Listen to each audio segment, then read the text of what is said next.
Alright, who's ready for more mysteries on Mondays? And some Birth Me Coden.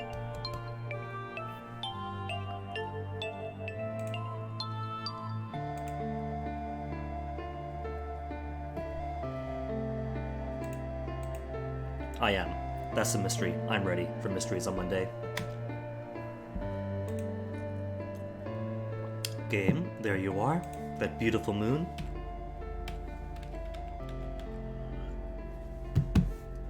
So, where on earth did we leave off last night? Last Monday. It's been a week. Only one lock left. Got everyone, including Nvidia now. That is everyone, isn't it? Notepad. Because who do we have? We have Nkora's last name. We have Nvidia, Ira, Ava, Tristidia even, Etienne. Wait, but did we get his full thing? I think we did, didn't we?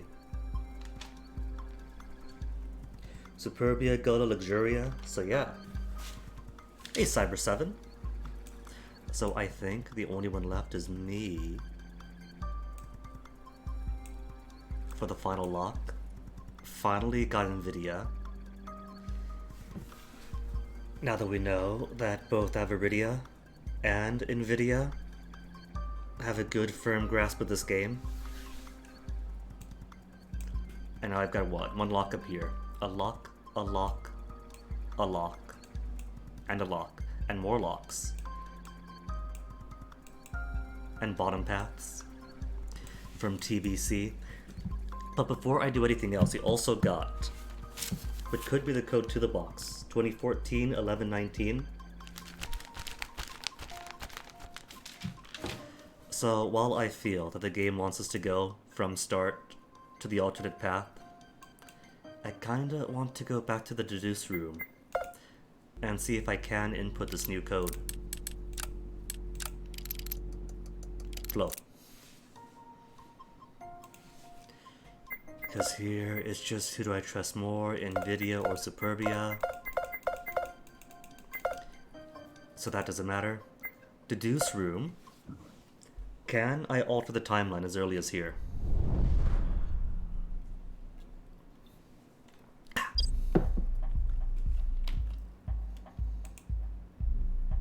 Box. Can I box? It's a box.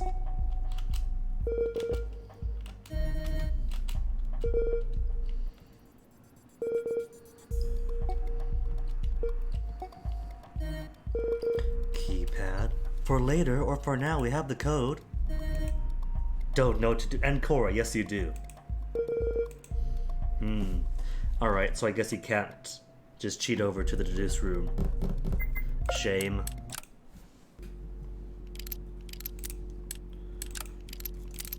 Not options.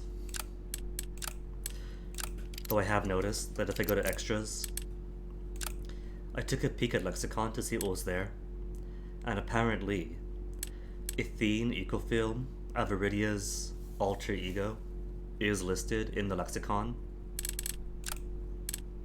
Definitions, a simple help, very enigmatic.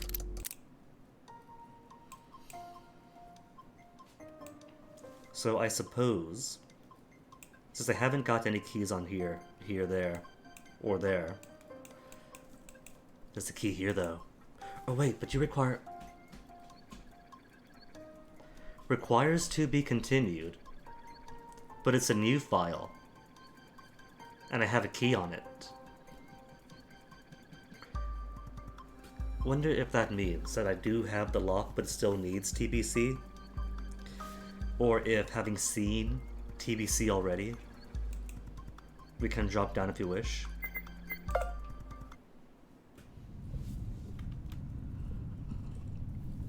I haven't seen the very start of the game in forever. So I don't remember if this is how it normally goes. Floating? Are we always floating? Before everything was dark. Now, I know that you're here. Alright, that does kind of feel like it's new knowledge. The thought is comforting. Please, don't go. Not yet. I need you here. Right now. But it's useless, isn't it? I already know. You'll kill me. Or is it always the case? I'd have always been there, since the game is to kill me. Indeed, it was good.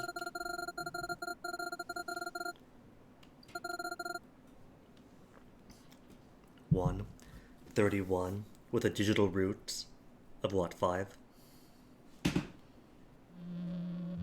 Memento. Is Memento where it always starts? Flow, where am I? Locked. Puzzle, Memento. Alright. So the deviation is after Memento.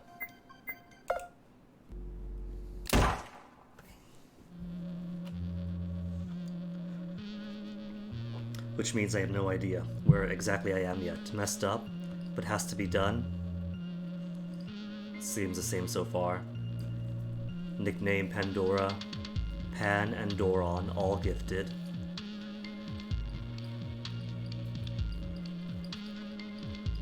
I remember this bit. Alright, skip along then. Until I see something that deviates.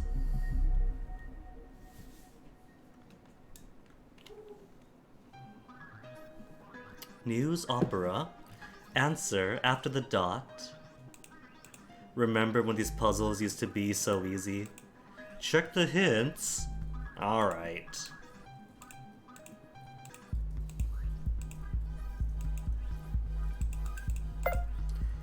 Hint number 2 has an additional directive. Add the meaning behind Ancora. Okay, what was it? Hope? It was hope. Hope, despair, future. I might have missed that, thank you. And gone straight to the same normal path.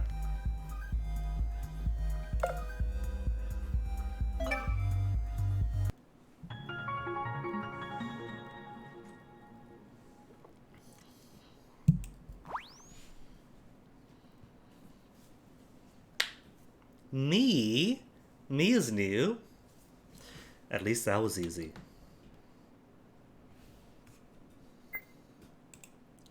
Is this new actual roots? Lock still. Puzzle 1. Ooh, not showing up anywhere yet. Just chop the Mento off.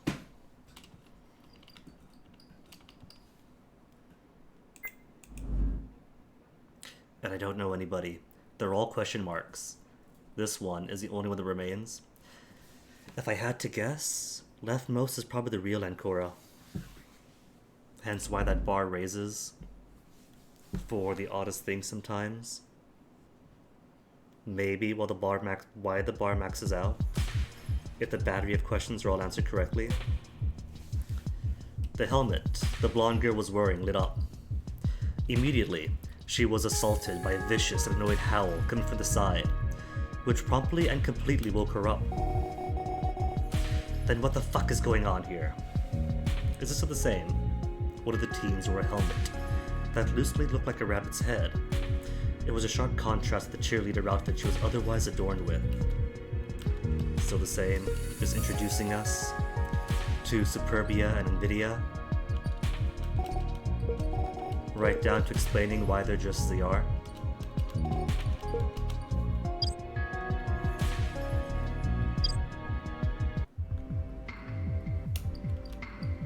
Me?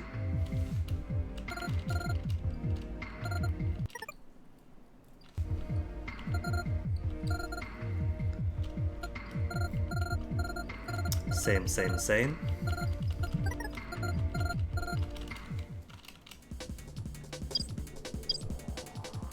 And still everything going as planned.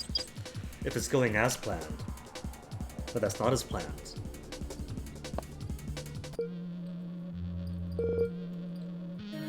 Ancora.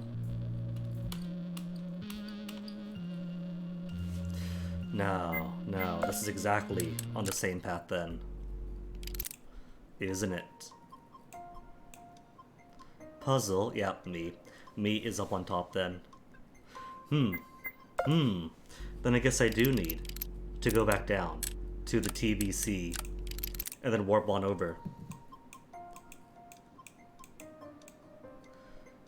Except could I? Can I really? There's no game over here, but I assume that once it's done, it's done. Lower path requires to be continued. This is a file, but to be continued. Can I hop to the top prior to the first puzzle? Fluff already. Alright.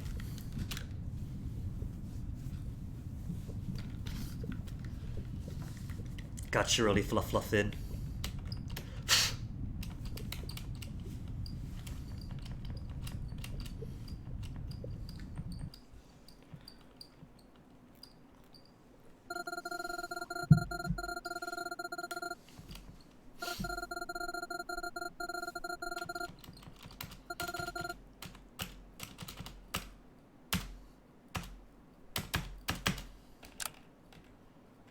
Now that's the main menu.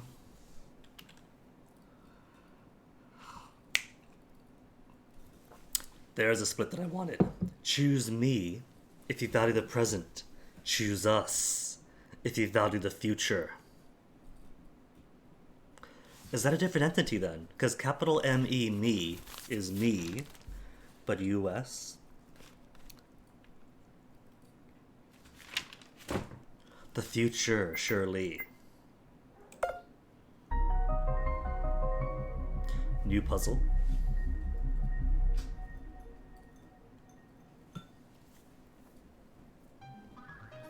Become third.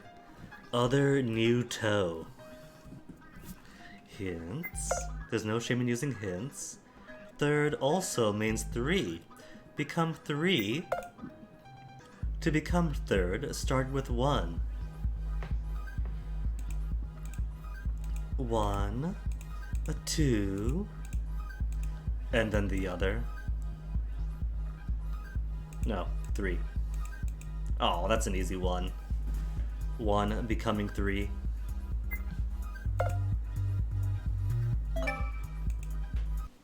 It's a Monday, it's early, it's only 10 a.m.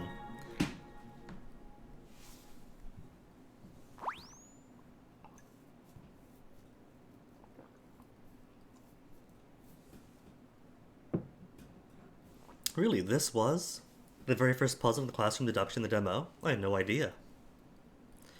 You and me now make us. That kind of sounds like uploaded to Gestalt organism thing.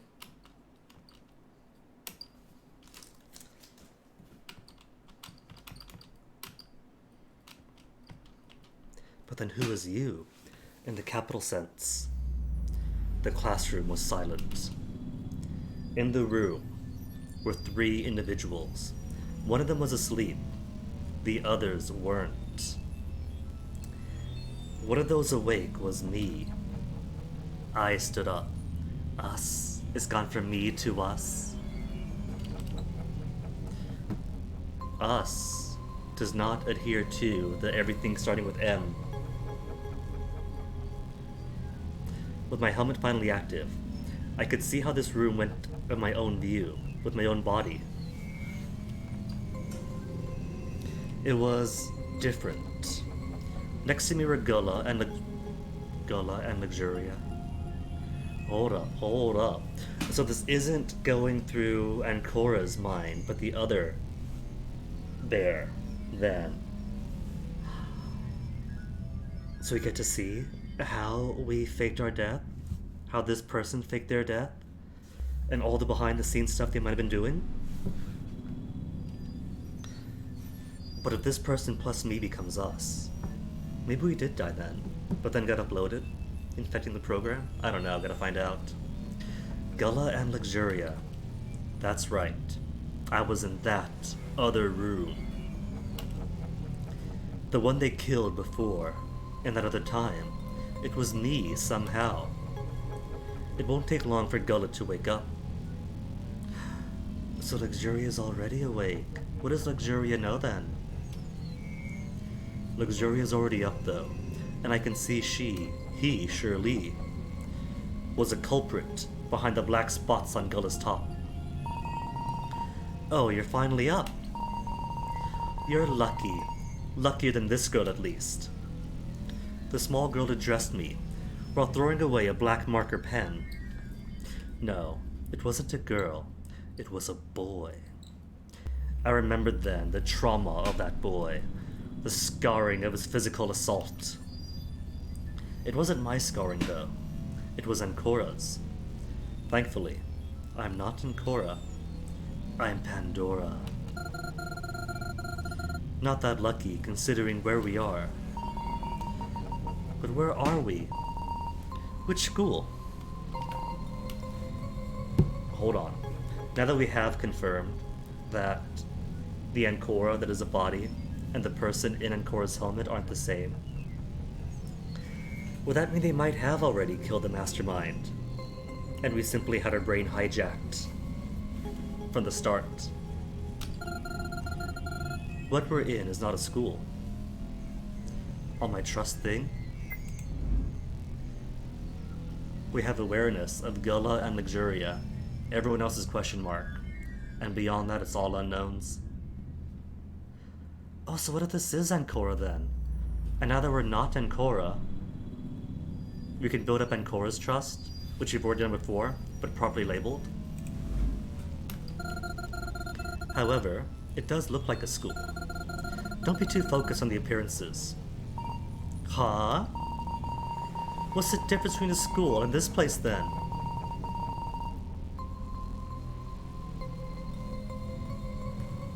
Quick tech check good. Because we're in a classroom, no? I don't actually know. All this just sneaked up on me out of nowhere. Right now, we have to wait for Gullet to wake up, which she'll do soon, probably. Gulla? Is that her name? Sounds weird. No weirder than your own Luxuria. That's super uncute. But I guess you're right. That name does ring a bell somehow. I could almost feel him pout under his helmet. Very shortly, Gulla came to her senses too. She, much like Luxuria, questioned where she was, and I answered in much of the same way. After she was told her name, she retorted in kind. Pray pardon my inquiry, but it truly feels as though you are quite knowledgeable about our current predicament. What are you? She rubbed two hands over her face, over her helmet, before continuing. I mean, we. What are we adorned with? These unsightly helmets serve which purpose? They look a little like animal heads. As for their purposes, I think it'll be made clearer to us soon. Interesting, I suppose.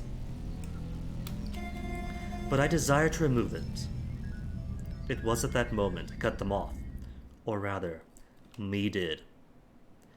Everyone's visions became empty. Black. The exterior didn't let any sound come in. Sooner, another kind of scenery appeared. A girl followed. It was me who was me. Much like before, I, or more precisely my avatar, began talking after a very brief moment of silence. So the way this is written, poor Ancora was just a piggyback ride then, and the real mastermind was right here with Gulla and Luxuria all along. Faked her death, maybe to remove herself from the game. The behind the scenes stuff? Bit my own tongue. Hello everyone, and welcome to your unfortunate but warranted prison. My name is Me, and meeting you at last is entirely my pleasure, I assure you. Please remain silent, as no one can hear you, and this is a very important recording you will only hear once. It is shared to all 9 of you, to keep the playing field fair. First, I will be telling you a few rules that will be very important, so make sure to listen closely. As that honeyed voice flowed forth, the pose of the screen changed as if to indicate a different emotion. However, the tonality was unchanging, clashing with what was shown. The helmet you wear is very special. If you attempt to remove it, you will be surrendering your right to live. So I would please urge you to not do that. Or do it if you want. It's no skin off my back. No, really. I don't have skin. I'm just an avatar. The avatar's tone grew colder with those words, but it was back to normal as quickly as it had first changed. I understand it is very uncomfortable, but if you wish to get rid of it, you'll have to follow my instructions later. For the time being, you are stuck with it. Now, very important fact. I am merely an image that represents someone in your group. Your goal in this game is to kill me. To that effect, the game we play is called, you guessed it, Kill Me. After you'll have killed me, you'll be one step closer to escaping this hellhole I put you in. Specific wordage, after killing me, only one step closer. So maybe we don't fake our death, but do die on purpose from the start, and go around helmet hopping? Please accept my sincerest apologies for that too. If there was any other way, I would have taken it. Unfortunately, your time is not infinite. You have a total of 6 hours to bring about my death. Should the allotted time expire, you will all surrender your right to live. The thought is so very unbearable. Speaking of time limits, when you're in a room like this one, your time limit is shortened to 39 minutes.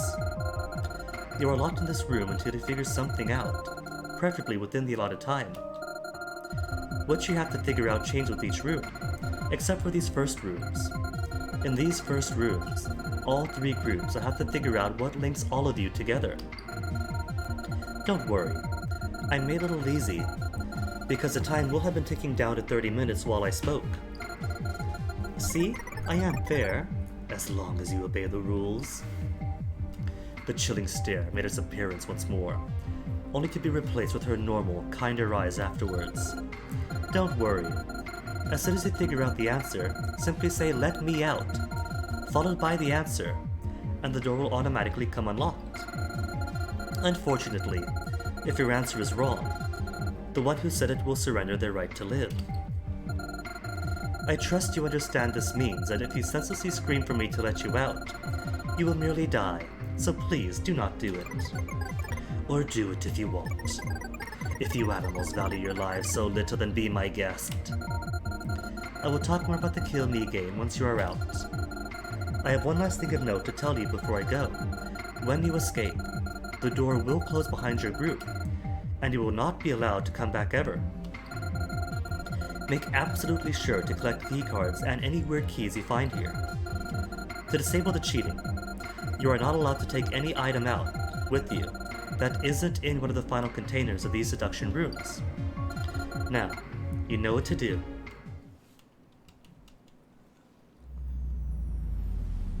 Following that crazy recording, the screen was replaced with a normal view of the classroom. Something feels a little wrong with that recording, but I can't put my finger on what. Maybe it was the last part. It's different. What was that? I believe that was a message provided to us by our captor. I would prefer dismissing it as an obtuse farce. Yet elements such as these uncomfortable helmets lead me to believe all of the arrangements to be true to Mi's speech. In short, we are confined here and must escape. But last thing I remember, There was a small pause from the young boy. I can't say. I don't think. It wouldn't be good. Have you two heard what she said? We need to hurry out of here. Start searching the room now, or we'll surrender our right to live. Couldn't we introduce ourselves first? The only thing that comes to mind is Luxuria. And to mine, Gullah. But that's less palatable than other options. Simply call me Ula. Oh, we can pick your own nickname? I'll go with Lux then. What about you? He addressed me. A part of me wanted to shake him out of his cute act, but I knew that if I was not careful, it would cost me my life. So do I not want to die? Because canonically, we should, or at least fake it. The other part of me wanted to see him try taking it. I wasn't Ancora. He couldn't tackle me down. I am Pandora. That's what they call me, at least. Just like Gullah and Luxuria, sorry, Ula and Lux. It's not my real name. Pandora, I see. Pandora. I like Pandora. It's cute. We should start searching now that's settled. Since the timer's going down, I guess. I can't use Ancora's moniker, since Ancora herself will get it. Hold on a tick in the prime timeline, if I can call it that. They never had the chance to introduce themselves, if Luxuria and Gullah were telling the truth. Pandora died without revealing her identity. And it was never mine to begin with. It was the other girl's nickname.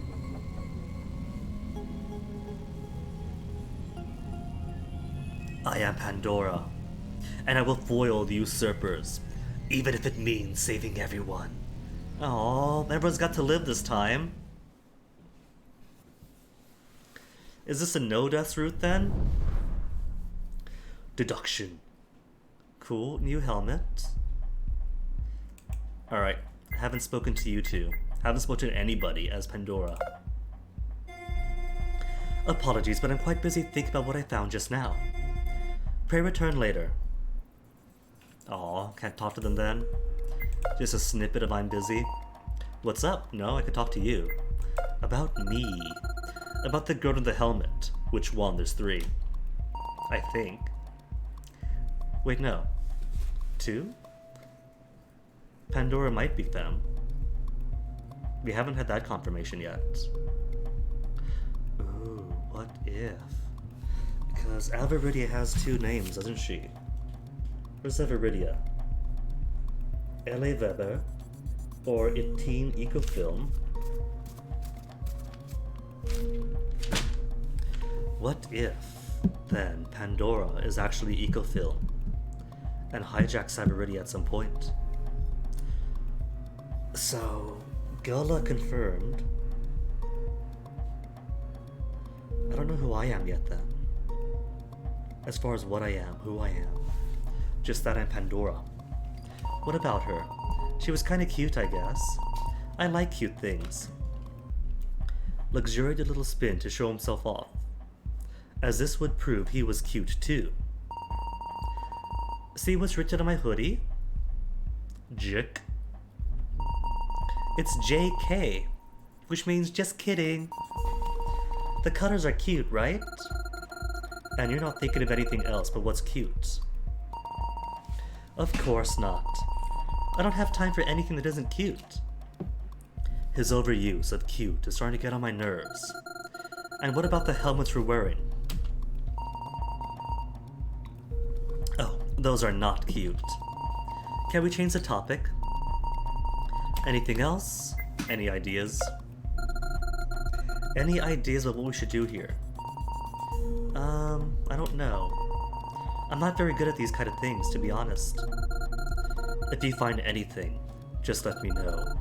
You can search anything in this room, and we should be finding clues to figure out what connects us here. That's what Nee said. Right.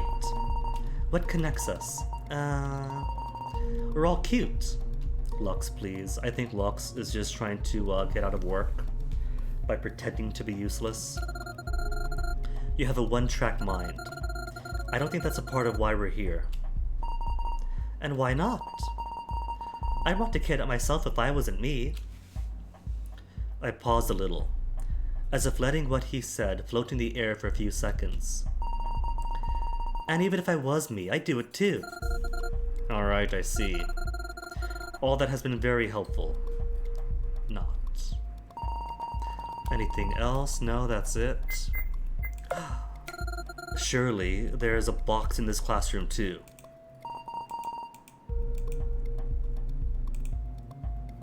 There is a box in this classroom. Can I use it? I stood in front of the box that had caused me no end of headaches. It had always been at the back of my mind. What is its purpose? What is inside? It has never been opened before, except for now. You are not seriously thinking about lifting this encapsulating device, are you? I have attempted such a few minutes ago to no avail. And if Ula can't do it, then I don't think I can either. This box? If I can lift it? I figured. I may as well humor Gula on that one. With both hands, I grabbed the sides and put all forth of my energy to lifting the box. I almost fell flat on my ass when I pulled the box a decimeter off the floor without really putting any strength into it. A whole DM off the floor. It's really light, actually. I let it fall to the ground, expecting it to comically bounce as if it were made of rubber. However, it gave a solid noise as if a truck had crashed into the wall. And now whatever electronics are in it are broken. Thank you very much, Pandora. Eh? Ah!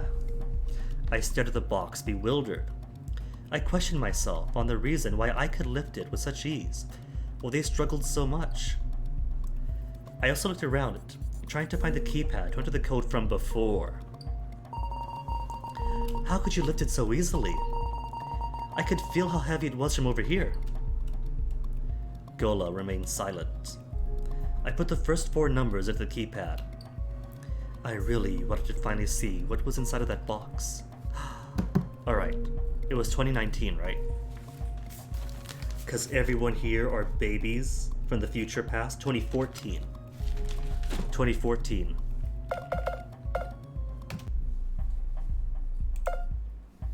The first part was in, and it was correct. I'm ready for the second part. 11:19. Huh. If I tap space, the OK symbol illuminates. Same with enter and E, but it can't actually activate it. The box unlocked. I quickly opened the metallic lid. Inside was nothing, cause you broke it, you goof. The entire box contained nothing but a large block of concrete. On it was engraved the question, "Who are you?" and nothing else. What have you unearthed? Who are you? What kind of question is that? Right after that, everyone's vision obscured themselves once more. This? What is this? What does it mean? Me reappeared. Congratulations! Someone opened the box. How fitting that it was Pandora herself. Well, actually, you were made for that. So it's really on purpose, sister. Interesting choice of words. I was made for this. Which means it's all a program after all. And we're simply the Overmind computer. Your entire group of 9 will now receive a reward from me. Every door in this place is now opened and unlocked. However, you still have to go through all of my little game. It just has changed a little from the original plan. Every door in the place unlocked? Hold up. Now there's new directives. The new directives are for Pandora. Send everyone to a separate room. Make sure they enter alone in each of those rooms. The doors will lock as normal, and they will have to solve them alone. You can organize that, right? You're Pandora, after all. You're the leader of my emptiness. That's correct. That's what links you all here. Sorry to break the surprise. Oops, you're not really that Pandora, are you? Am I not? You're the Pandora of this place. You and her. You're different people. but I'm sure you understand that already. So I want everyone else to understand that too. It's not her you have to kill. It's me. That's why it's called Kill Me, and not Kill Pandora. As I said, plans have changed. Gather all the key cards, all the me cards. Tell them whatever answers they need to solve their own rooms. Each of the set of rooms beyond these ones correspond to one of you. I will be suspending the voting process indefinitely to that effect. No more democracy. I'm sure 8 of you have no idea what I'm talking about. That's fine. Please simply trust in Pandora. She will lead you out of here. She will release you from this box. Or from this jar, if you want to be referentially correct. Okay, what if? What if the boxes in these first rooms represent what we're actually in? Then, that we are all in a computer, and we're trapped in it, shriveling husks of human matter in pods connected to a machine? Have I forgotten anything? Oh yes, the Sally Ann test. Don't worry over it. In light of these events, I've already disabled 15 of the me card slots. You only need 24 now. So were there only ever 24 in the initial timeline? Of course, this also means that your time limit in each room just fell down to 24 minutes.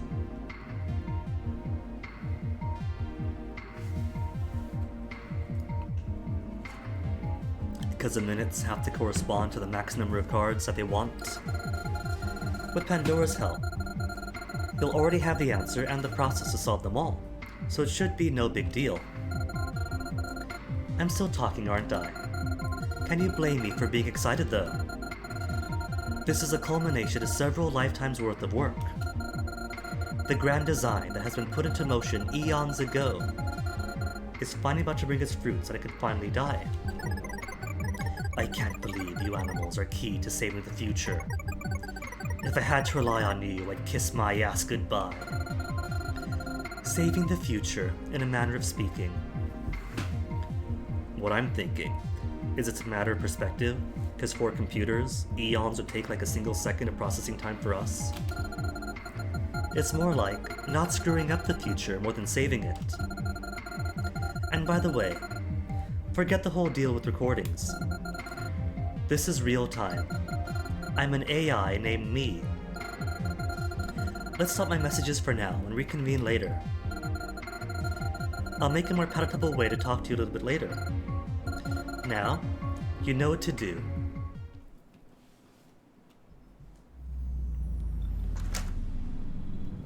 And with that, the recording cut off. True to what Me was saying, the door clicked as it came unlocked and everyone's timers disappeared. I fear I'll need an additional explanation for what just transpired. My head hurts. Let's get out of here. I don't understand anything. Honestly, I'm a little confused too. But I think I have the gist of it. Let's go. This time, this body isn't going to be killed off by the two of them.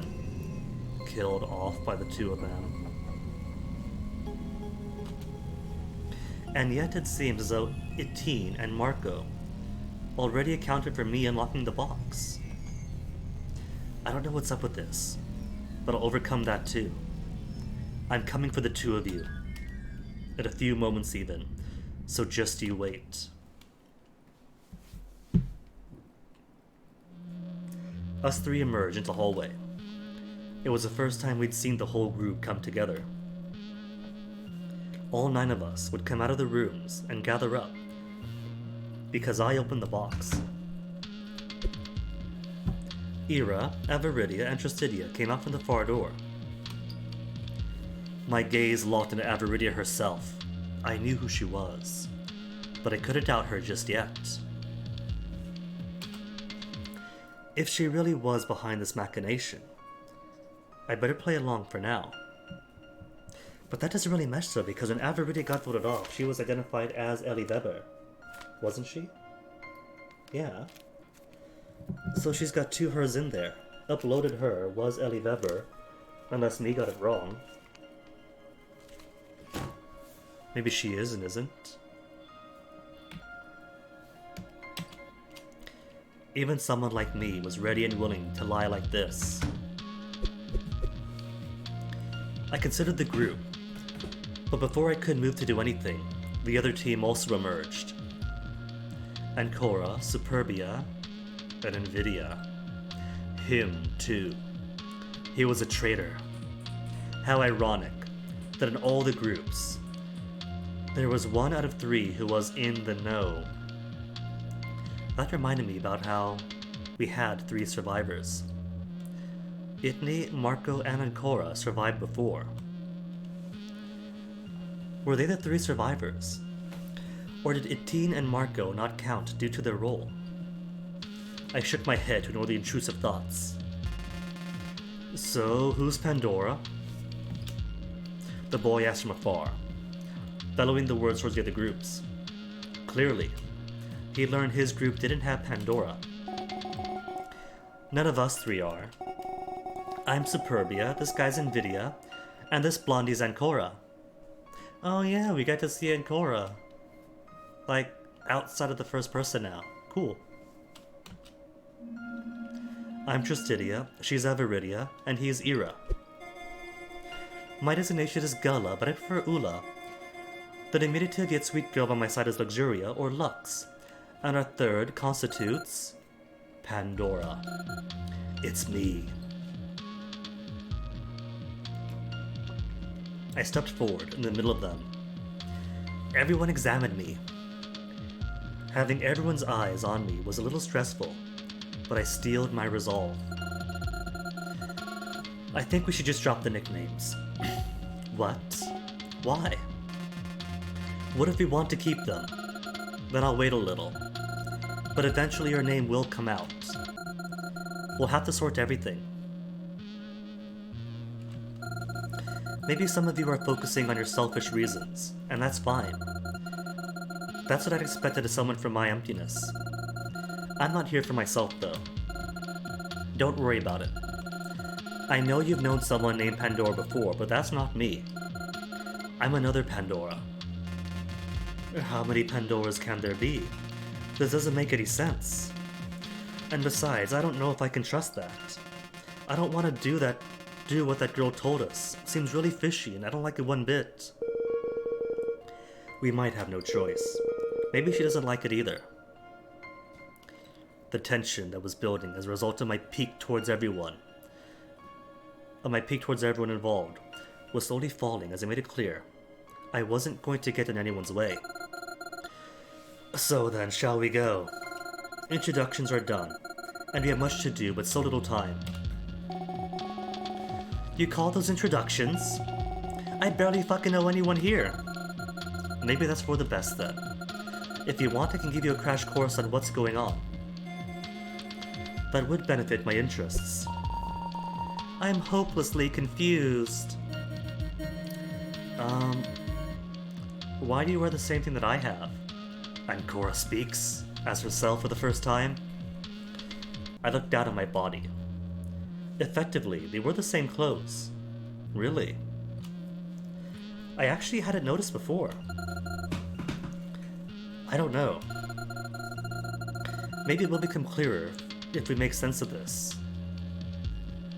Wearing the same thing I have, I thought she meant the helmet at first. But the same clothes too. So then, possibility that the Ancora we saw in that final deduction room that kind of caused a paradox and blew up Ancora's head might have been me. Maybe we're like clones or twins of each other, because me did say we were created for this purpose. Maybe not a clone or a twin then,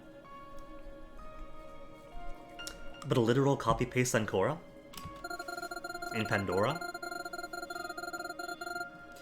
I'll explain the situation now, unless anyone has any other question like that. Is it important? No offense, girl. Alright, so we are a girl? I guess we would be then if we are a duplicate Ancora. But I just want to get the hell out of here. We won't make it out unless you're on the same page, no. So we're just meant to go with what that girl told us. We're just meant to do exactly what the people who put us in here are telling us to do. Would those people give a way out? It's just hard to trust anything here. Like hell it is. I don't want to have anything to do with any of you.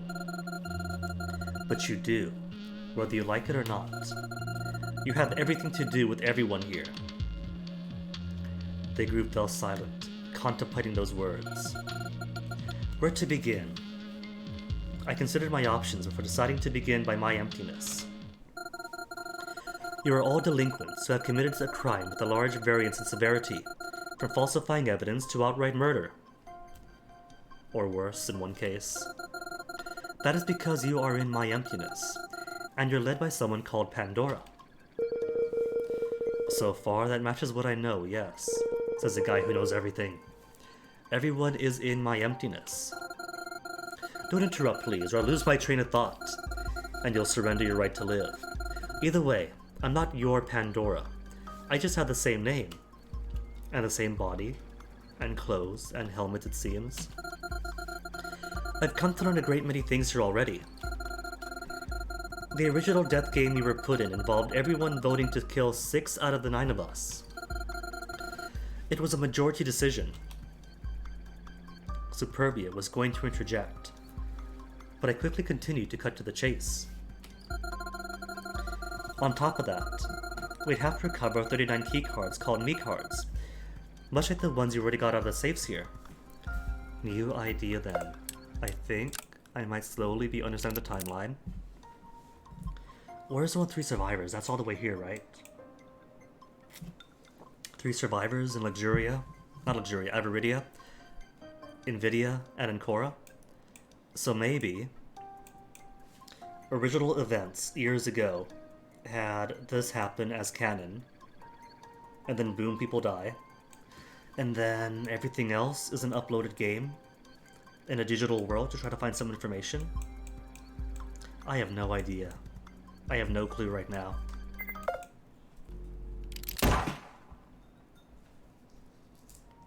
Either way, I haven't discounted that it's all an upload, but it could be a timey-wimey upload too. The goal of this entire thing was to kill me, to kill my emptiness. Oh. If you check the back of your helmet, there should be a large S printed there. It's one of those cool S symbols you must have seen around the school.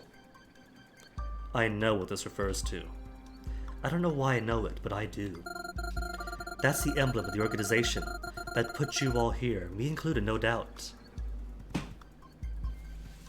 Corpse Eater, your brain and mine both. Like,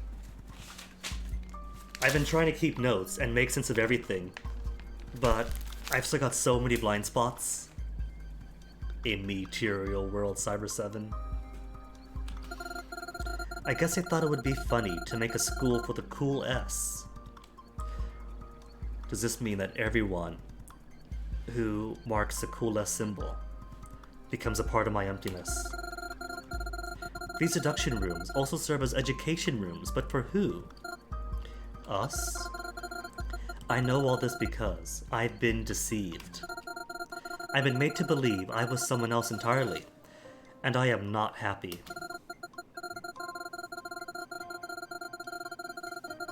Anyway, I want to get you out of here now, but we still have to follow the rules of the game. We have to find all 24 me cards and use the 9 loaded keys in a secret side room in the Crossroads. The Crossroads? That's familiar. Yeah, idiot. We walked around there a lot between classes. It's open like a square and people just walked around while talking to their friends. Kind of weird if you think about it, but whatever. I never really did that. Yeah, you first need buddies to participate in doing that. Harsh. Such things don't matter to me. I defused the situation before it got any worse.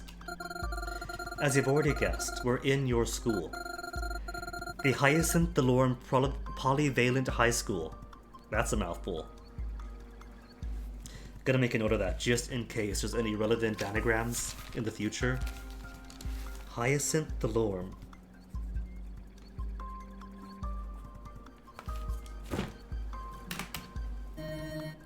Polyvalent?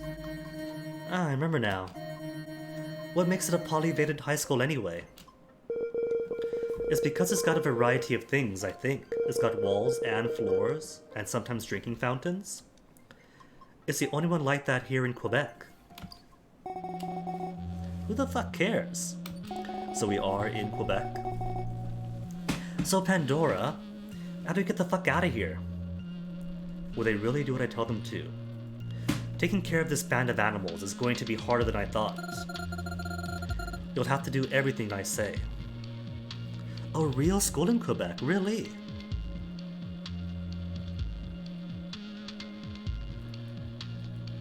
Ah, so it is. Hyacinth Delorme Polyvalent. Centre de Services... Alright, my French is awful. I'm gonna stop reading that now.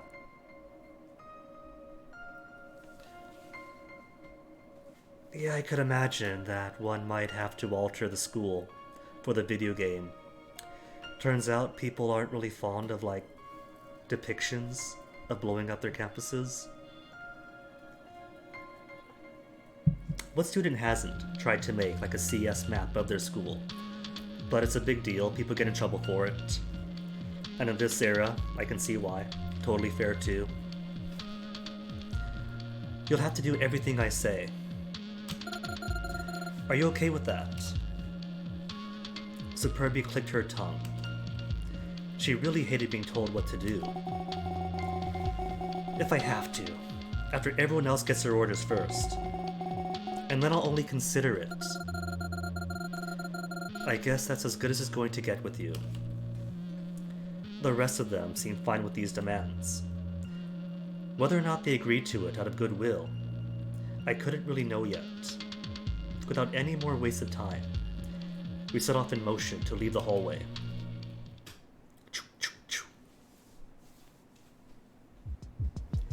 I had to re-explain the situation to them on the way out. By the time I was done, a lot of time had passed. I needed to repeat myself a few times so they understood we weren't going to make it out without cooperating.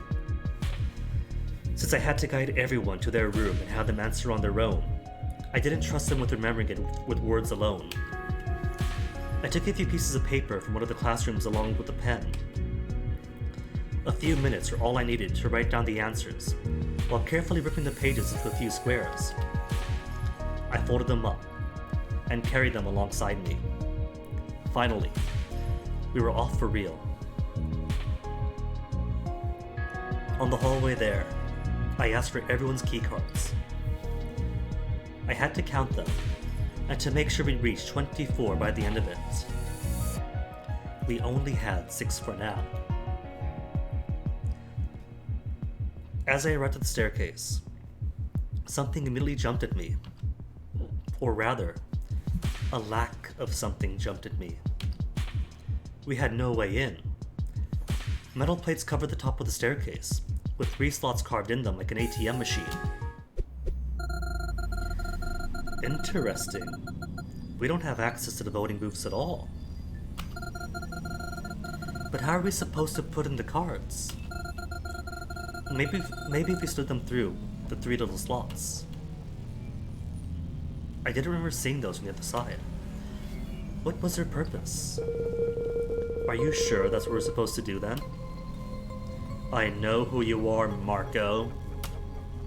Don't worry. You're going down much like a teammate. I just need to secure a way out first. Yes. Either way, we don't have the knee cards, so we'll have to split up a little. We should have access to Wing A right away. Wing A? Oh right, the one with all the classrooms. Didn't we just come out of that though?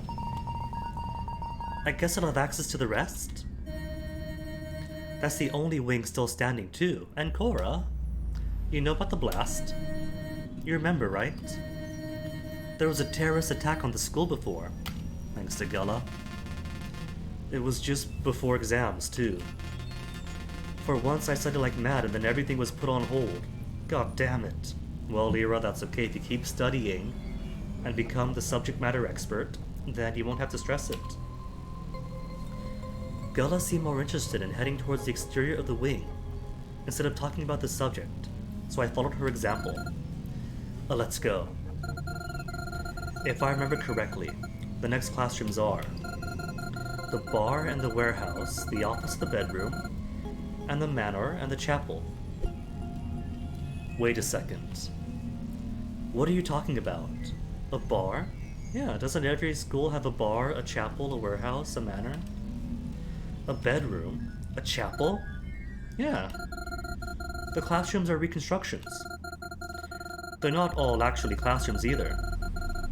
Each of them seemingly correspond to someone in our group. Oh, was that the change to the real school then? It turns out the real school doesn't have a bar in it and that's why they're confused? I still have no idea how you know all this. Psychic powers, perhaps. Jumping on the psychic power train right away.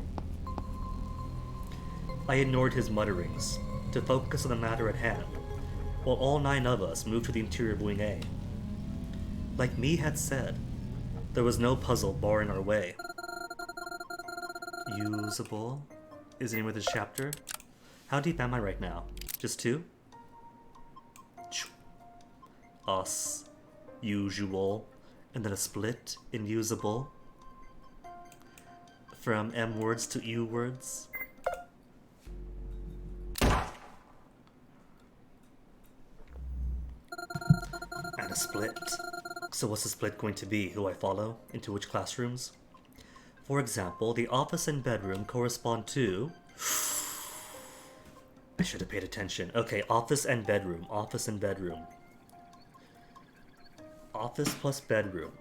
That's the principal's office, wasn't it? And the bedroom was by clockwork. Who had the clockwork bedroom? Superbia kind of fell onto it right away. But I kind of felt like the manor was her place.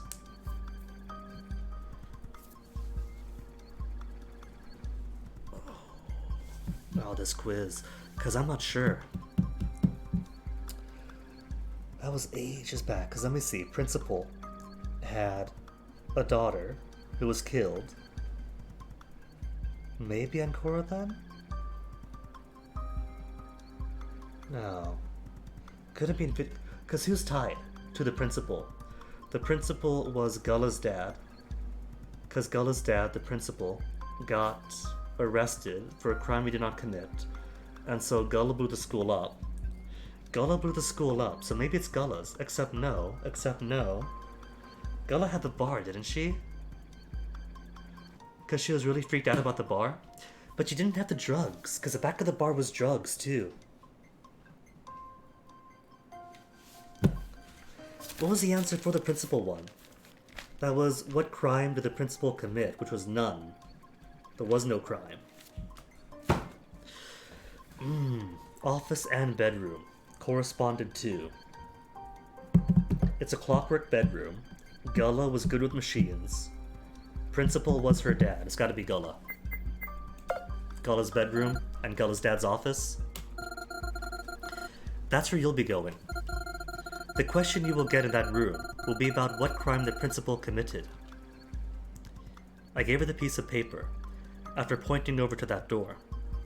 Gullah hesitated slightly, but encouraged by the fact that she had the solution, and pressured by the fact that everyone was waiting on her, she set off and entered of her own. The door locked after 24 seconds this time around. All of them changed to reflect the difference in me cards. The manor and the chapel correspond to, that's gotta be Superbia's, because her family, her rich family. Although Ira knew the mansion from having visited.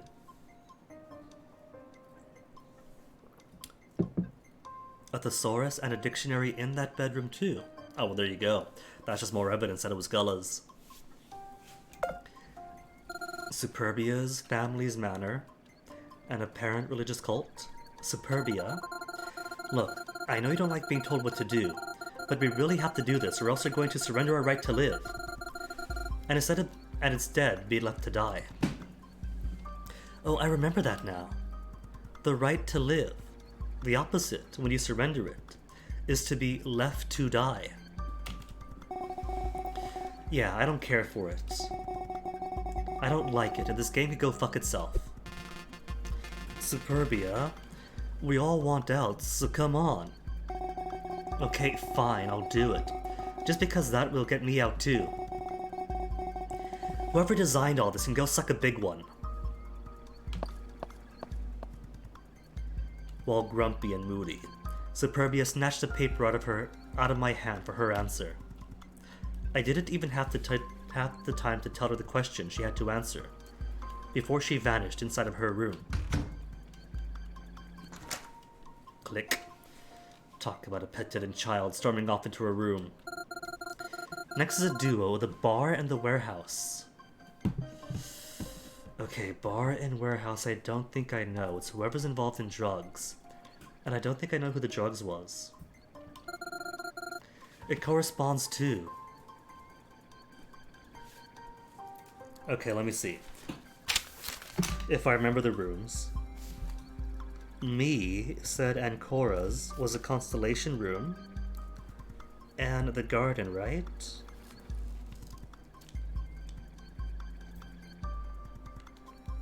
So maybe that one will mark as Ancora's.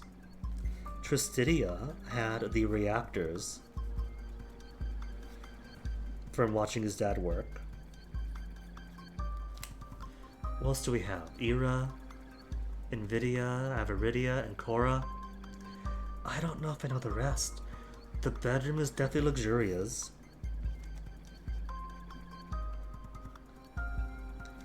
And there have been a few bedrooms, and I say bedroom, I mean bedroom. So, Tristidia, I don't know. Era, I don't know. Aviridia, I'm not sure of. What other rooms do we have? What other rooms? What other rooms? What other rooms? There was the... Which had the Enneagram? I remember the Enneagram, but not which room that was in. Was that the one Superbia's in right now? Yeah, I think so. What other puzzles were there then?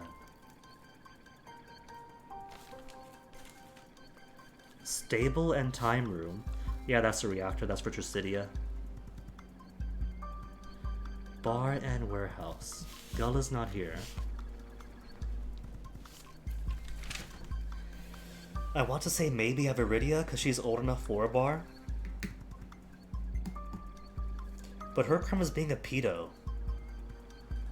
Not drugs, she's got 2 crimes.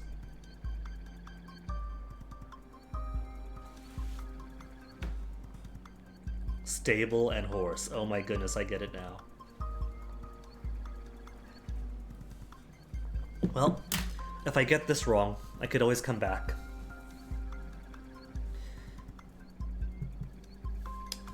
What if I quit? Quit and remind myself what the different puzzle rooms were.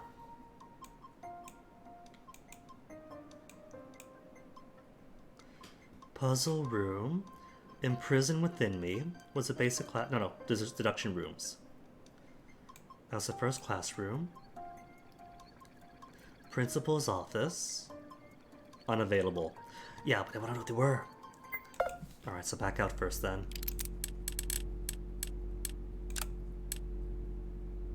Oh wait, no. Erase this. So I can see which all they were without saying unavailable. Ancora, Luxury, Superbia, Principal's office, know who that was. Widely different rooms for who the terrorist is. That would be the bar. Mansion's interior. Know that one already. The stars. Large-scale reactor. And then Luxuria's room.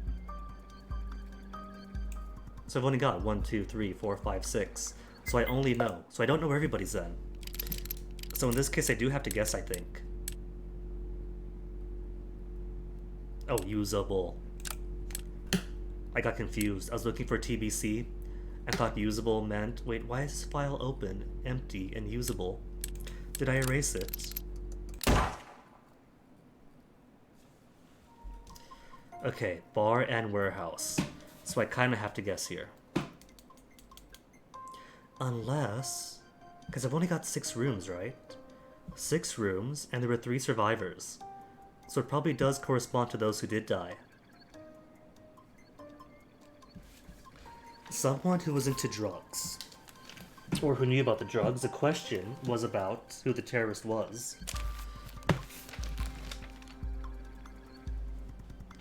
What if I assume then that it's not the survivors?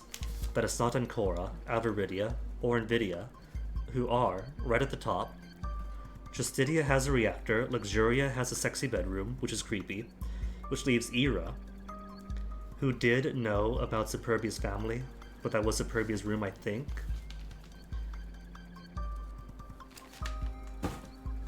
And that they each had their own unique crime. And technically, Ira's was more what? Just being an accomplice? Ira did kind of also say that he was old enough to drink, so it might be him. I'll guess Ira. Ira, that's yours. Here's your answer. I held it out for him. He took a few moments to take it and headed to his room. Already? Damn, mine's at the first group, huh? I just want to stick around out of there longer. Guess I'll see you later.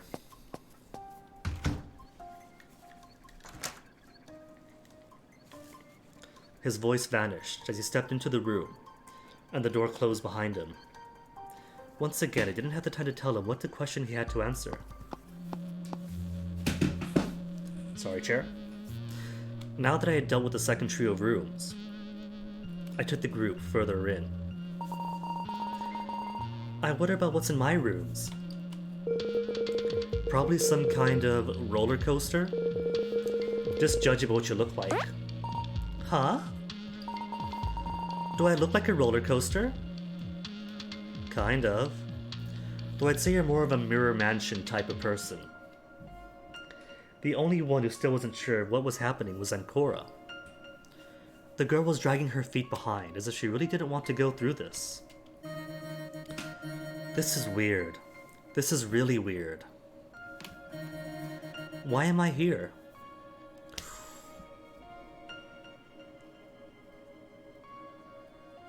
If we have Aviridia and Nvidia playing along, we might have given them wrong rooms and wrong answers, but then we'd all be stuck in here, wouldn't we?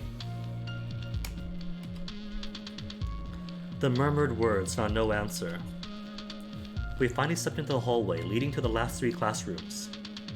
Unfortunately for me, I passed out at that moment. Did I get it wrong? Meandering? Maybe I did get it wrong then. If I'm going from a U to an M.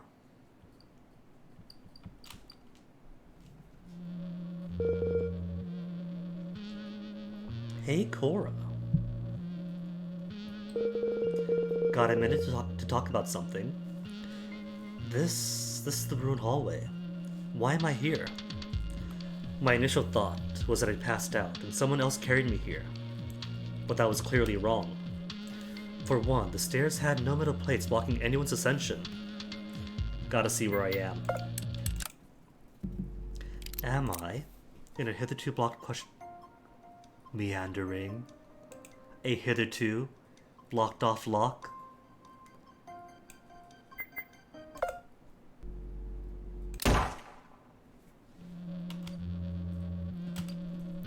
For 2, Nvidia was talking to me, or more accurately, to Ancora.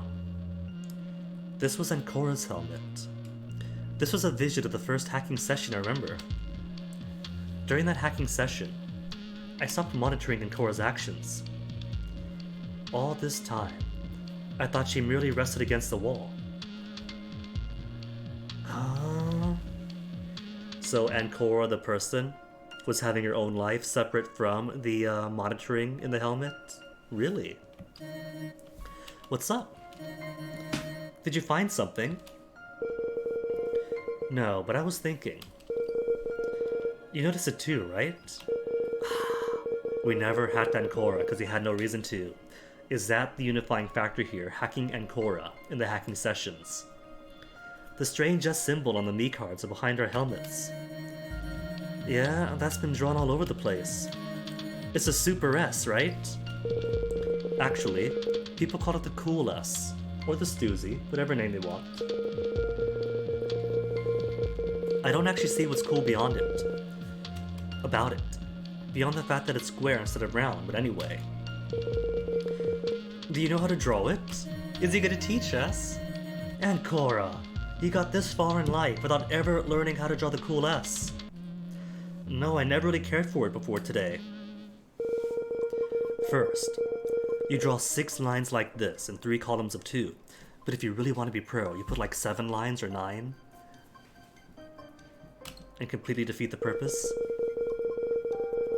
Then you connect the left and the right lines together like this, to form the top and bottom of the S. And finally, you connect the middle like this. Now you have a cool S. What does this have to do with anything anyway? It's simple. All throughout grade school, Simon. Even way out in the middle of the ocean of the West Pacific, we still had the cool S. It's simple. People see it as a cool S, but I don't think that's right. Do you notice something strange with the shape? That it connects? In the back? Are you suggesting that it's not a cool S, it's a cool Mobius strip? Ancora thought about it long and hard, but she didn't get what NVIDIA was saying. I didn't either, to be honest. Look at how it was drawn. You only draw the outline of it, right? If you filled it up, it wouldn't resemble the letter S anymore. But it would just be some kind of a blocky blob. Oh, you're right. But I still don't understand why this is important. I'm just saying that it's suspicious looking. Like an empty S to me. That is suspiciously looking like an empty S to me. Alright. I don't see his point though. It's a shape that has no filling in the middle. This kind of symbol doesn't appear on its own. I see. Anyway, I just thought that was cool. I'm gonna search the bathrooms to find a Mii card. He gave a wave and it disappeared within, leaving a stunned Ancora alone. So this is the meaning behind the cool S. The fact that it's an empty S. My empty S. That's a little silly, but whatever. With the discussion over, the frequency shifted, and I was sent back to consciousness. Back to useful. Are you okay? My head hurt. I slowly rose to my feet again. The last hallway. That was where I was. What was that previously? A vision. I rubbed my head. No, my helmet. I looked around myself. Everyone else was still there. I didn't know how much time had passed, but I was back at least. Yes, I'm fine. I just passed out for a few minutes. Well, that's just what I think.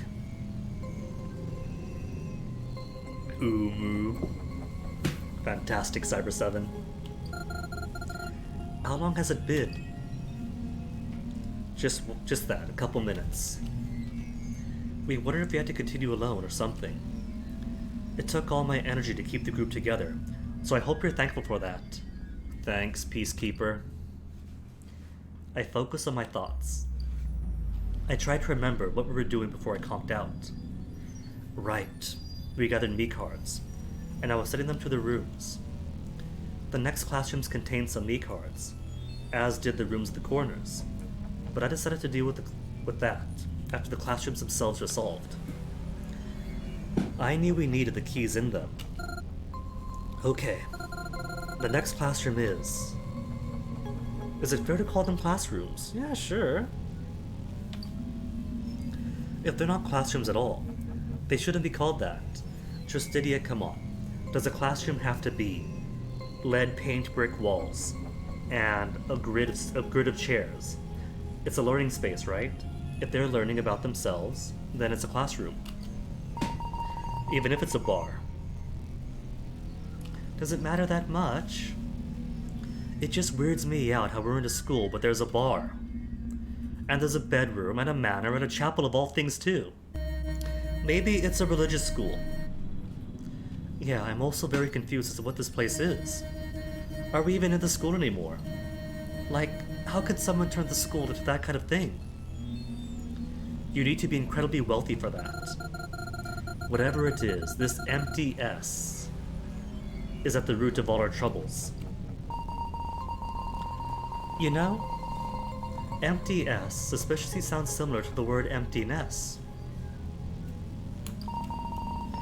It's just missing the N sound there. Are you saying my emptiness and that empty S thing share a connection? You think so? Didn't we just explain that at some point? That the cool S represents my emptiness.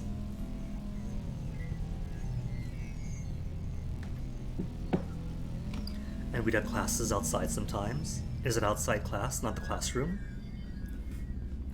I thought about that too. Which brings me to my question. Did anyone here ever meet Pandora for real? The one from my emptiness? No, I haven't. Avaridia spoke for the first time, in what felt like an hour. Maybe it had been an hour. Kinda want to check something. So the split was there, then up to you, then back down. Which has me wonder then, what if I get it wrong? What if I put the wrong people in the wrong rooms? There's no space for a game over. There might be. It might populate one. Novel, then something, then novel.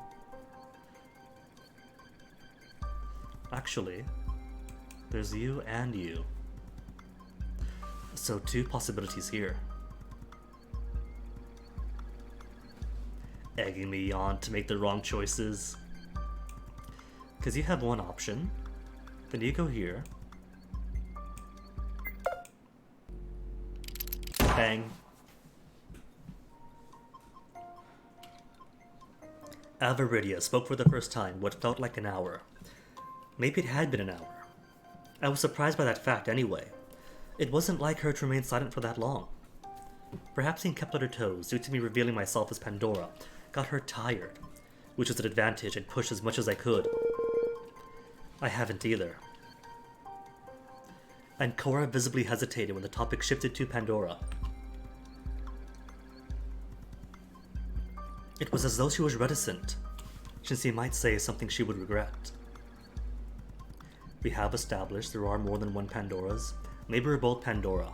Maybe she is a Pandora, and I'm her copy. It was always just messages.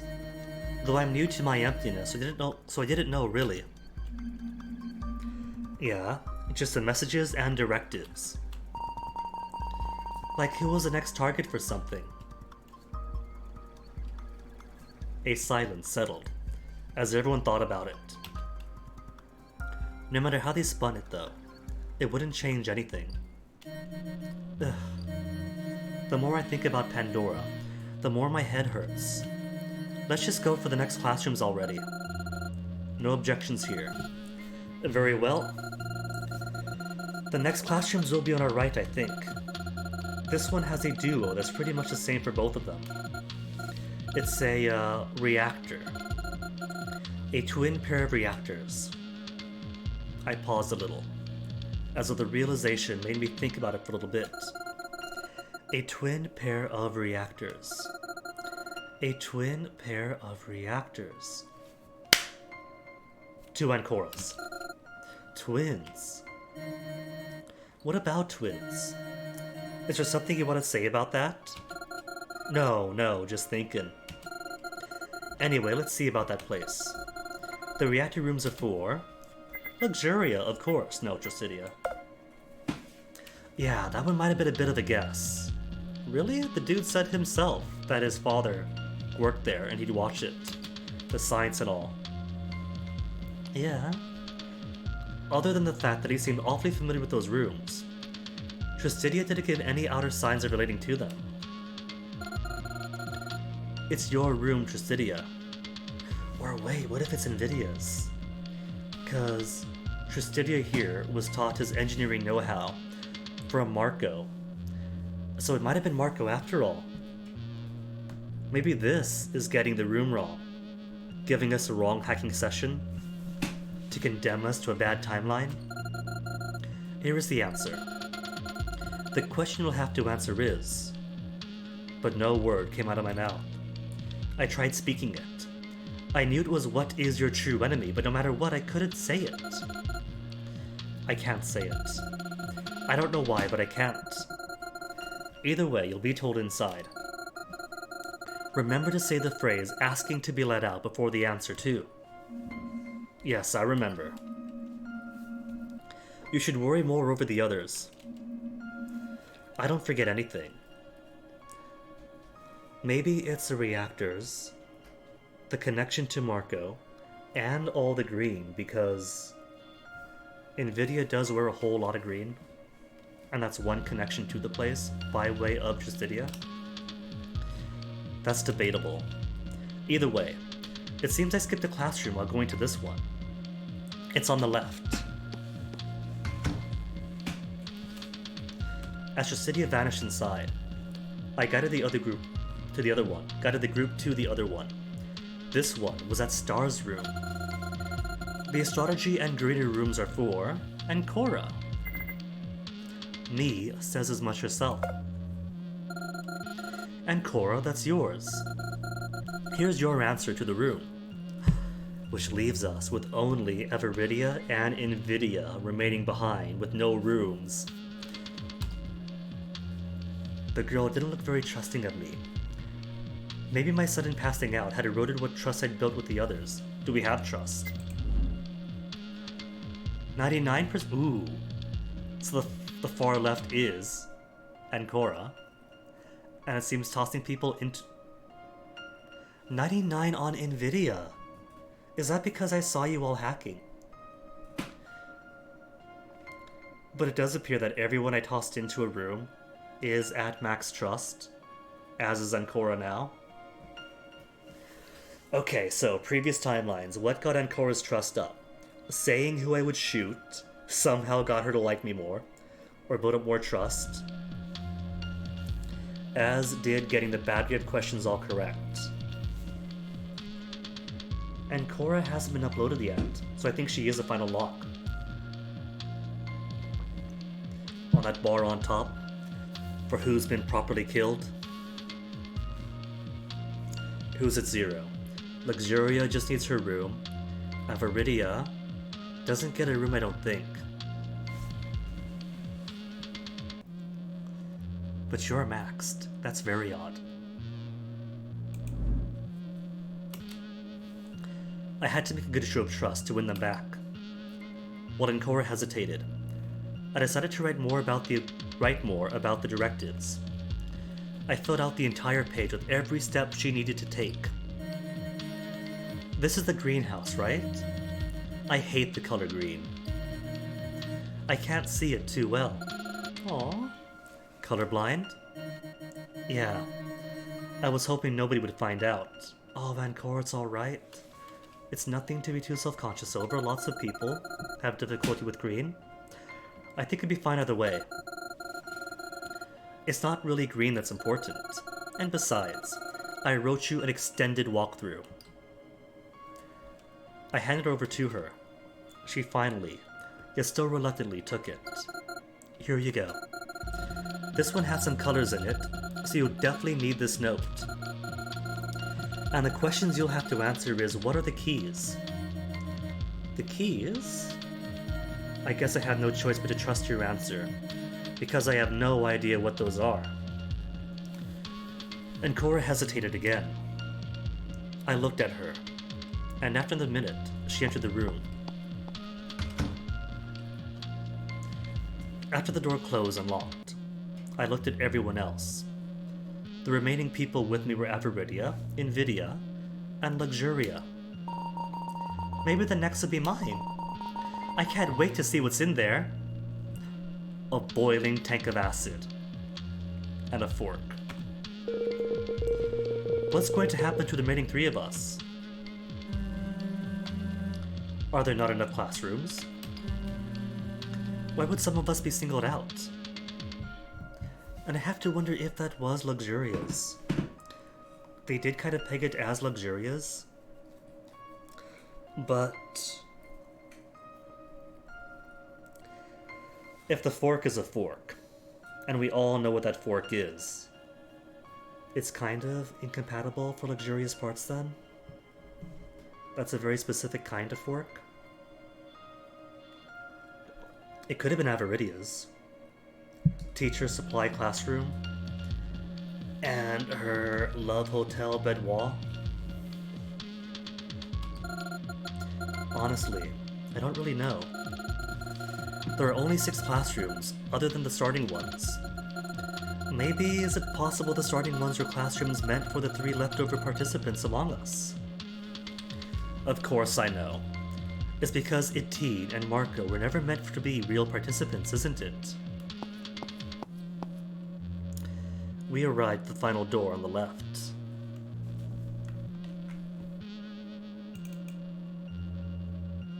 Where do I have that?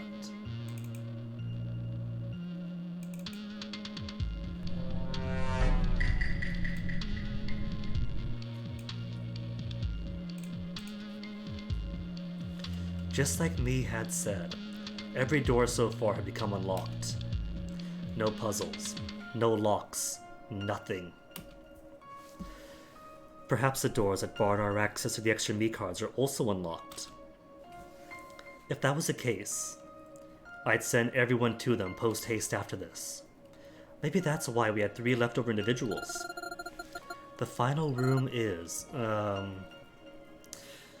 I didn't really want to say it. I'll let you find out for this one. The corresponding participant is...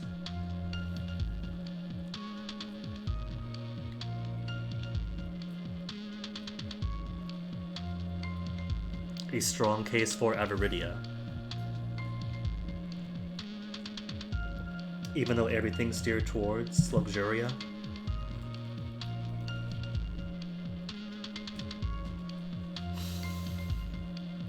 But if I do send Luxuria in, that means Avaridia and Nvidia are the only 2 excluded.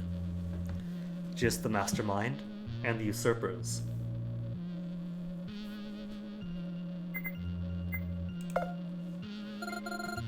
You, Luxuria. The question you have to answer is, who are the 2 characters participating in this test? I gave him the paper, though this time it was me who was reluctant. I hadn't forgotten his true nature. And now that I thought about it, it made sense for him to have the Love Hotel room. I have no idea who these people might be. To be honest, I don't know either. I don't think anything beyond their name is important. Much like everyone else, he reluctantly opened the door. This is a big mess! I forgot about that part. When the room would have started, just scream help, and the door would unlock, so you can go further inside.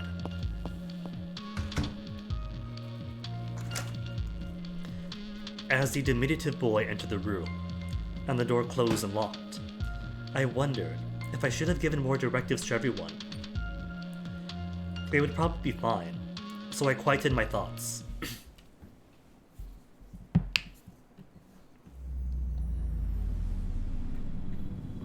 Usurper time.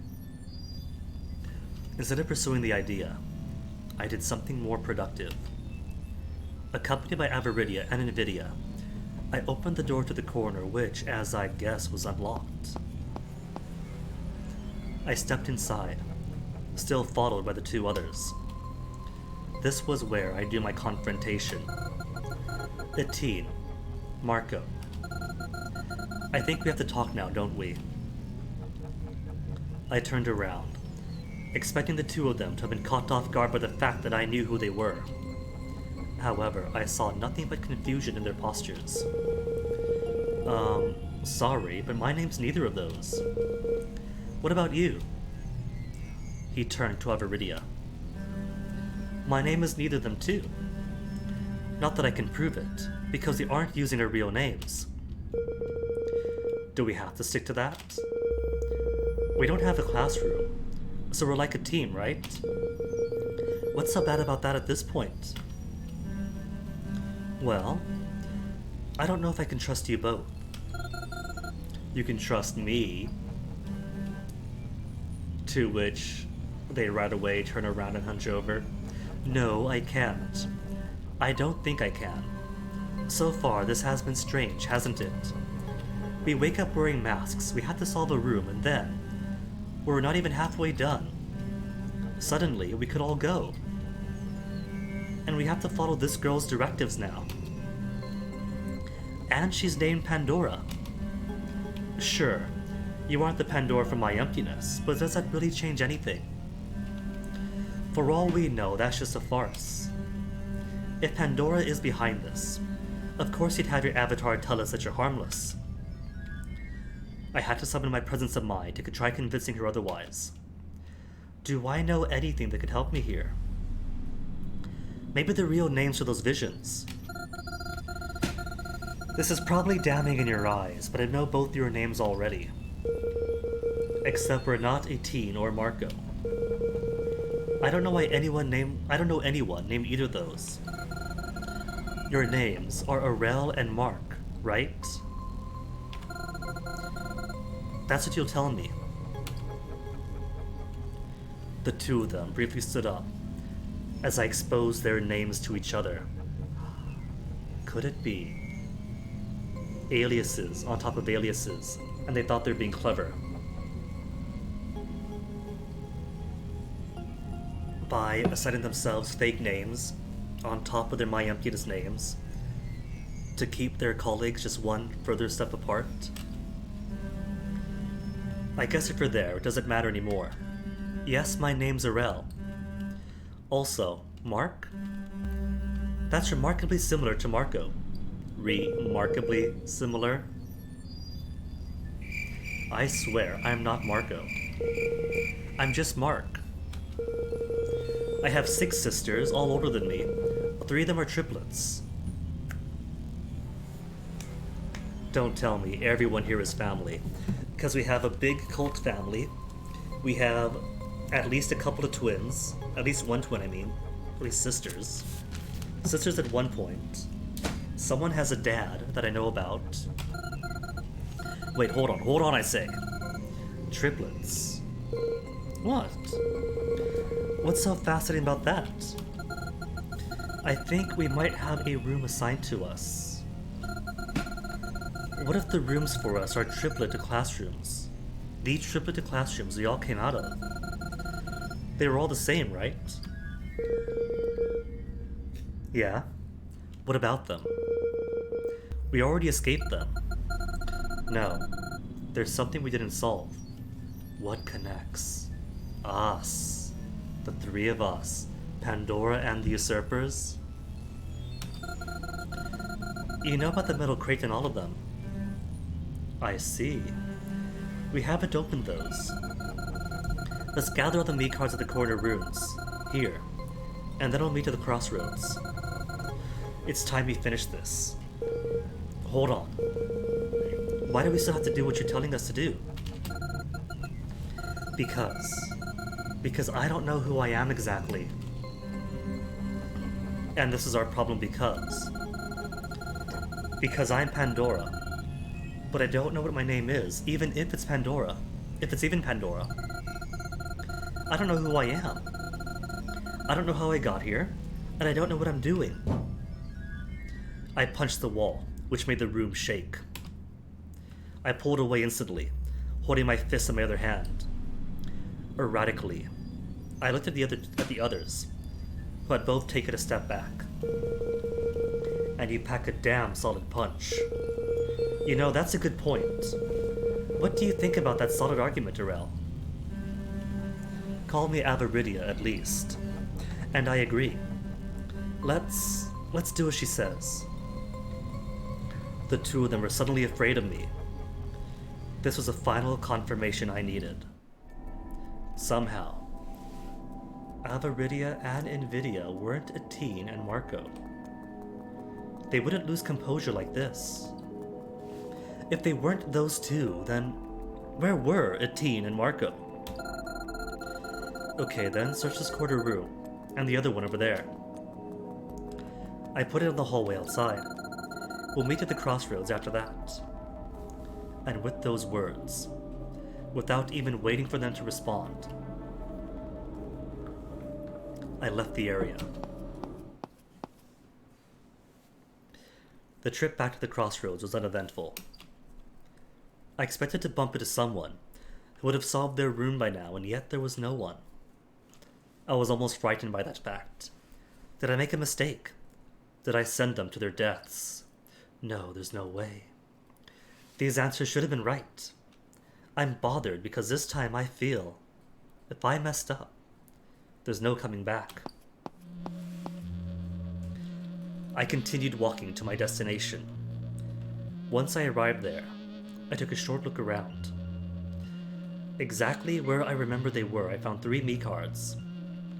There was a 4th one, according to Invidia, but it was behind the wall. How do I open it again? I can't access the middle area. For some reason, this time is completely closed off, and I can't open the metal plates at all. I stood before the plate. Well, I noticed them earlier. From up close, I saw there was a few slots reminiscent to some ATM card slots. Do I use my Mii cards here? I thought there was no point in thinking about it for too long. I slipped each of the cards I just got in the slots, for a total of 3 filled in. As soon as I did, the secret passage opened. Well, that's convenient. Why 3? We need to use 9 to unlock the middle stations. Maybe it's supposed to be 3 and 9 together for 3-9. That number again. Why? And why am I talking to myself? Is it because Ancora did it a lot? I guess if I'm carrying all their memories, that I'm all of them, including her. No. That was wrong. Speaking of which. Everyone's up, except for Avaridia. That's wrong. I remember the visions of everyone's helmets, but I never gained hers. Still, I probably carried it over from her anyway. Carried it over? From when? Why do I think all of this already happened? As if it was gospel. I woke up in that room, and then that was it, right? Earlier, I did have a vision of Invidia explaining the coalesce. What did it mean, though? Why do I feel like I've done all this over and over again? My thoughts are interrupted when Invidia walked up to me, followed by Avaridia. They had finished reading what I'd asked of them. Found some answers? No. Only questions. I had to enter 3 Mii cards in these slots to open the secret door here. Secret doors now. You know, with every passing second, you grow more suspicious, right? I know, but I swear.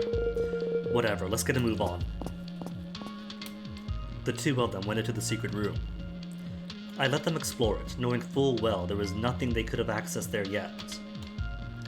We needed all the keys for the elevator to be functional. Unless there was some sort of skip I wasn't aware of. I kept an eye on them just in case. The 2 of them returned momentarily. I had to assume neither of them were really Etine or Marcos, as they had absolutely no idea how to operate the elevator. Now what? What if? What if, in this timeline, Etine and Marco had no reason to log in?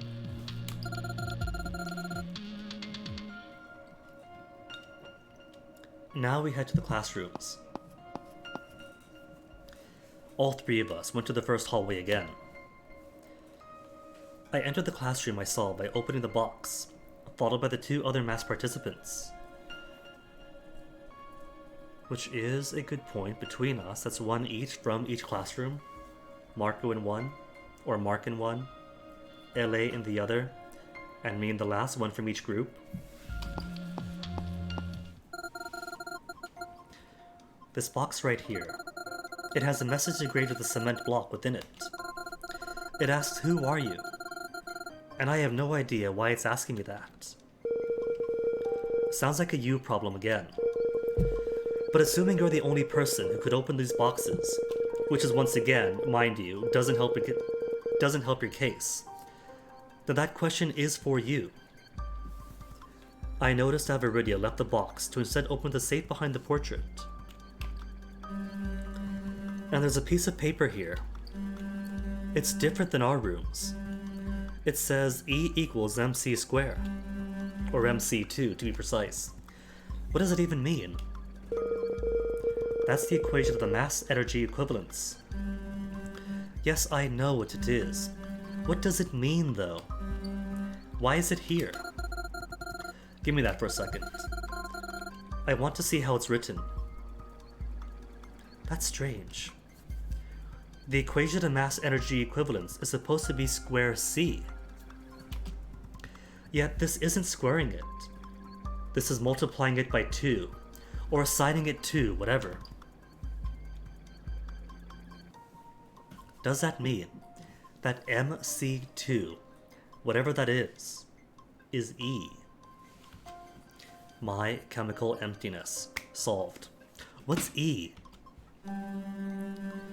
The one in our room wasn't this, but I can't remember what it is. Let's go check it. The two of them left the place. This time, I was the one who followed after them. We entered the other room. Aviridia had already had her hands on the piece of paper. While I waited for her to read it aloud, I realized the metal box in here wasn't actually unlocked, so I remedied that. This one says Mid-Air Avionics. Oh, that is why you wrote that down, huh? Mid-Air Avionics, which isn't what NVIDIA wrote? So Mid-Air Avionics isn't just something they came up with on their own.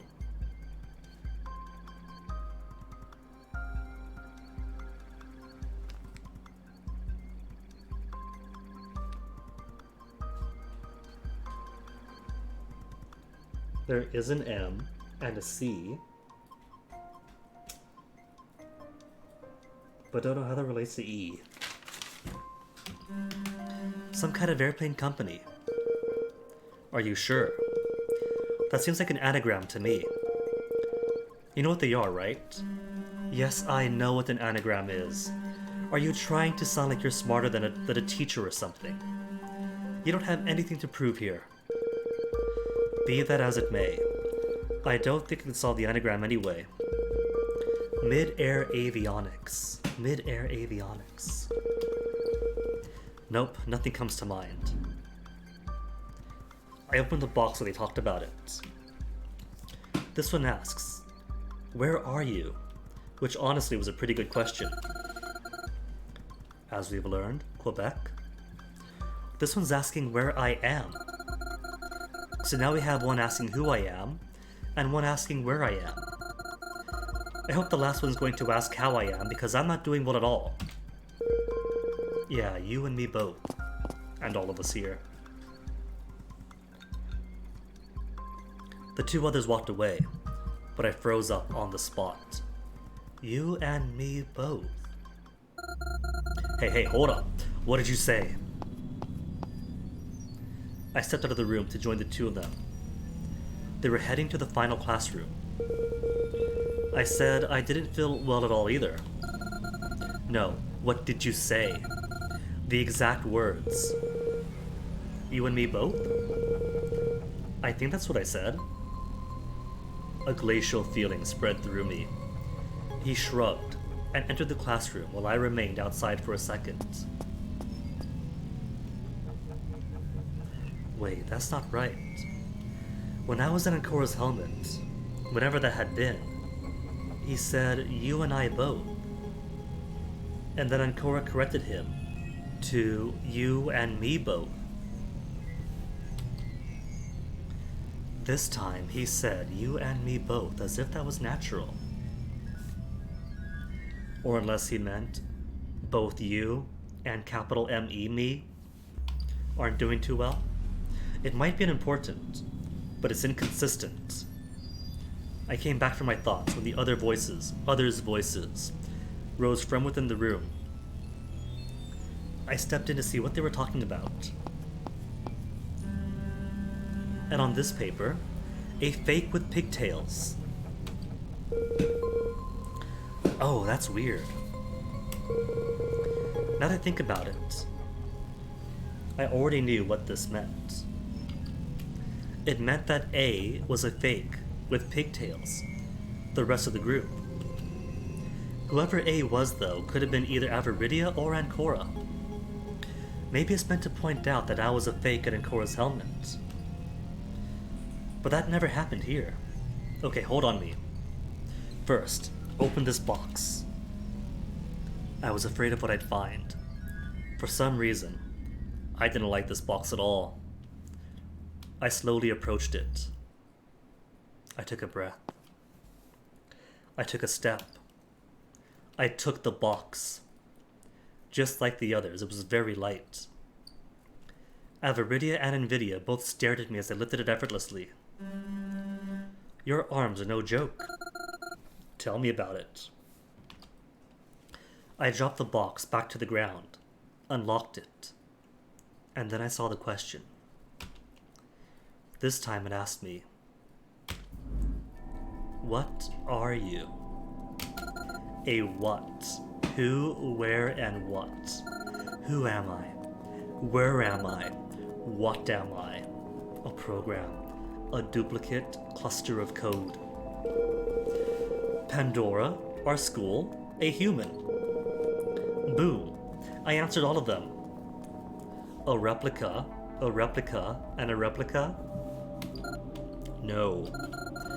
Why hide these questions so well if the answers are simple? But first, Mark. I walked towards him. He recoiled slightly as he sensed my menacing aura. Who are you? Huh? What do you mean? I have a lot of evidence to believe you aren't who I thought you were now. Marco. Where is Marco? You're supposed to be Marco. I pointed at Avaridia. And you, not a teen. Who are you too? I could ask the same about you. I turned around to Marco's when I heard another voice. That was another Nvidia. Hey, Robbie. Just in time for more bombshells? No, this was Marco. Who are you? Where are you? What are you? Find me to answer those. Of course the usurpers wouldn't be in the game at this point, would they? They're still pulling the strings, changing the program. Maybe giving me the questions? So potentially 2 each of Avaridia and Nvidia? 2 of me? Marco shrugged. He took several steps closer to us, forcing us back from his menacing presence. Sleep for now. You'll find me shortly. I fell down to the ground like a marionette without its strings. I barely caught a glimpse of Avaridia and Nvidia doing the same. All became darkness. Username now. Where's username? This is still on the U paths, not the M's. Username. Novel. So maybe it's all correct from here.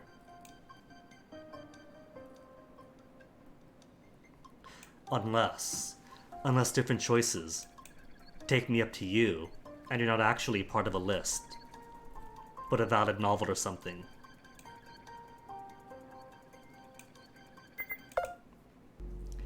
Bangity boom. I was floating in a sea of nothing. This was my chance to think about everything. What better moment than when I was a prisoner in my own thoughts? First of all, let's tackle the questions. Or rather, let's tackle the pieces of paper, and then the questions. The first piece of paper is E equals mc2. That, as Averidia puts it, is the equation of mass-energy equivalence. Why is it here? Once again, I doubt that it refers to this particular equation. The reason why is because of the mc2 part. What is mc to begin with?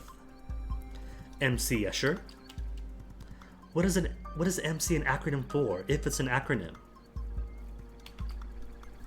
Maybe it means main character.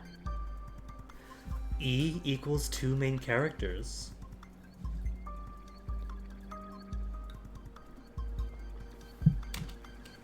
That's kind of silly. If it does, though, then the second main character is E. Arel? Is that it? Is Arel the second main character? I don't know. I guess it's something to keep in mind. Arel, or Cyber 7 had your first shot too last week. Shots buddies. And Cora, we only know the last name of. She is a pen mill, but no first name known. What if she's E pen mill? Let's go to the second one. That one's an anagram. I can solve it really easily. Midair avionics means NVIDIA is Marco. Really? It was that easy the whole time? NVIDIA is Marco. In front of us this whole time. There. Solved. Nothing simpler than this. What? It's not simple? Maybe for you it isn't simple, but I can compute that really quickly. I can compute that really quickly. We're programs. We're all programs. Speaking of, why were there 2 NVIDIAs? Did they switch places? Is that what Marco did when he died then? Did he switch with Mark? I don't know. Is that correct? No. It's probably not exactly like that, considering that Averidia did not have to die to switch. I couldn't deny the fact there were 2 NVIDIAs. Were there also 2 Averidias? One for Atene and one for Arel. Which one had I been dealing with all this time exactly? I couldn't answer that question yet. I moved on to the last piece of paper. This one says, a fake with pigtails. I already established what that is. It means A, as in Ancora, is a fake with pigtails, or Pandora, Nvidia, Gula, Tricidia, Averidia, Era, Luxuria, Superbia. If that's the case, then why is Ancora being called a fake? Is it because I was spying on her the whole time?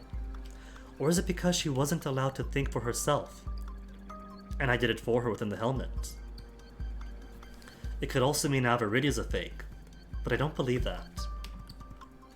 If I go the Atene is the mastermind route, then is it Marco also the mastermind? That means the fakes would be A and I. AI. And me, this time around, did say real time. I'm an AI. I'm AI.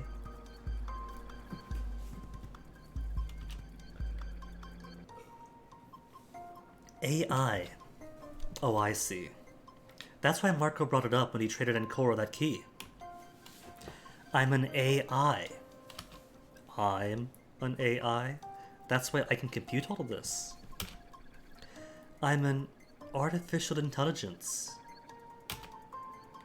That's what I am. Wait a minute. What if it's a physical AI? I was thinking this whole thing is inside a computer. What if we are a duplicate, but we're a robot duplicate? A robot duplicate with a robot brain. And not a program? Because I don't think anyone else is a robot. That explains my body too. If my body is some kind of robot, then I can lift those boxes. I can lift them because I'm strong. I'm not limited by the physical capabilities of normal human bodies. I'm an AI who lives in a robotic body. And that's why I could also be in Ancora's helmet. At that moment, a girl appeared in front of me. Me in front of me? It was me, but not me. Just me. That's right. It's me. I am me, and you are you.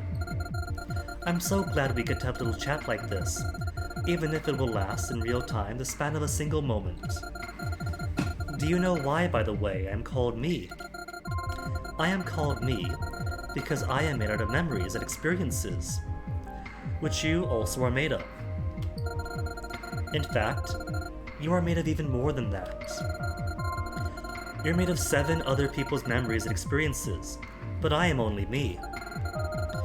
I guess while you are me, as my sister of sorts, you are also us. To put it simply, your real name is E288. E equals MC2. So what's the MC2 then? If the E equals is E288. Do I have E288? Did that show up anywhere else? I don't think it has. As I smudge all the rest of the penciling. Nah, I'm pretty sure E288 is new.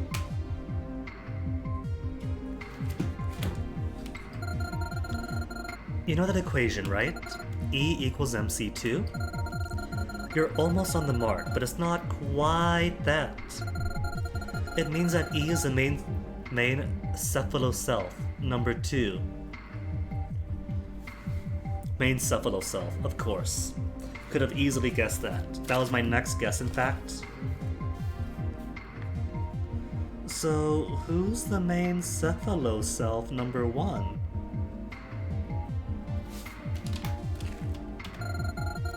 Cephalo means head, and self means, well, self.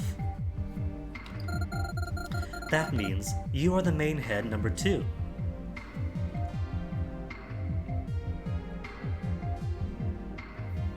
Hey, Robert, that sounds fantastic.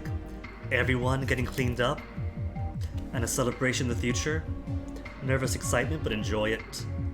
If nothing else, you've earned it.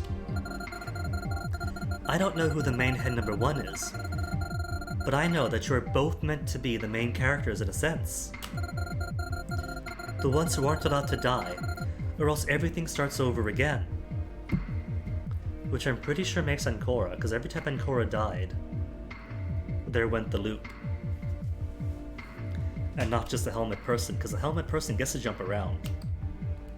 Wait. You mean there's another AI here? Wait, no, it can't be. It can't be Ancora then, hold on. Because doesn't Ancora die up here? And then we jump into Marco's helmet. And it's Marco and Avaridia walking around. No. She doesn't... No, it's here where she doesn't die. Here they open up their helmets. I forget what happens here. Yeah, that's right. Then Avaridia shoots Invidia, uploads him, and then boom. So that continued with Ancora dead.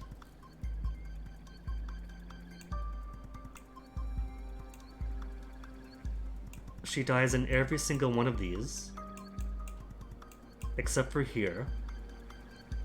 Well, it dies and loops on every single one of these games overs, except for here where she dies and continues, dies and the game continues, and here where she lives, and I'm the one locked out because the helmet gets taken off. So who's not allowed to die then?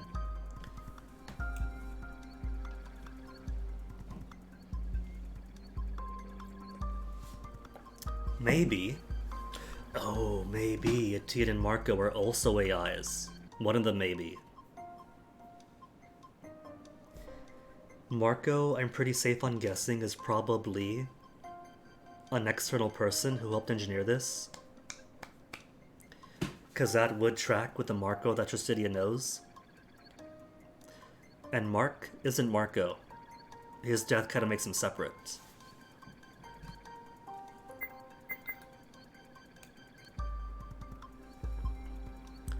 Maybe it's a teen.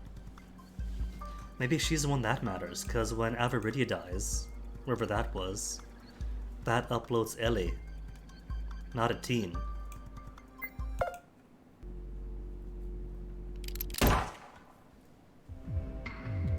Wait. You mean there's another AI here? Oh, no. The main Cephalo Self number 1 isn't here. Yeah, and a teen hasn't showed up yet. A teen, Avaridia, is not a teen. Marco's here. And Mark. But no a teen yet. There's something else, and somewhere else. For now, let's focus on what's relevant to us.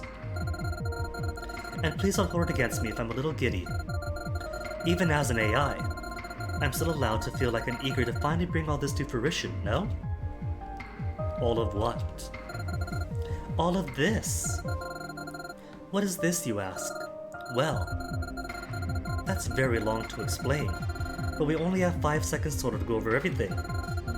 Thankfully, we're both AIs. So as I said earlier, this will only be a moment. Just sit tight while I explain some other stuff, okay, sister? Okay. I don't have a choice anyway. To begin with, now that you know that you're an AI named E288, I will say that I am an AI named Me, and our code name is Pandora. That is our data file designation of sorts. That means you and I share the same code. Then who birthed the Me code is a question. Except I was in the sister body to yours.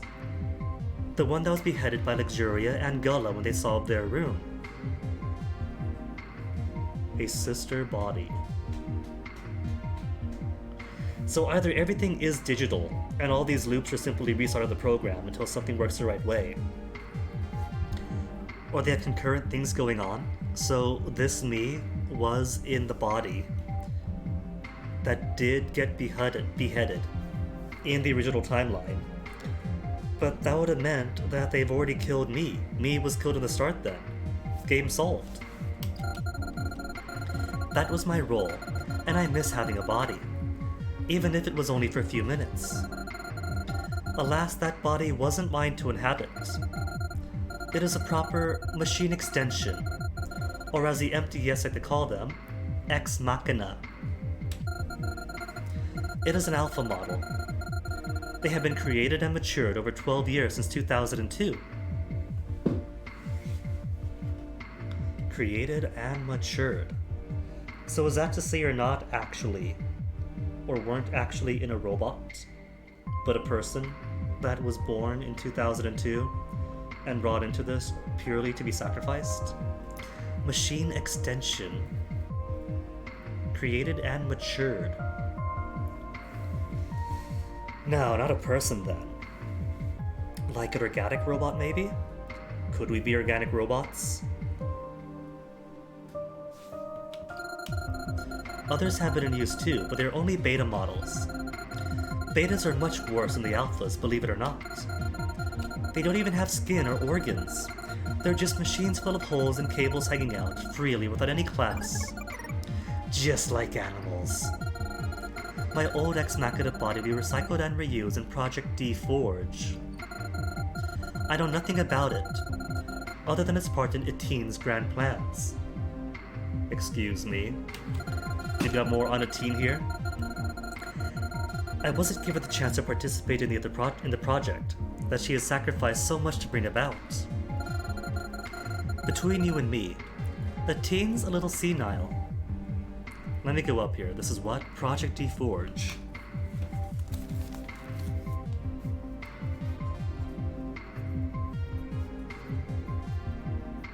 I'm really running out of space and having to use the margins of margins. The code name for Game 3. I kind of thought it might have been something like that. Here's a future project that even me doesn't know about. Stay tuned. But you didn't hear it from me. Anyway, now that that's established, yes, your body is an ex machina. It's also an alpha model too. A proper one with skin, organs, and everything else. Oh, I'm boring you now. No, not at all. This is all the answers. Okay, let's have you participate a little. What do you think about trust? Do I trust you? Is that what you're asking me? No, she's asking, what the heck is this trust? Where the worse people trust us, but the more we spy on them, the closer they get to upload? No, no, no. I'm asking you, what do you think about trust? Oh no, you see, I got lots of space here. I could fit it, like, on the bottom, along the sides, lots of areas between the puzzles, to put more bits of information.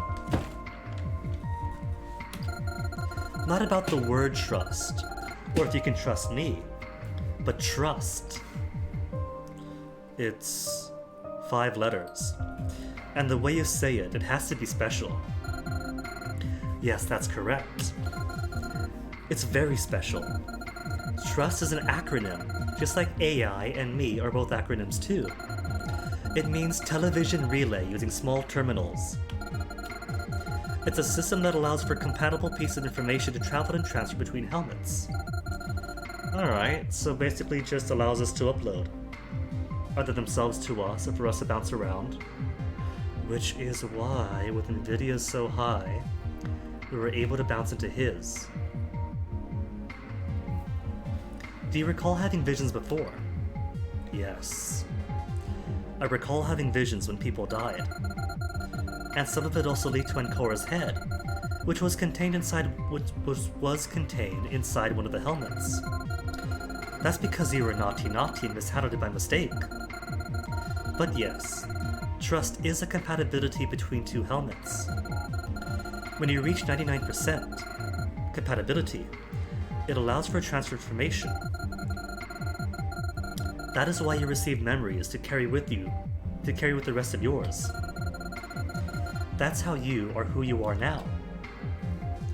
It's hard to think about it. This is like admitting, I'm not myself, but just an amalgam of personalities that make up other people. Which I kind of figured, that Pandora was that Gestalt personality, but I thought this whole thing was a giant computer simulation of uploaded personalities. Apparently robots, but then how does that explain the looping if we're all physical robots and peoples? Am I really me? Yes, of course you are. Even if information is copied over, it's still a new you. Hold up. Something feels wrong. Are you panicking? There is no reason to. What am I exactly? What am I? I told you. Your body is an ex machina. Yes, but that's not what you mentioned just now. You talked about the helmets and about trust. You talked about information transferring between helmets. Helmets are just that, helmets. No, sister.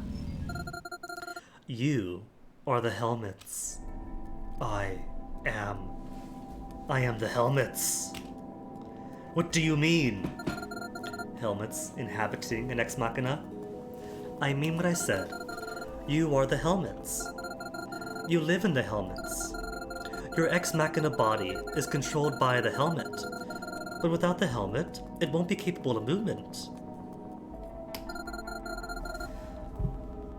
I kind of maybe had a hint to that way early on when I thought, maybe Ancora and the helmet aren't the same Ancora. But I fell for the ruse, and I thought, no, that's impossible, because Ancora's actions have mimicked the thoughts in the helmet, so it can't be the case. Turns out that was the case. The helmet, and whoever's in the helmet, is their own thing, but is the helmet, period. Like an octopus, I guess. Both 8 heads instead of 8 arms. You are the helmets, E288. All this time you have been alive, as code in the helmets. If I had palms, they would be growing sweaty at this moment. If I had a body, it would be trembling in fear. What did that mean? Could I die if the helmet was turned off? No, that's sleep mode. Yes, or not. That's exactly what it means. If I spied on another helmet, was I transferring myself to them? My whole self? My entire code? Yes. That's exactly what it means. What about the original code? What happens when it was copied over? What happened when it was copied back with the new insights it gained? Explaining the reading Steiner phenomenon. The original code is overwritten entirely. It is deleted. Gone. The original you. Gone. Over and over every time you transfer. It is a cut and paste. But by cutting, the original disappears. This was what gave birth to this undying fright. That was a conclusion I'd reached too. Everything felt so cold. Aw, you? E288, you don't gotta overthink this. Every single neuron, every single cell in my body has been replaced several times over, but there's continuity. We're all copy-paste in some way. Everything was so cold. Wait, can you read my thoughts? I told you, we are made of the same code, sister. However, I would advise against panicking too much. It would overload your helmet. It would overload the helmet. And then you'd accidentally delete yourself. A virtual suicide. Okay. Calm down. Calm down. I can calm down and stay calm. I don't want to be erased. I don't want to die. I don't want to transfer. I don't want to cut and paste. It's a bit late for that. Funny. It's the opposite for me. What? I want to die. I want to be erased. I want to finally rest. Do you even know what a hell this is? I've been trapped in code for the past many years. Too many to count. Too many to compute. So yes, I do want it. I want to be ended. Finally. And also, if I'm ended, then that means the plan is going forward, as my programming interprets that as being a good thing, so, you know. But that's not you, is it? It's not you who wants to die then. Sister, we're all trapped by our programming. Humans, animals, AIs, we're all puppets dancing on the strings of fate. But I have one last thing to tell you before I'm erased. Trust in Etine. I know you think she did all this for a very bad reason, and that she is a devil incarnate or whatever, but that is not true. She just has issues. Feeling things. However, she has a plan to do something really big. Even if it's not immediately relevant, that plan should succeed. So does all that mean Aviridia is a true zero for the series? So please give her, and Marco, your support. They are on your side. They are fighting the MTS. You and I are codenamed Pandora. So before we're both gone, we should make sure to open it. Go to the White Room. Everyone will be ready here by the time you arrived. We should open Pandora's box, or Pandora's jar, or whatever. Please escape from here, and save him. Who is him?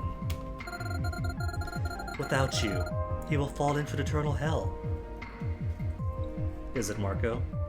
Well, we've killed Markov, but not Marco, did we?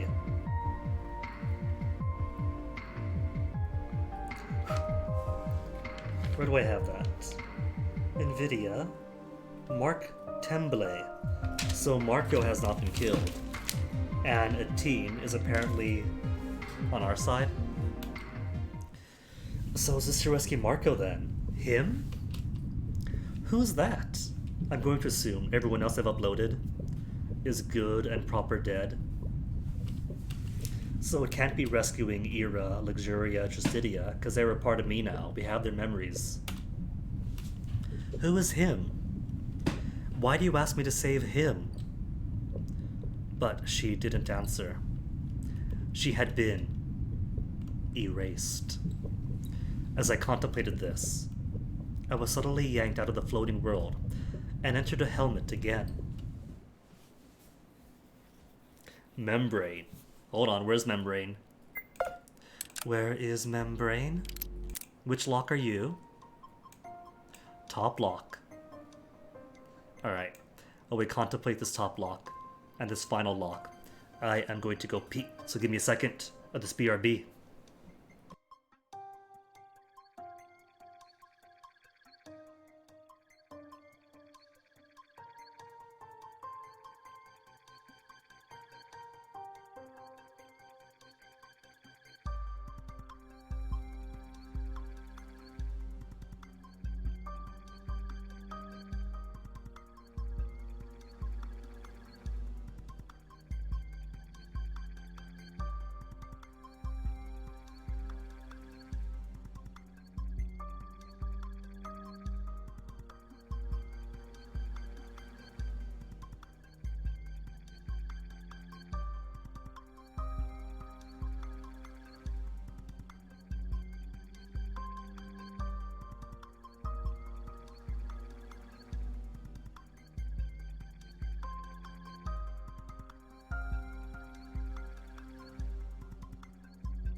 There we go.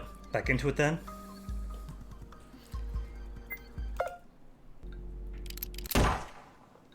Membrane, was it? Which should mean more Ancora time, just watch it from her helmet. We should be off hacking other people. Smile and shine. Oh, this means you should be able to see the point where she gets attacked. If we're down the bottom.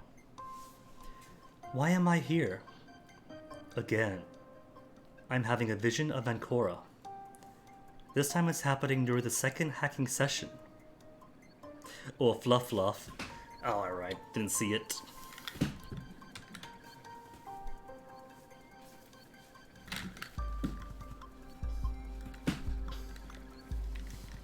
There you go. Fluff has been fluffed.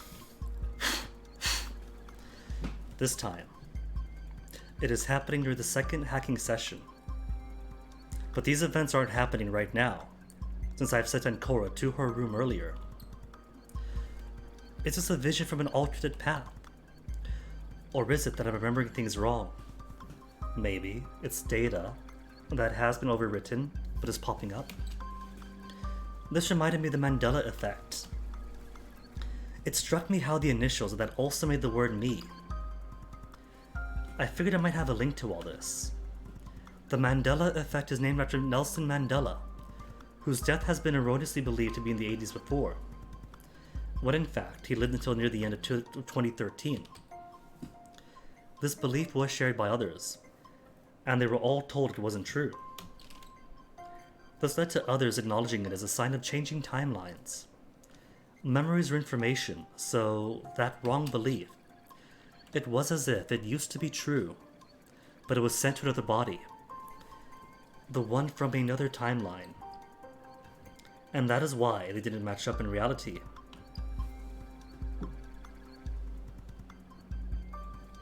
So as I was going with alternate timelines and Mandela memories that pop back, so it's not a big giant machine then.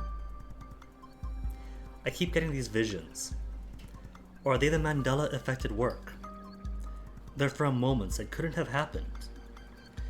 Was the many worlds interpretation right? Or was it too ridiculous? It's too easy to think of it as a link through time. I think it's something else. If these visions are not about a link through time, then what are they? All I want is my sister. Where are you? Ancora does have a sister. Know what I'm thinking? I'm thinking maybe Superbia and Ancora are related. Because the whole thing with the, the Sally Ann tests was to get God to observe the universe in such a way that the me cards duplicate. Superbia has a sister, and Superbia mentioned that her family treats that sister as if it were God. And November 19, 2014 is both Superbia's birthday and Ancora's. So maybe Miss Samguri, or Samgauchi, my handwriting's awful, is related to Miss Penmill.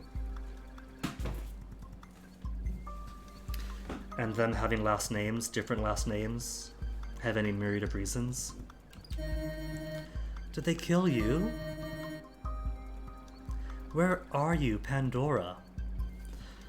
No.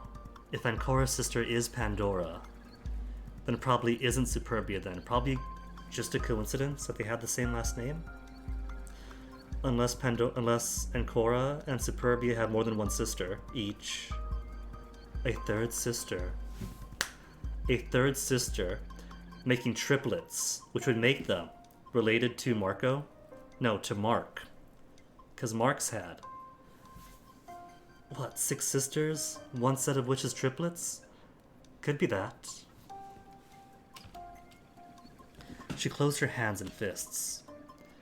My thoughts were cut short when she mentioned that name. You weren't the 9th one, were you? Why did you die there? I already established my name wasn't Pandora. Pandora was Ancora's sister. I hate the name Pandora. I wanted to stop it.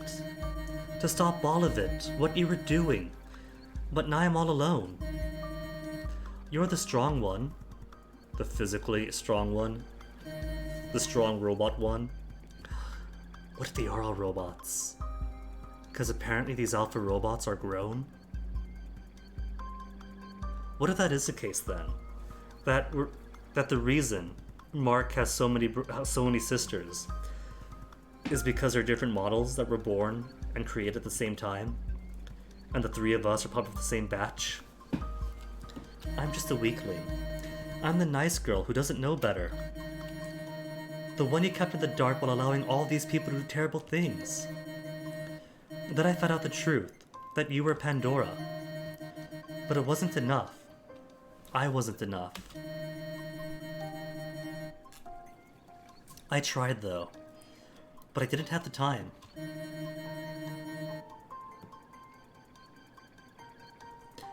Youngest of 6 siblings, was it? We have what, 9 characters? Oh no, what if they are all related? What if they're all robots? That the Pandora robot turned to do devious crimes with. Are we all gonna be robots? Is that it? And that's why we keep coming back to life? Because they're just uploading? They're just reactivating the robots? Are you really dead? Or, ugh. If only I could talk to you. She inhaled, after she realized she stopped breathing. Another vote is coming. I don't understand anything going on here and I'm scared. I want to believe you're still out there. And Cora has a sister. And so did I. Mine died. And so does she believe hers did too. I'm still confused as to where this is too. This is my school, but it's not my school. Thankfully there's a map here so I can see. And Cora walked up to the map, looking at it intently as she imagined just what was wrong with it. Well, the crossroads aren't just a tiny part like that. It's way bigger. Some of it was closed off and we can now... And now, we only have access to about a third. And where the exits are is nothing. It's just a wall. It should look like this. But it looks like this. Why is it different? Why does it not look like this? Is there more to it? Is it possible you're there? She raises a good point. I have to keep this in mind. Let's compare it again to see. Possibility 4 more rooms. I just don't understand why someone would need to block most of the crossroads. The exits I understand, but the rest... This is leading me nowhere. I better get going for the vote.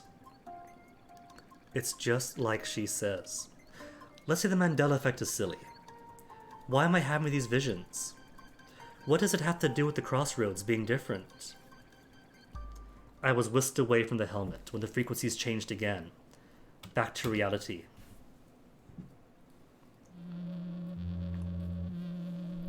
The lights were on in the classroom when I woke up. Oosance. Cyber 7 had the exact same thoughts. All the revelations that came at me were taking their toll. While I understood I was built strong, this was still tiring. And I didn't know what to believe anymore. E288, our official name now? What time is it?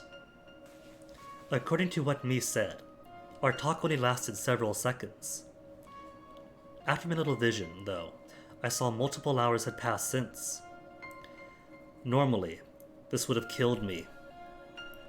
Thanks to my meddling, the game was different. Since the game was different, it hadn't. I figured I only woke up now because I've been turned offline, and so I hadn't experienced time passing. Did I miss everything? At least I'm back now.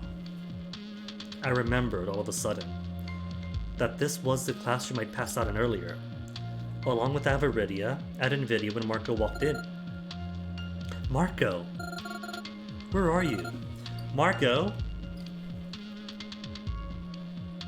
No polo, chat, please. But he didn't answer. After a short look around, I realized they weren't here anymore. He left the area with Avaridia and NVIDIA. Did they leave willingly, though? Assuming they passed out like I had, Marco probably carried them away. I was alone now. Not only was I alone, but I knew Mi was gone too. Erased. I shuddered at that thought. Rising off, I dusted off my sweater dress and left the room. Let's recapitulate real quickly. The 3 questions asked of me were, who am I? Where am I? And what am I? But I know who I am now. I am E288. It's awkward and not really a name. And what does E288 even mean? As for my location, I think I'm in a replicated school.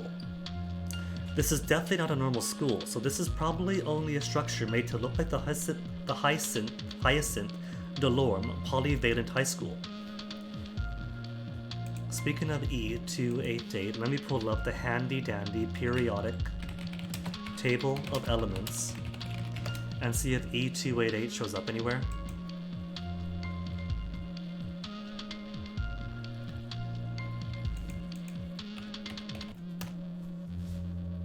No. A few diagnoses codes, blah blah blahs. Meditations on violence for your survivor with Roy Miller, no clue who that is. E288. Alta VZ Pelzer, maiden headliner, no clue. So it's not an element, no elementary E288.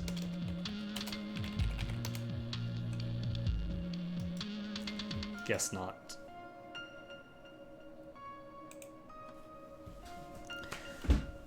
Replicated school, Polyvalent High School, and for what I am, I already know that. I'm an ex machina, an alpha model, a robot, a person but not a person. A robot but not a robot, an AI. That means I solved those 3 questions, but many more remain. I walked out of the hallway to go back to the crossroads. Just like before, the plates were closed up. And yet, something didn't feel correct. Are dudes alive? They're all still alive. And 99% on everyone except for Aviridia, which means I could bounce between everyone freely, if I chose to. I traced my hands over the metal plates separating the stairs in the middle area. I stopped to think about the school, just like Ancora had done. Ancora said the map was wrong. She said the crossroad is supposed to be bigger than this, and was a middle part between all 4 wings. That last part had been established long ago. It's bugging me though. I remember being able to access the middle of the crossroads, which is at the upper right. Why is it closed off now? Is it because the game has changed? Even so, we need to put the Mii cards inside of the machine, no? Yet it is inaccessible. Did we wake up elsewhere than I originally thought we'd wake up? Let's assume that this crossroads really is a crossroads. That means there were possibly multiple wings. Wait a tick. Is that the game? It's not the crossroads of Wing A, B, C, and D, 3 of which have been blown up. But the crossroads between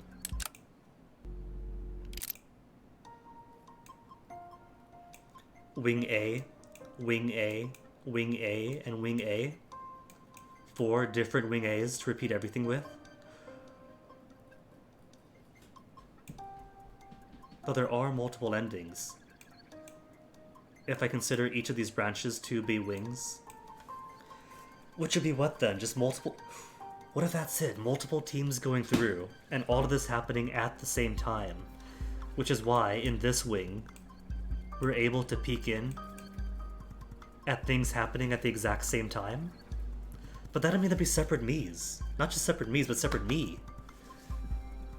Like, as this me, as this Pandora, or E288, is hacked into somebody else at that exact same time, we're hacked into that version of Ancora. Oh, that could be possible. If instead of a digital reality, This is a 4 times separated building. Not just replicating the school once, but 4 times. And if we're all robots playing our parts, running the same experiment over and over, it's more expensive than just all of us being digital though. But since we do have robots, it's a possibility. And the robots can be recycled. If me dying in the first room the first time through is anything to go by. Did we wake up elsewhere than I originally thought we'd wake up? Let's assume that this crossroads really is a crossroads. And that means there are possibly multiple wings. However, when I look into the secret room, that quarter doesn't have access to another wing. It's all blocked off.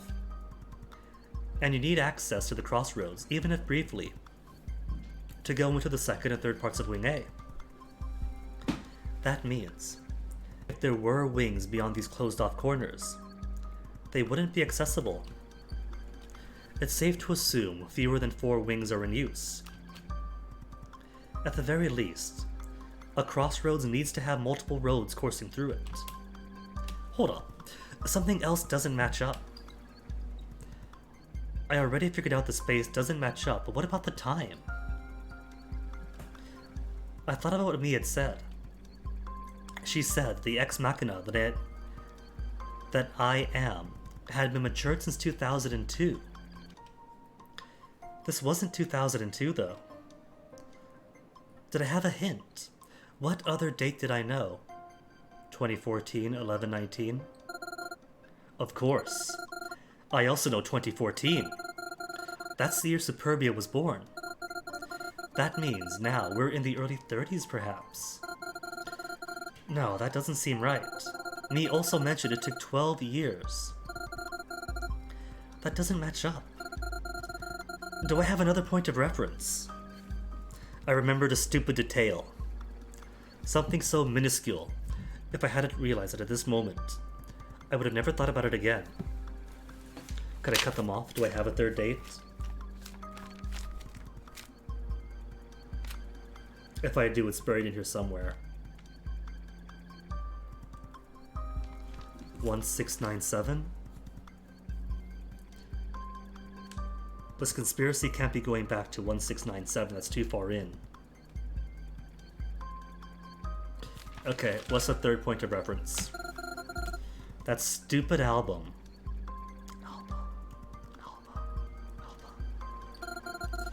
That music album Trustidia mentioned.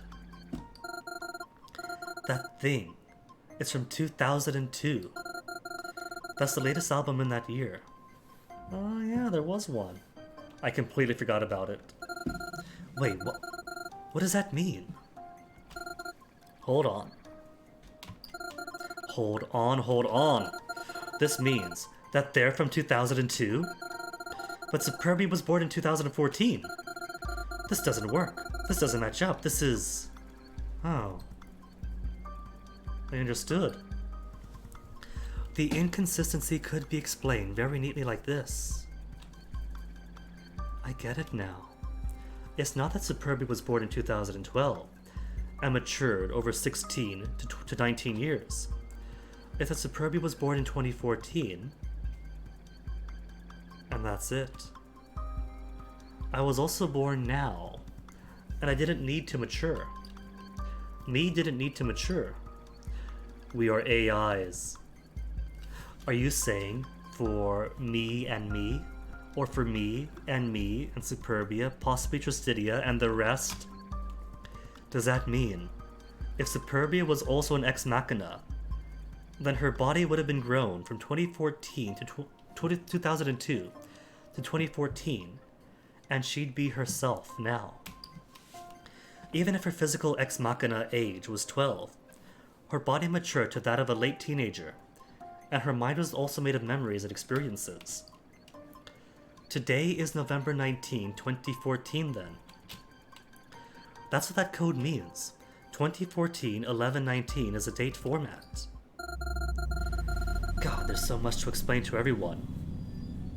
But would that mean that today's November 19, 2014, simply because Ancora, Superbia, and maybe everybody else were born today upon our activation?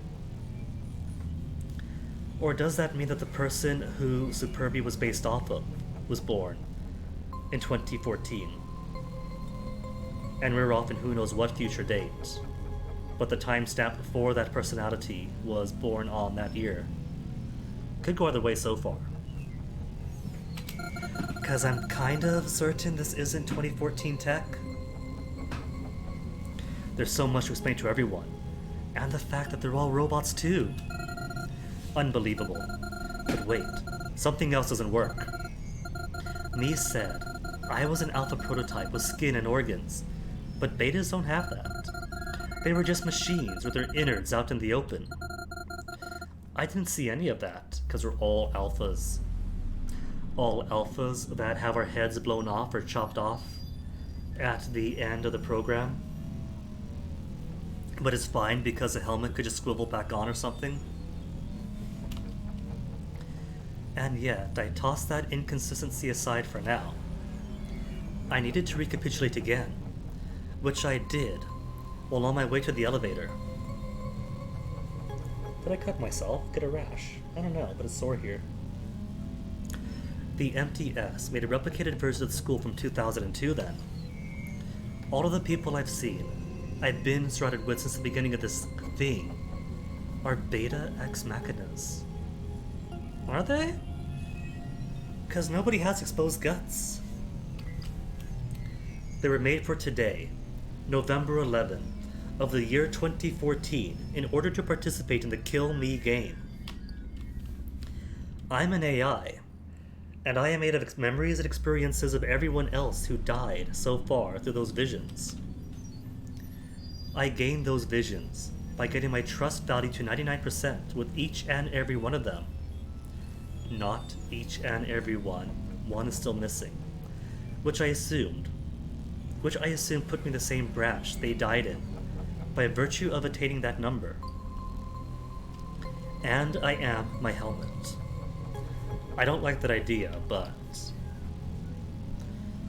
I slowly looked over my hands. At least I'm alive. And I'm coming for you now with Teen and Marco. I'll find you. It's just as you said before, Marco.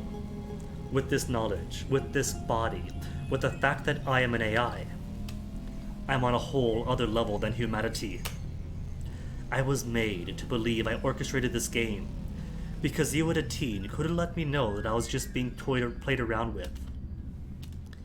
That friend who helped me set it all up, that was you, right, Marco? And yet I also have memories of orchestrating all of this. But those are probably fake memories, right? But I still don't have the motive. As far as possible motives, everyone here is connected to my emptiness, so it's possible that these my emptiness people who have died are being punished in some way. Maybe we're trying to extract some information since they have their memories and experiences. Or maybe it's just to transform me into some big amalgamation of my emptiness. There's also family elements. Somebody died at some point, who was probably innocent. Gula's lost her dad, the school's been blown up. There are many tangling motives, but I don't think those connect to Itine and trying to make me some big Grand Falloon, some legion. I know the who and the what, and now I even know the when. What is the why, though? As I stumbled through the crossroads, I made my way to the elevator. Yet it wasn't open, and I didn't have the G key to unlock it. I was stuck. What am I supposed to do now? Am I supposed to... I guess there's no harm in trying. Can I hack into Ancora's helmet from here? For a vision or another? Is that what's going on? Is this... Where am I? Nuisance? To not just thwart Atine and Marco's plan, but to understand her predicament. This is still locked. Went through you. So that's weird and mysterious. But is it to build up? Wait, if this is going on right now, then we're studying metaphysics across from metaphysics? Communal discovery. The hacking session is required. So is this with the bulls and the me card? NVIDIA. And then meaningful. Alright. So maybe this is what Ancora was doing while the item duplication session was going on to lead up to properly hacking the helmet. But she takes off the helmet here though. So what's her to hack? Maybe I hack the helmet, back to reality, and then bypass that completely. You three come in. Possibly physical people, at least Atine and Marco are, and maybe another robot in Ancora. And then I charge in Kool-Aid Man style. Alpha robot that I am.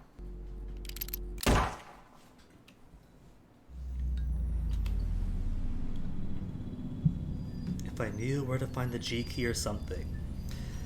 I sat down against the closed doors of the elevator and focused intensely. I didn't know how I would make it happen, but I tried really hard. And as if answering my plea, my consciousness vanished from this helmet. I had forgotten what this would do. I had forgotten it would kill me. As my data was transferred to Ancora's helmet, my previous self was erased once again. And the destination point. And at my destination point, my data reconstructed, copied into this familiar territory. Now hold on. If the original, or the copied original, gets deleted, while the transferred copy exists, wouldn't that hold true for me too? What if her death is merely her original getting erased, and now some copy of hers has woken up someplace? Not only that, but I also figured out the timing of these visions. These visions I've been having ever since I woke up in this body. They were timed for the exact moments when I'd previously been hacking from Ancora's helmet into another one, leaving it vacant. And now, I was occupying that helmet again.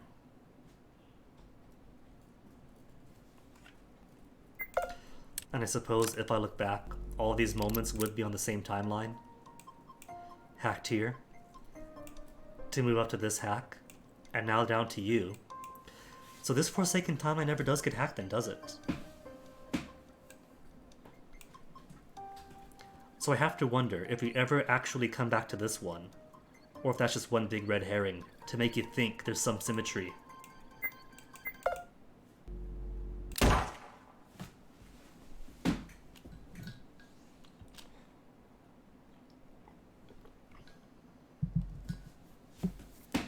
So this would mean that it's possible that Ancora does have the conversation with Aviridia each time.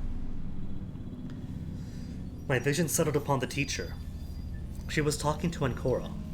However, I had no memories of them coming into contact at this time, and in a classroom of all places. Oh, I get it. This is from the third hacking session. It was the one that led to the me cards being duplicated. But once again, this couldn't have happened. How am I getting these visions? Hello? Can you see me or hear me? Ancora gave no response. Were most likely during the short shutdown I remember having. There had been a weird blackout when I hacked Aviridia's helmet, right? This must have been during that time. And yet the question of how remains unanswered for now. I have very little time, so listen carefully. You have guided us so splendidly. Oh, this is definitely Atine then. There was yet one more obstacle in your way. After you wake up, take the elevator to the White Chamber. There will be 8 seats in an octagonal pattern. In the middle will be something else. That'll be what you have to solve. Once it is done, you will be free to go, along with all of my emptiness. Be aware, however, that solving it will trigger something that will affect my emptiness forever. Well, truth be told, they probably can't free my emptiness, because if I have their memories, they're all dead already. Is it to free me, then? To unleash me upon the world? To put it plainly, you will have the ability to punish 7 of them directly. 7 of them in my head, is that it? Am I becoming the sacrificial lamb? Or are the humans powering the machine in pods, like I originally thought, and they are there directly, actually, plugged in, and waiting to be punished in some way? You will be able to save the 8th one. Make your choice carefully. There is no coming back. Once you have made your choice, press the button behind their seat, and they will be spared. There was that talk about saving him, so she's probably wanting me to hear, to reiterate that I have to save Marco. This is a teen, right? Why is she giving me all these directives? And most importantly, how? She's speaking as if she knows I'm here at this very point in time, despite the fact that this is just a weird vision. Also, you may want to know, capital U. Once everything is over, there will be something else to do. In order to access a particular moment, you will have to do something unorthodox. Have you found any alternative solutions to puzzles yet? Alternative solutions to puzzles, you say? This has nothing to do with your final deduction room. It's not for us, but for you. If you find all of them, you will witness something interesting. Now go. Very soon I will join you there too. Very soon, you may live the life I never had. The TNA, does that mean you two are an AI? No, couldn't be. I don't know who to trust, or who is the AI. There's someone else who isn't me, who is an AI. I mean, we all are. But who the main Cephalo Self number 1 is? My vision cut off. I was being whisked back to my own helmet. But first, I had to quickly compute something together, because some of this did not match what I knew. This had been nagging at me since the start, and Etienne's presence only confirmed some of the doubts I've had. To begin with, I'm now convinced there are indeed 2 Aviridias and 2 Nvidias. If there weren't, then it wouldn't match what I'd seen before. There had been Mark, the first Nvidia, and Marco, the second one. It wouldn't be otherworldly to expect there to be 2 of everyone else too. Really, everyone else's are duplicates? Coming back to what Ancora thought about, the plans didn't fit the school. It's just like she said, the crossroads had been modified. It's supposed to be bigger because it stands between 4 wings. And just like Aviridia said, she will join me in the White Chamber. That would be impossible if we couldn't physically meet, right? Ooh, wait a second. Wait a second. There is that one. Where is it? Where is the one where we get to the very end and Ancora meets Ancora and that blows her head up? That's in one of these, I think.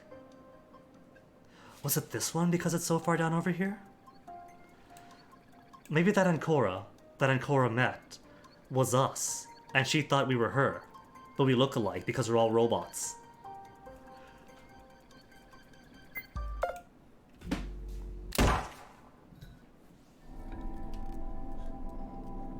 And just like Aviridia said, she'll join me in the White Chamber.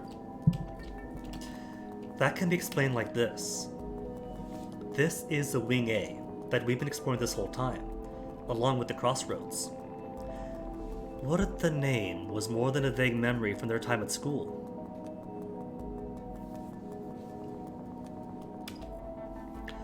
what if it literally was a crossroads for this replicated school too? Then that means that the crossroads was in fact not at the upper right extremity, but in the middle, which means the actual plans would be like first group, second group, and cause there's an elevator, right? Cause there is an elevator, who is to say there aren't sub-levels? Like 3 or 4 stacked on top of each other, for all the different endings to be possible. This is why the crossroads are different. They had to be modified. If you copy Wing A and rotate it like this, you could attach a second Wing A to the top. That also explains why the middle wasn't accessible. If it had been, we'd have stumbled into the group, the second group, doing their voting rounds. And they mentioned before that doing all this, if this was a physical copy of the school and everything going on in it, that has to be expensive. But if it is digital after all, but digital with physical memory space, because that'd be cheaper. But no, we're robots. If we're robots, we wouldn't have to be in a digital space, would we? We could simply be digital bodies, no robots needed. So it probably is physical. A very physical space. Probably with attachments to Superbia's family, who is wealthy, and has some creepy cult stuff going on.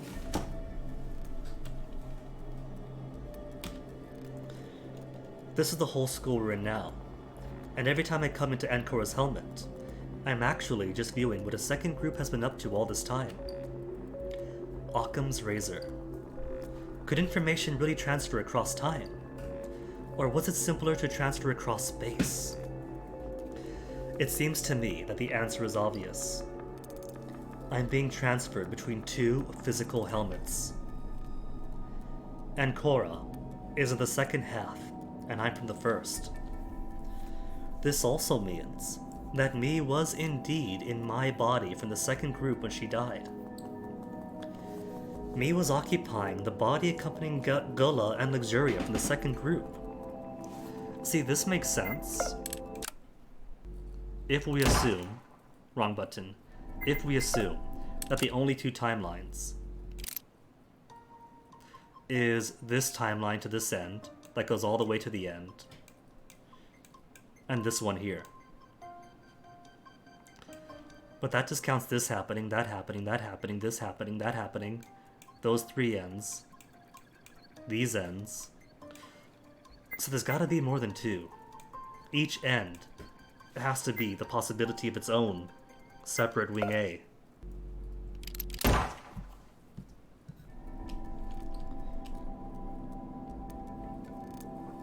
Not the real Gullah and Luxuria, the ex machinas who represented them. I remember some things happening that shouldn't have happened, like someone dying, and then they were alive again. And Marco, when he disappeared, he really was going to the first group, this one. He came to this group to confront the me that I am now. That's when I passed out and had a chat with me. That he went back to the second group. If there were 2 of everyone though, that means they were all robots? Or were they only partially robots? I needed to get to the bottom of this. I'm coming, White Chamber. And I'm probably going to assume that in the bottom route, where we suspect that Ira and Superbia are the one who kills us because one person is feminine in form and the other is muscular. Maybe it's not Ira and Superbia who come back and shotgun us, but the duplicate Marco and Antine. Aviridia and Nvidia that we didn't account for. I'm coming, White Chamber. It's time to finally end my emptiness. Usher. I slammed my fist into my hand, pumping myself up while preparing myself to enter the elevator. This is it. It's time to solve this final puzzle and be done with everything here. Except I hadn't gone back to find second puzzle solutions. What if I do that first? Because it kind of sounds kind of terminal here. Like I might need to go and get every single bit of puzzle. There's puzzles, deductions. Don't worry about it for now. That's post-game thing. Oh. They put the idea in my head. It's not my fault. That I'm thinking, oh no, what if I gotta go in and then get all these hints to solve the final puzzle? I learned it from you, Dad. It's time to solve this final puzzle and be done with everything here. I'll leave it to everyone, and well, if only it was this simple. From what the teen said, I wouldn't be able to do that, right? Out of the 8 of them, I could only personally save 1. I entered the elevator after it opened. I mashed my hand on the button, perhaps a little too hard, since I heard a worrying cracking noise coming from it. Since that was an automaton, the elevator was having a little bit of an issue transporting me. But isn't everyone an automaton? It's one automaton as opposed to 3 at a time. I assumed machinery was heavy, which meant I could never let anyone try to lift me, although we are the alpha model. And apparently others are betas, not that I know it. They'd instantly know something was up. If I was to live as a person, as I wanted to live too, like everyone else, then revealing my true nature would break my future.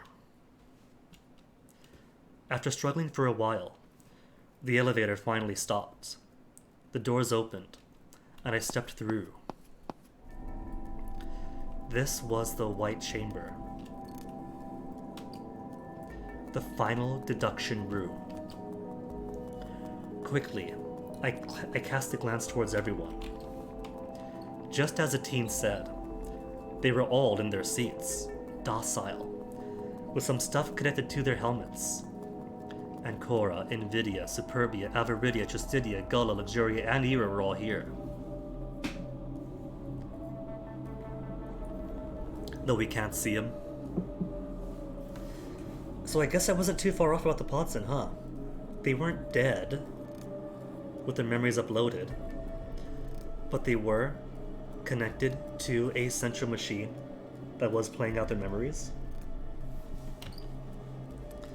They were waiting for me, and yet none of them moved. Are they unconscious or something? After 24 seconds had passed, the elevator closed behind me, and, just like the other deduction rooms, everything locked up. I couldn't use either elevator anymore. Since this was a deduction room, I waited for me to give me directives, and yet she never appeared, because she's dead, remember? Right, she's erased. She doesn't exist anymore. That did give me a pang of guilt. For some reason, I felt guilty. I felt a little sad that she was gone. Was that an emotion? Was I sad because she was gone, or was I afraid because it could have been me, and has been me several times already? Putting myself in her shoes, that was a Sally Ann test. No, all of that was wrong. I didn't really feel any of those. Despite it all, I had to admit, that was just me trying to force myself to feel something, to feel more humane. But I wasn't a human. I looked around the room for any hints of what I had to do. It was padded, and it had 3 elevators. 2 of them were in opposite corners. I assumed each of them could be used to access either corner of the crossroads down below. This was the room Marco used to get to the other side, and the only way for us to move across. And yet there was a third elevator. That one didn't go down, but up. Was this the way out? I left that corner to instead check the middle. Just as a teen said, something else was there. There was a strange computer on top of a pedestal, with rough writing on one side. The writing read as such: Birth Me Code. Solving this will birth Me Code. 7 will receive the gift of the Me Code. 1 will abstain. Alright, so Me Codes are gonna kill people. And what, whoever doesn't get all the Me Code uploaded into their brain doesn't get overwhelmed and gets to live? Choose which will keep their hope.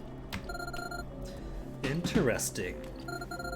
It's asking me to pick one of them to be saved from whatever this Me Code is. I guess I'd better start thinking about them carefully. Let's sort out my emptiness and bring their story to closure. According to all that I know, first, there's Pandora. Her crime is related to her role. As leader of my emptiness, she allowed everything to happen, and she took advantage of it. She targeted specific students and reaped the benefit. Her sin is vainglory, since she profited off my emptiness. I know it's not one of the 7 deadly sins as it was rolled up into pride, but originally there were 9 sins, not 7. The other is acedia, rolled up with sloth. Next, Avaridia.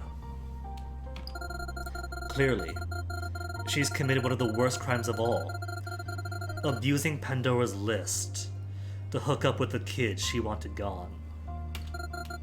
Her sin is greed, because she wanted everything with none of the consequences. Tough luck, Ava. Your sin's close to lust, but... that one goes to Luxuria. He forced himself upon girls who didn't want anything to do with him. He was secure in his gender. He wasn't a girl. He was cleanly a boy who abused his looks and cast a negative shade on others he didn't associate with. His sin is lust, and his crime is also horrible. Did Pandora see all this happening right under her nose? I don't know. But allowing it and enabling it was terrible too. So tough luck. Oh, hello. All the kids they kidnapped died or went missing. Those who went missing were collected by Tristidia for his family's business.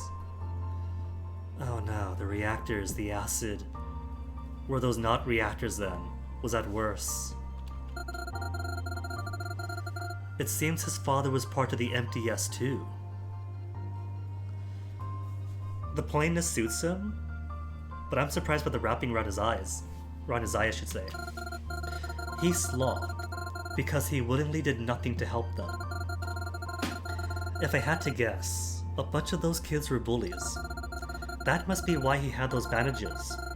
He might have been beaten due to his corpulence. Taking revenge through an action must have satisfied him. The other kids were killed by Superbia. See, he didn't just murder the one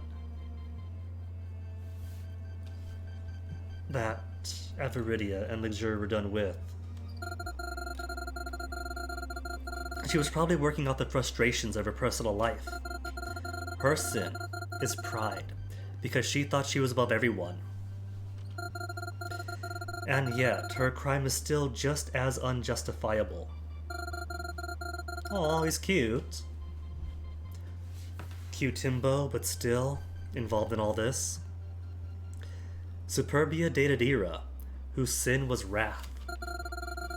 No doubt, Superbia's frustrations rubbed off on him, and he grew increasingly angrier over his lot in life. He was hired by her parents to distribute drugs, right? Drugs that turn people into religious zealots. His sin was wrath, and his crime was clear.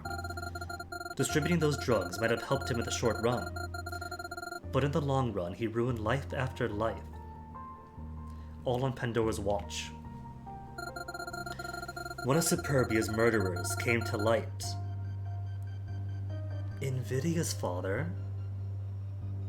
Hold on, I thought it was Gulla's father who was accused of murder.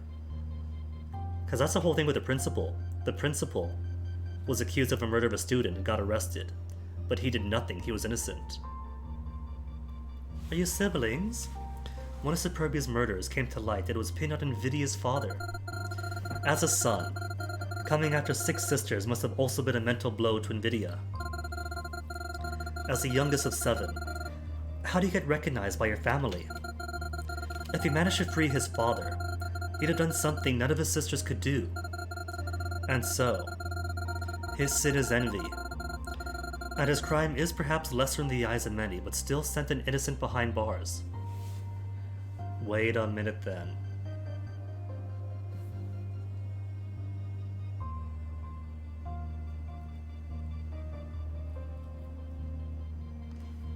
Pinned on Invidia's father.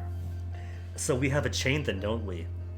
A murder happens, pinned on Invidia's father, and then to free your dad, false evidence for the principal to damn Gulla's father? True, his father was innocent. It's hard to say. And yet his actions still ruined Gulla's life. Her sin is gluttony, because she was a glutton for her father's care. Clearly, he did care about her a lot, but when he was taken from her, all this ended. She sought revenge. Her crime is related to the bombs. She's a terrorist. Excuse me. Who destroyed the school that decided to sweep everything under the rug. They ignored her father entirely, despite the fact that he was not the criminal who killed Superbia's targets. And what of Ancora then? Of all of them, she has no sin. Is that where the final choice is going to be? To rescue Marco, who we were told to, or Ancora, who is the only innocent out of them all? She joined my emptiness because her sister was at the helm and she wanted to stop her. The only one not plagued by inaction. Laudable. But she failed to stop it before it got out of hand. Perhaps she got on too late. I think out of all of them, Ancora is the one who deserves to avoid whatever this machine will do. I made my choice. However, before I moved in, I had a thought. Who's the final sin? There were 9 sins. The final one, Acedia. That might be my sin. After all, even with everything I'd gone through, it's hard to care for any of them. And that's what Acedia is. Lack of care. It's exactly what I feel. I wandered over to Ancora's seat. This was who I'd save. I looked around it and noticed a button on the back. The indication above it said, Release. Well, she's the one who's the least sinful. My task is clear then. Ancora, you go free. But if I do that, then I won't get to absorb her consciousness into me. Oh, everyone's at 99 now. So many options. It is but a coincidence that your nickname means hope. And it is an even bigger coincidence that you were the traitor too. Ironic that I've been in her head this whole time. And that she's the one who will go free while the rest will be punished. I push the button. Oh, I don't get to make the choice. Where is Usher in the timeline? Is this its own game over? No? We don't join back up to here yet.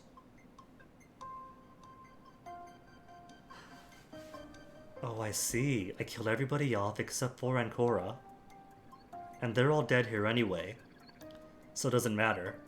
And so we have the two usurpers. And the... I guess a robot version of Ancora then, who doesn't have to die. And they come out and hooray, everyone gets to live. We did say everyone gets to live, didn't we? I guess I kind of do, in my head, if I survive this. I pushed the button. A soft hissing noise came, and the tubes connected to the helmet seemed to fall limp. Whatever that button did, I doubted anything bad would happen now. Now, I had my puzzle to solve. I scurried back to the pedestal in the middle. I had to hurry. I only had 24 minutes, and a few of them had gone by. Once I would solve this, everyone would be free, possibly in more ways than one. Once I would solve this, I knew it would be the end of my emptiness. But what about this entire thing? I still don't know the why. Itine did say she would meet me here later, which means I would get answers after this. Even if the curtains were to close on my emptiness, I'll have a little more to do.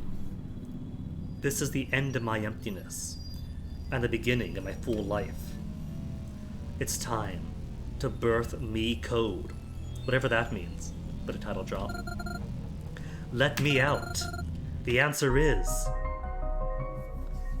a final puzzle.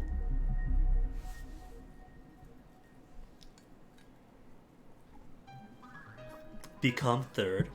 Birth me code. Let me out. The answer is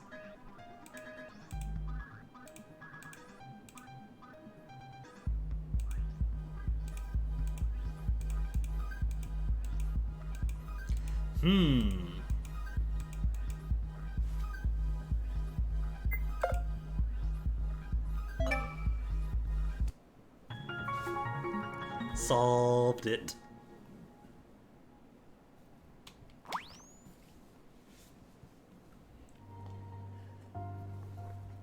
I didn't expect this. Who's this? What's going on? I'm E288. I know it's not really a name. I see. I'm Greta. There's a Greta. Greta Penmill by chance? My name is Greta Penmill. Ancora, I thought we were separating you from this birth me code thing. You watched the leader of my emptiness. She was your sister, wasn't she? You did nothing to stop her. Ah, sorry. I tried. I joined it. I joined my emptiness to stop her. It wasn't enough, though. Sorry. You have nothing to be sorry about, really. At least you didn't die. Didn't die, but we still get to absorb her personhood into us. I'm not dead, but this is just me connecting with your helmet. It contains all the information pertaining to you. Oh, I see. Kinda creepy. Do you know why I'm here then? Yes. You were a member of my emptiness. But I joined really late. For all intents and purposes, you are hope. I know you don't like hearing that word. You're right. I felt strange. You'll get over it. Your mind will get a wipe. Well, she's got that going for her at least. What? Your memories will be overwritten to protect you. I don't want that. I don't want to lose my memories. Are you sure?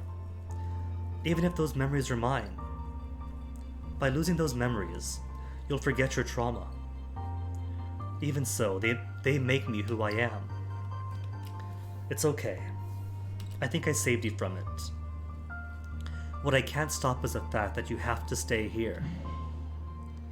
I don't want to stay here either. Your sister is here too, but I guess it is fine. I want to be with my sister. Commendable, even if you're in danger. You know it'll be hard, right? Does my sister know I'm here? Not yet, but she will soon. You're with the teen and Marco right now. Is this our last chat before she takes the helmet off? Those names ring a bell. Are they the people keeping me here? Yes, there's a good reason for it too. I think they're trying to protect you somehow. I don't like needing protection. Our time's running out. There's only so much I can't talk about in 1 second. What will happen to me? You'll go back to being a nice young girl. All this is too scary, but it's the truth. Dust to dust, ashes to ashes. Your memories are yours. Now go and live. Okay.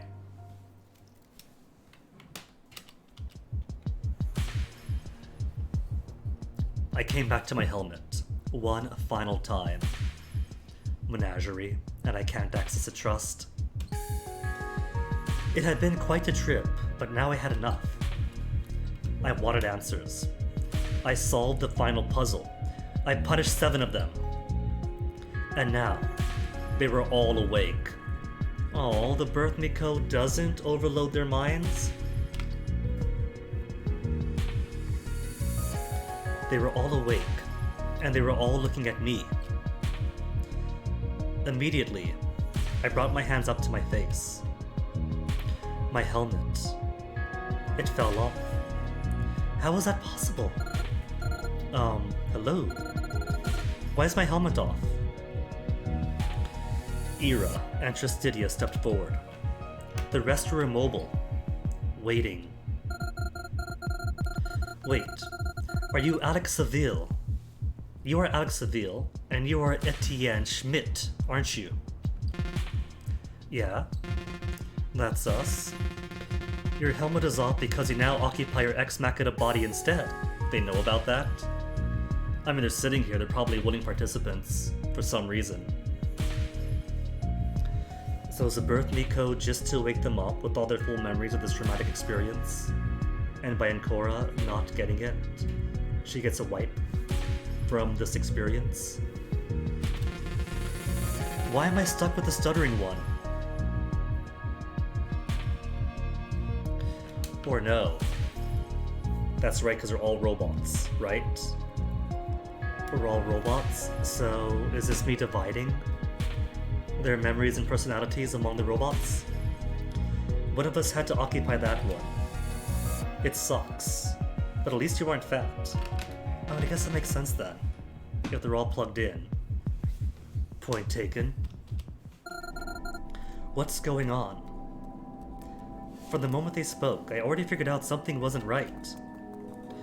What did these machines do to them? What exactly is the Miko that was gifted? Oh, that. It's simple. Hold up. Maybe it would be better to leave it to someone else. Wait, so are these the fleshies or are these the robots then? You're stuttering a lot. As if it's my fault. Unfortunately, it can't be me. I had to leave promptly.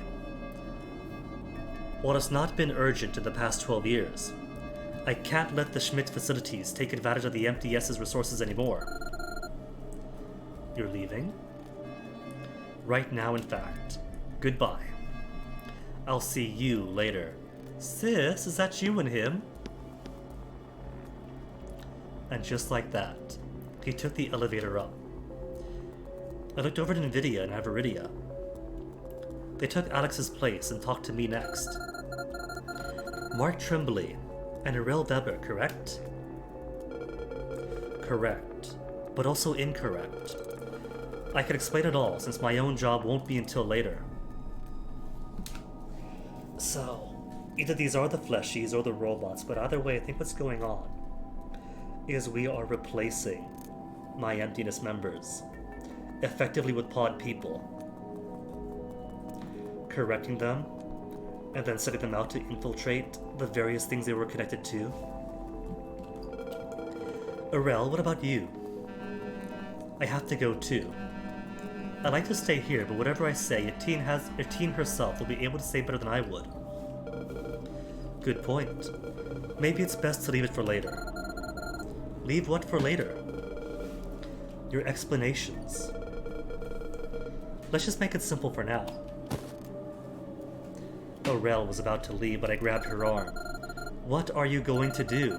What's your deal? I have to transport the bats in the reactor rooms. They were used to keep everyone in stasis, but now I have a new use for them. In stasis? Not NVIDIA, could you explain? She pulled away from me and continued to walk away. Soon, she took one of the elevators Etienne had taken, so she was going down and not up. Yes, in stasis. You don't think everyone here is a robot, do you? So they are fleshies. These bodies certainly aren't. What does it have to do with anything? Think of it that way.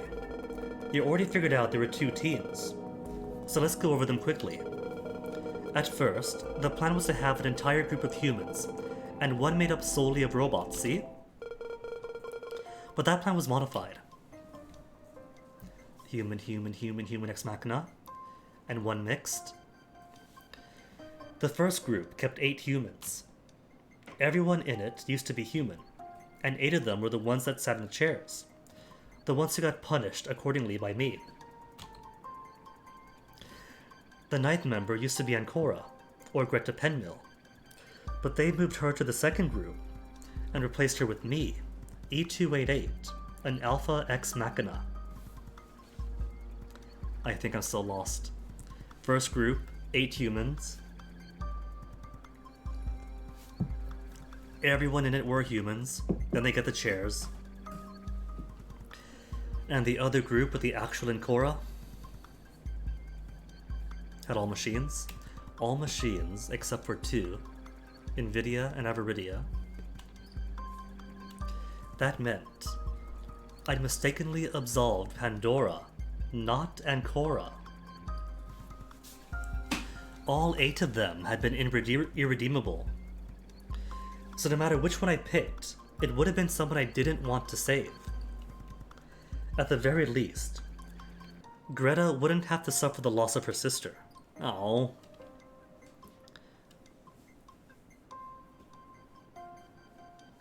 Hey, that's alright. That's just more game. And they did say to rescue him, and Ancora Pandora very much is not a him. So there's still that whole thing to figure out who that him was. That a very disappointed Etine is going to realize isn't saved then. Considering how they'd acted now, it wasn't too far off the mark. The second group originally had 9 Beta Ex Machinas. Instead, they replaced the Beta Ex Machinas for Ancora, Aviridia, and NVIDIA with Greta, Etine, and Marco respectively. That meant 1/9 of the first group was an Ex Machina, and 3/9 of the second group were humans. And the remaining 2/3 were Ex Machinas. Do you get it now? That was how they were distributed. How do you know all this? You're Mark. I pointed over to a random person, right at Gullah. And you're Lucille Bois-Joly, aren't you? That's right. I'm Lucille, what about it? She wasn't speaking with the usual meaningless big words. I'd love to stay and chat, but I also have something to do. So if you don't have anything specific to ask, just wait for Etine. Waiting. Always waiting, isn't it? Can't I just get some answers for once? Not from me. I have to leave right away because I need to handle the unused ball. She motioned at Superbia. Annie Sansusi, are you listening? Take my spot and explain all this to her. Was she an Annie? Yeah, it was an Annie.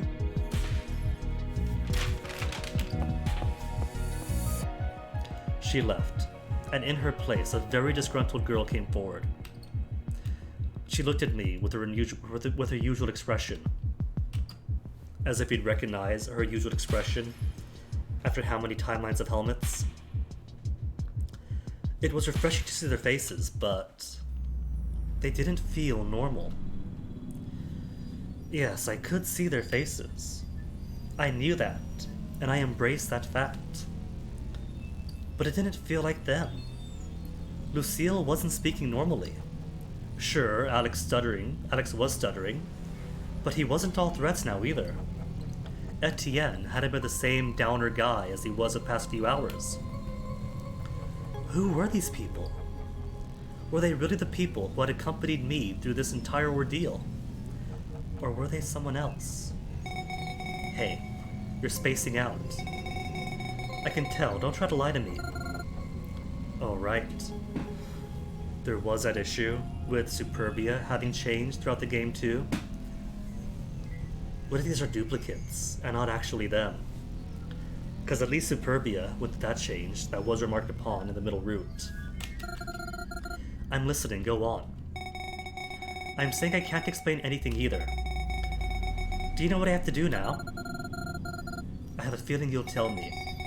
I have to leave this place and infiltrate my family. Pod people. Got the pod people ending. Their funds are being funneled to the MTS. I have to freeze it, or better, snatch it for myself. Do you understand how hard that will be? That's why I don't have the time to stay here. Yes, it's been 12 years. Better late than even later. Alex? The guy didn't seem concerned when she called for him. Instead, Annie smacked his back to catch his attention. Apparently, nobody's listening here. I'm talking to you. Oh, sure, yeah, right. Sorry, it's hard to adjust. I have a lot of drugs to destroy, so... The two of them left together. Everyone had gone now except for a handful. Mark was still here, and so was Luxuria. I addressed the latter. Hey, you, Nico Hope. You don't have anything to do, right? Explain right now. Why are you all acting so weirdly? Simple. The reason why is because, functionally, we're dead. He waited a moment, but I had no reaction. No reaction, huh? I guess your emotions will come eventually. If we're lucky. Anyway, my parents are already dead, and I have no real involvement with all this, so... I'm gonna help Arel move those vats. They're pretty heavy, and it's not fun to do alone. Yes. Moving everything out here before MTS gets their hands back on it is paramount. If we fail, they'll just reuse it for atrocious deeds. So you guys are doing something good now. That's what you'll claim. Exactly. Toodles. And with that, he was gone too. He took the elevator to head back down and meet with Arel. Okay, what about you? What's your job then? Everyone seems to know what they're doing. I figured I'd owe you some explanations. As you have noticed, none of us are acting the way you're expecting us to, and it's not a farce or anything. Is this the Me Code? The Me Code to reprogram them all? But that means that Pandora's been spared the reprogramming, doesn't it? Or was she erased to a comatose vegetative state? As you may have noticed, none of us are acting the way you're expecting us to, and it's not a farce or anything. We're not us, that's what I mean. When you solved the Birth Me Code puzzle, it did exactly that. It gave us the Me Code, which is basically the mastermind's identity. Their memories and experiences rolled up into one. Our previous consciousness was erased. A bit like how you overwrite data on a computer when you copy a file somewhere. There's already a file named the same way. Wait, so they're all me then? Did I multiply myself across all of them? Or me across all of them? And so, we're now Itine. All of us here, except for not Greta here, are Itine. I have a name, you know. Stop calling me not Greta. And how do you know that name? Sometime during his explanation, the final person had risen up from their seat. It was Ancora. Or really, Pandora. She was Ancora from the first group, but she was also Pandora from my emptiness. Who didn't get overwritten then, so she's just going to be back to her normal self.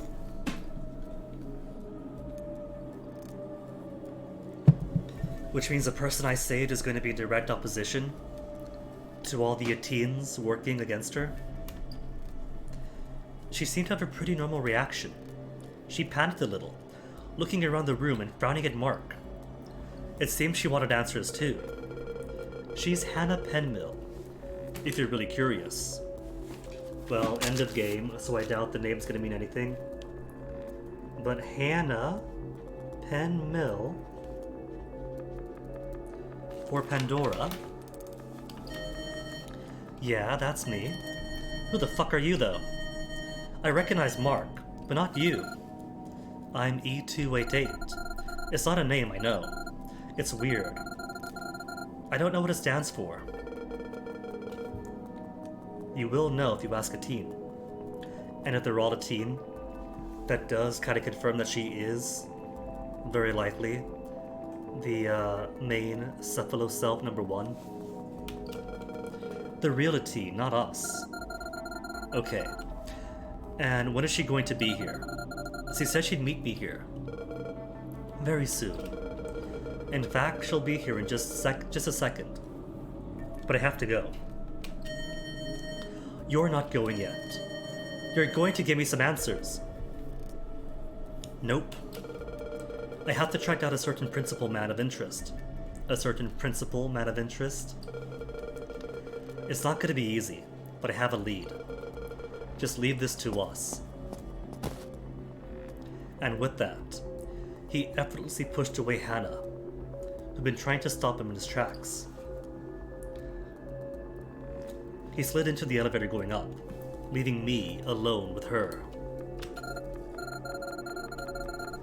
So, until she gets here, what do you...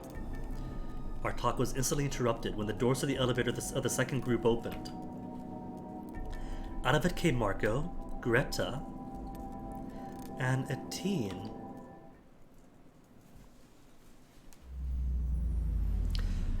Yeah, that Nvidia had markings on his face, had piercings. And someone got old fast. Are you the actual... Is she the actual Ancora? Or is this a teen without any glamour? Because there is some glamour going on. Maybe that's it. Like with the shotguns, that after a while your hands could just go through, and people popping out despite the cameras focusing on them.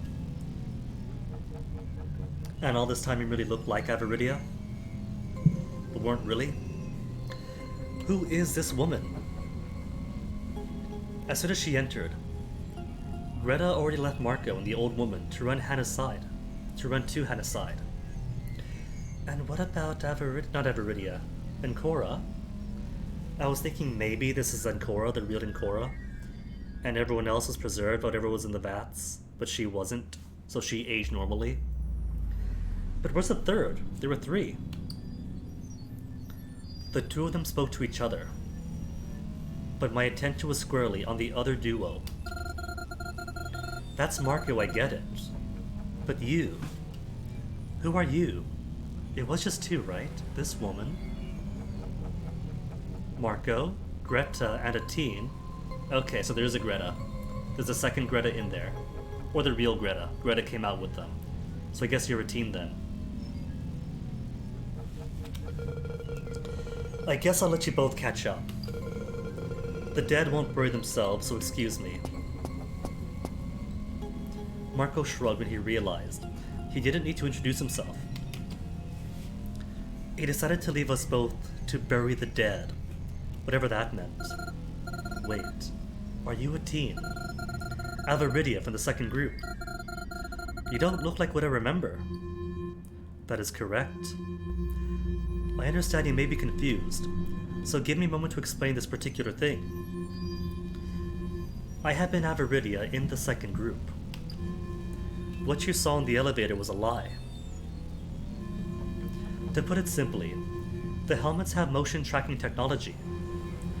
Considering my and the Beta Ex Machina's appearance, there was no other choice but to substitute everyone's real appearance with their corresponding person. That means that when I look like this, to you and everyone else who wore these helmets, I look just like Avaridia. In the same thought, everyone else for the second group who wasn't human was the same. This way, we kept everything normal, despite the fact that almost everyone from the second group was really just a skinless machine. If you ever had the idea to touch this place's weaponry, the static shotguns for example, then you would have seen your hand passing through them, which we did on the bottom route, that has not been referred back to in this second bottom route, the sub-bottom route. That is because they are also a fake reality. All were fake guns except for one of them. That one was to be used just in case things would go badly. Okay. I understand that now. What I don't understand is why. Why do all this? What do you have to gain from organizing such a complicated killing game? The reasons. The reasons are threefold.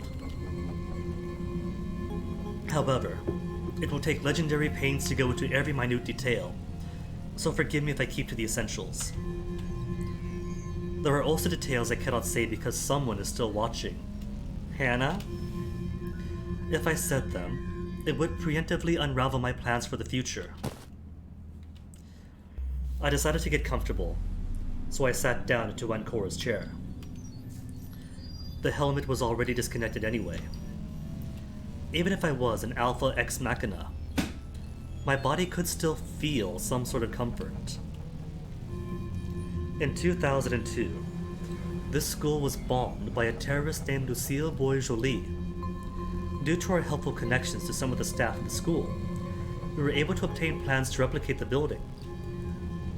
And by we, I mean the MTS. It is a nefarious organization Marco and I have infiltrated. We are also staff members of the MTS, so don't get us wrong. We just don't quite share their exact views. In tandem with the construction of the replica, we also matured your Ex Machina over 12 years. We designed and built others for members of my emptiness. They were beta versions, less advanced, but still suitable. Their bodies make excellent physical workers, so we'll most certainly reuse them. A new lexicon entry. Oh, cool. Not an options, right? Done. So if I were to go back through, I know AI was one for the lexicon. Alex Seville. And everyone's names. Cool. Marco, confirmations on you. Postgraduate student. Which means only missing very few question marks now. Neat. How many's left? 1, 2, 3, 4, 5, 6, 7. 7 more concepts left uncovered. Blam. Originally, everyone was to be executed as part of MTS's plans. Naturally, Marco and I felt it would be best otherwise. If we've been on a train, think of our current involvement as switching rails and going off the planned path. Speaking of which, is there a difference then in my emptiness and the MTS? My emptiness? clean up after them, blah blah blah. MTS, a mysterious group of researchers who study various subjects of pseudoscience.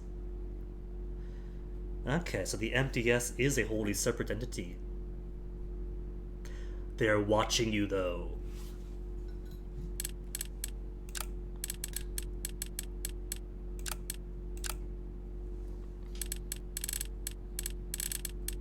Still help. A teen ecofilm. Hannah's sister. Where's Hannah? Greta's sister.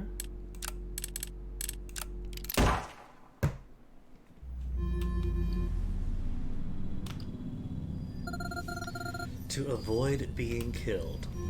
Yes, but also to avoid some much larger catastrophe.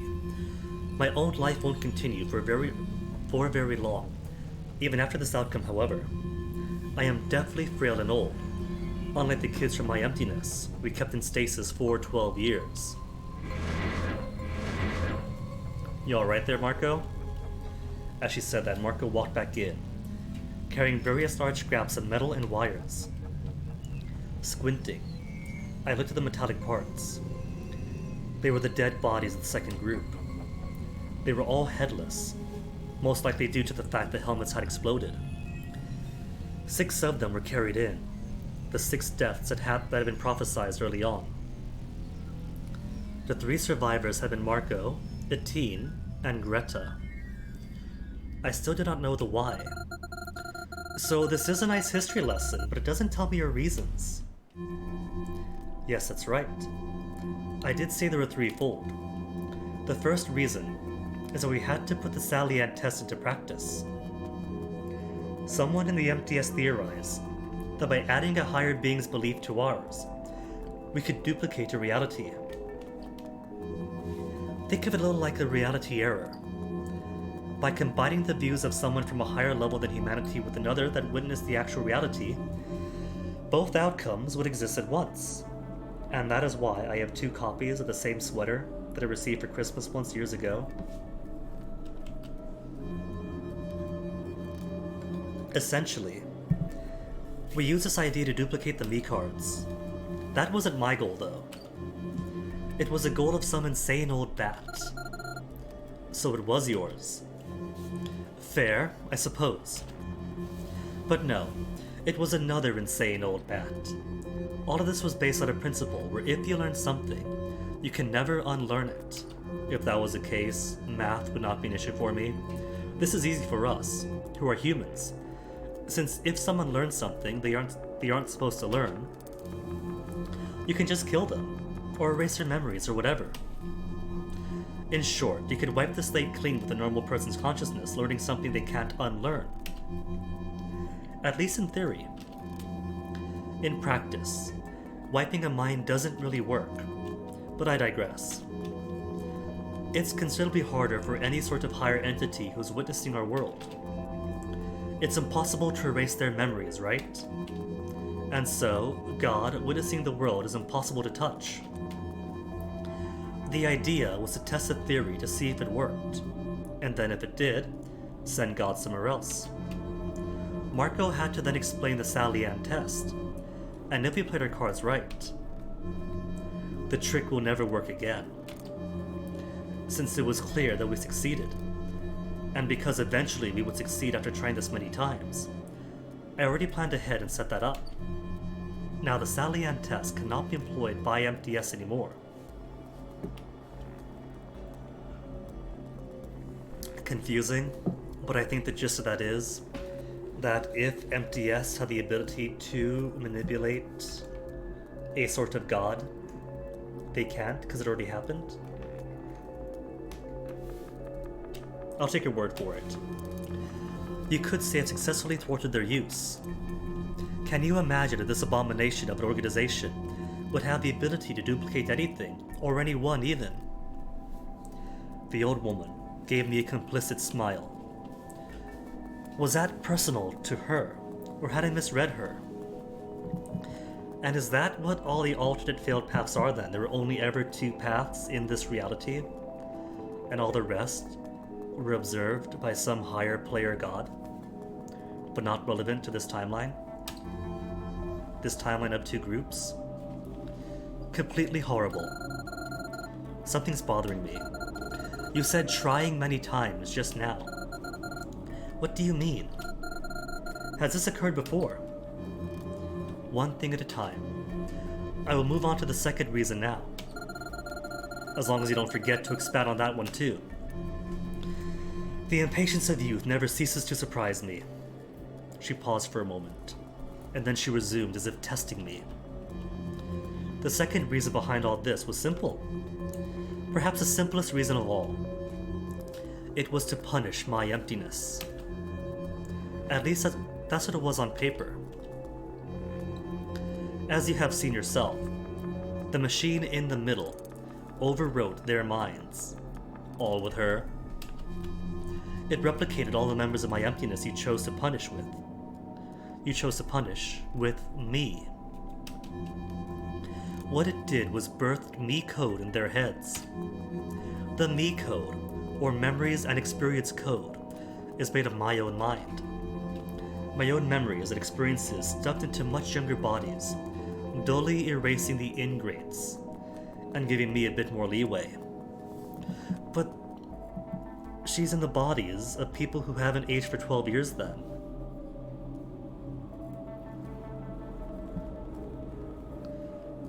Cause, hold on. Everybody else was preserved in vats, or preserved by the vats. To what? Remain as much as they did since 2002? Which is why Athena here hadn't been preserved? Because she was up and ambulatory? And not being preserved by vats? So, these folk walking around with her mind in them are pretty much ghosts from 12 years ago. Well, that's not creepy at all. And it's pretty monstrous of you to do. Oh, I guess it is. I'm not asking you to forgive me. I don't need forgiveness. I need results. Either way, it wasn't my intention to rob them of their free will, but I don't have the choice anymore. I'm pressed for time, and I have very little resources. You do understand I'm fighting against MTS, right? I need all the staff I can get. I need all the resources I can get. I need every ounce of strength I can muster to bring about their fall and prevent them from enacting. I stared at her for a moment, but she did not continue. Yes? To enact what? I can't say yet, not until Game 3. If I did, God wouldn't be able to unlearn it. God again. Are you really claiming God is here or something? Is that your reason behind your refusal to speak? Are you going to use this as your excuse every time? Yes, because God is here. Do you know why you are called Ex Machinas? From Deus Ex Machinas? Because you are a Deus Ex Machina. Literally, you are hosting God. God is watching everything through your eyes at this very moment. That's silly. I think it is. I think it's really silly. However, this is a position that MTS has taken on the matter. And, while I've systematically been countering their theories, I feel this one is too strong now. Too many people believe in God. Those damn drugs. She shook her head. What? Drugs? Were Era's drugs that important? Anyway, that's the second reason. It was to duplicate me, essentially, to 7 able, real human bodies, and put a real wrench into MTS's plans. They'll lose funding, access to many important pieces of technology, and will turn them inside out. Of course, I bet they already know what we're planning. If we're fast. We can get out of here with everything I need, though. Otherwise, I'll suffer the same fate as Etienne's father. He worked for the MTS too. Sadly for him, while he doesn't share their doctrine, he was incapacitated. Perhaps permanently. Doesn't that scare you? Not at this stage. Speaking of, Marco. The man walked back to us. Apparently, he had been talking with Greta and Hannah. Polo, it's finally come up. Aye aye, sir. We're moving out. Stop with your silly puns. We have to move quickly. Bring Greta and Hannah somewhere safe. Where? Maybe. The complex number 27 seems good. That's where I'm setting all the vats. Roger, Captain. Arr. Complex 27, was it? That's probably not relevant to this game, but still gonna make a note somewhere. Because 27, that is a digital root of 9. He made a poor impression of a pirate, and swiftly vacated the area. Meanwhile, the teen brought her attention back to me. What about the third reason? I'll tell you that, but first, I need to put this helmet on you. The helmet? Am I not... I touched my face. Do we have a face? We haven't seen her face yet. The helmet was no longer on my head. And now a teen wanted to put one on me again. I refuse. I never want to wear those things again. It'll just be for a moment. Is this to send me back into the past? To complete those other routes, or maybe to gather those puzzles? This chapter is Mechacide, and I'm a mecha. Do you remember the penultimate puzzle you solved? The answer was 1, 2, 3, wasn't it? Currently, you are 2, and I haven't become 3 yet. You have the memories of your trip through only one half of this place, but not the other. This helmet contains the information you had in the other half. Without it, you cannot become 3rd. And it will only take a second? Yes. If you do it, I will tell you about the 3rd, and the biggest reason why all this has to take place. To be continued the next game! Alright, what's the 3rd reason? I hesitated. Who wouldn't? Fine. A teen approached and put the helmet on me. And as soon as that happened, as the files were copied, as others were erased, the previous me did not exist anymore. Just like the other one was the sum of their memories and experiences, my first self had been the one who lived through the first group's events. My second self had been the one who lived through the second group's events. And now, the process of combining both together made me become 3rd.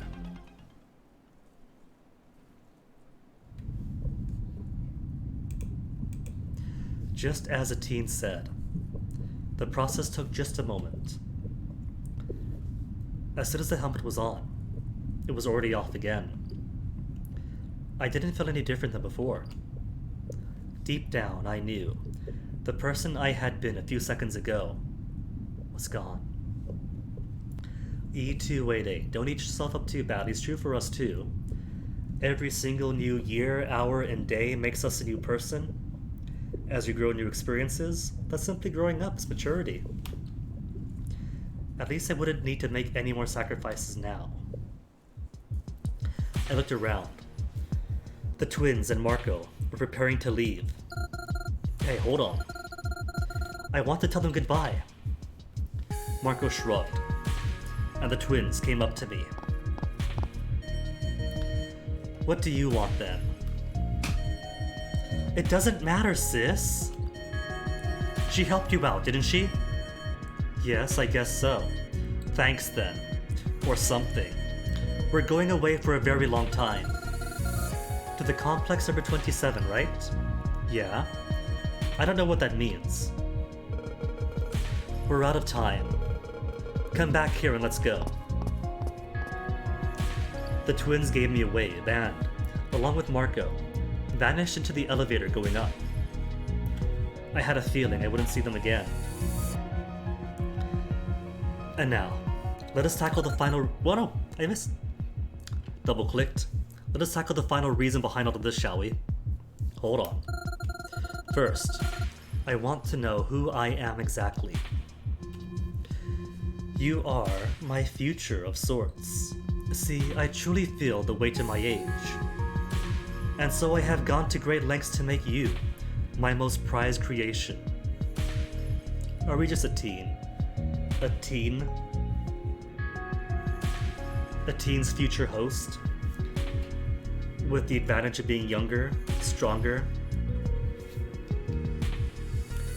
and with everybody else's memories and experiences? In that sense, I suppose you are like my daughter. Even if you're a bit more like me and not my daughter. If you want to take a look at what you physically are, lift this section of the walls here. She moved to it. I joined her, and together, we removed some of the padding to unveil a mirror. Staring into it, I finally took a look at myself. So we are younger then. Similar eyes, similar hairs. This was me. This would be me now, forever and always. Nobody else would look like me. Nobody else would share the same memories and experiences. So, I'm you, except younger. Yes, that's correct. You are me, but also my emptiness. You were created both as my double, so that I may live for a long time, and as a backup for my emptiness, just in case something went awry. That is why you have been made to carry their memories. But enough about the software and the hardware. Such things are trifling compared to your name. What does my name have to do with any of this? E288? And she is what again? Ithne Ecofilm. Those are I's, not E's. Your name, E288. Do you know what it means? Do you know why you are called E288? Apparently, there's a team from Fermilab called the E288 team, led by Leon Lederman, who discovered the Upsilon Meson, which is designated by the letter Y. You found that by running an online search in your head just now, did you? I embarrassedly nodded. Good try, but it's not quite that. In fact, it has nothing to do with any of all that. How to explain? This may sound a little strange, but bear with me. What do you know of order and chaos? Order is generally seen as a force of good, and chaos is usually representing a villain's goals. D+ for effort. But just like everything, it is more nuanced than that. And it's pretty interesting how more modern stories tend to reverse that. Order seen as like a giant iron that sees to erase and flatten out all the interesting things of life in the universe, and chaos being a force of freedom that embraces all the individual nuances of existence. In this case, when I say order, I mean entropy, and by chaos, I mean negentropy. I turned around to pay attention to her. What was this all about? The universe began its long life with the Big Bang. Nobody knows where and how it has begun, but the Big Bang created a swirling, ever-expanding vortex. Its magnitude has never been replicated by anything except for the Big Bang. As time passes, the entropy of the universe increases. Planets slow their movements, stars break apart, and everything floats irredeemably towards one singular future. The cleanest, most pristine order. Eventually, we'll reach a point where everyone has called heat death. That is when everything will have expended all energy released by the universe. It'll be as if everything will have been erased. No life will exist. No planets will move. Everything will be equidistant. No gravity, nothing. No God, no existence. Game, please, it's too early in the year and too late in my life to get me depressed. Order. Or erasure. The universe cannot exist in that state. It is just that. Erasure. And so the universe will enter a secondary process we call the Big Crunch. Once the entropy levels of the universe have increased to the maximum, it will fall back onto itself. And why would it do that? I don't know. The fact remains, it does. Does it? It's been a few years since I took astronomy and cosmology, but as far as I remember, there wasn't really much evidence with latest models for Big Crunch that once everything floats apart and the heat dies and then death of the universe, what would be the pulling attractor to pull things together again if it's already at the point where everything is so far separated? It needs negentropy, or chaos, to continue existing. Resets? Were there resets? Is she gonna be QB? Is this gonna be Madoka now? The universe will collapse onto its center point, and then reenact another Big Bang, which will bring everything back in almost exactly the same way it did before.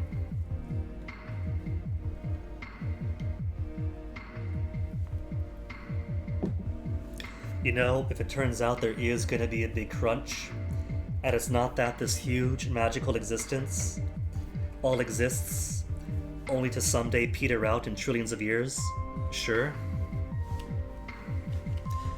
It's far too big of a scope to really matter for our lifetimes, but it still upsets me.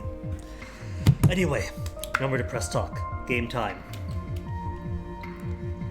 That is the determinism behind our existences. We have already been written on every possible detail, because every atom of the universe is exactly, precisely where it had been before the Big Crunch.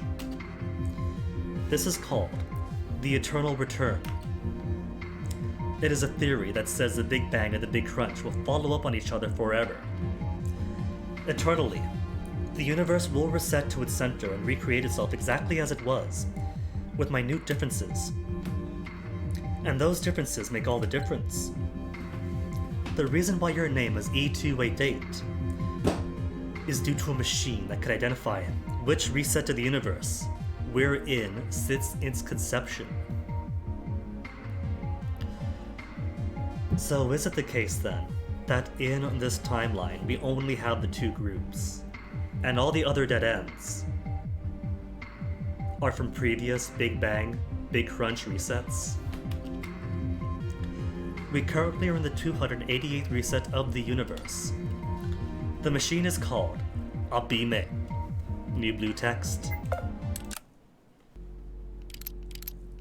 Extras, lexicon.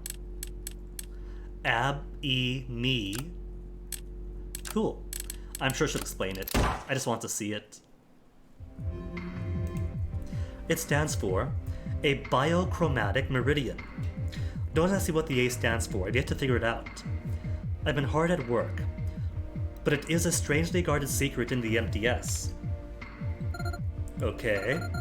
My head is spinning. Congratulations, you managed to confuse an entity that can compute puzzles at the speed of light. I know it's very vertiginous, but you have to understand. The universe resets over and over when it reaches the end of its long life. And what does it have to do with any of this here? The universe is failing. For some reason, we have yet to comprehend, the minute differences between each reset of the universe are exponentially growing worse and worse.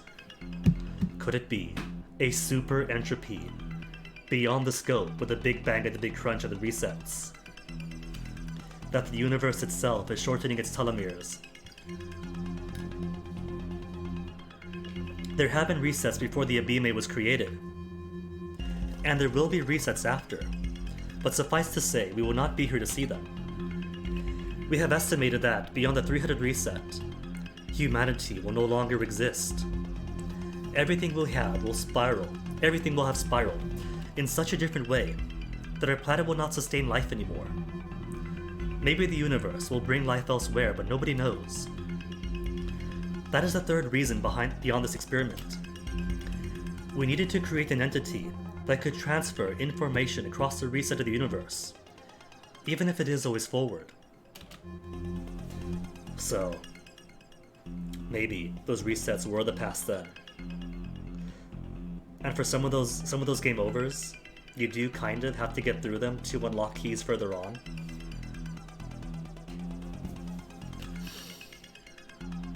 We need time. Time is our biggest enemy. Time is the enemy. While the people wage stupid wars, while people are content watching television in their living rooms, playing games and watching others play games, the universe is dying. If we die, the universe may very well die with us. It will have no observers. Check my save files after this? Well, now I gotta. And you. That's the entity who can transfer information across resets. For some reason, when the universe collapses on its own, you can keep the information, despite the ultimate compression of recreating the Big Bang. This experiment here has been held around a dozen times, I believe. Has been held around a dozen times. From the 277th reset.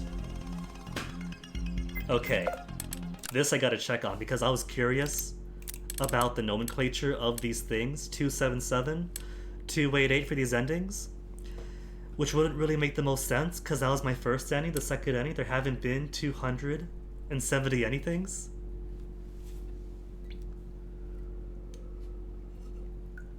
Universe, end of the universe 277, end of universe 278, 278, 286, 279, 280, and so on.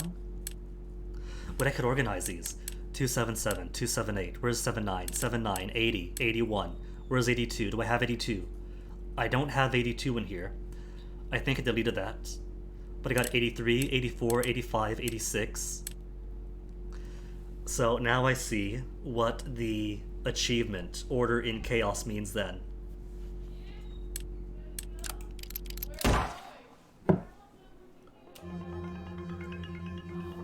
A dozen times, from the 277th reset to the 288th, we have toiled hard to ensure information was carried over.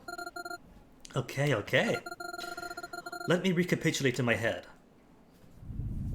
The three goals of this whole event were as follows. The first goal was to create a situation where the Salian test would duplicate objects and create a reality error, then thwart it so it could never be used again by MTS.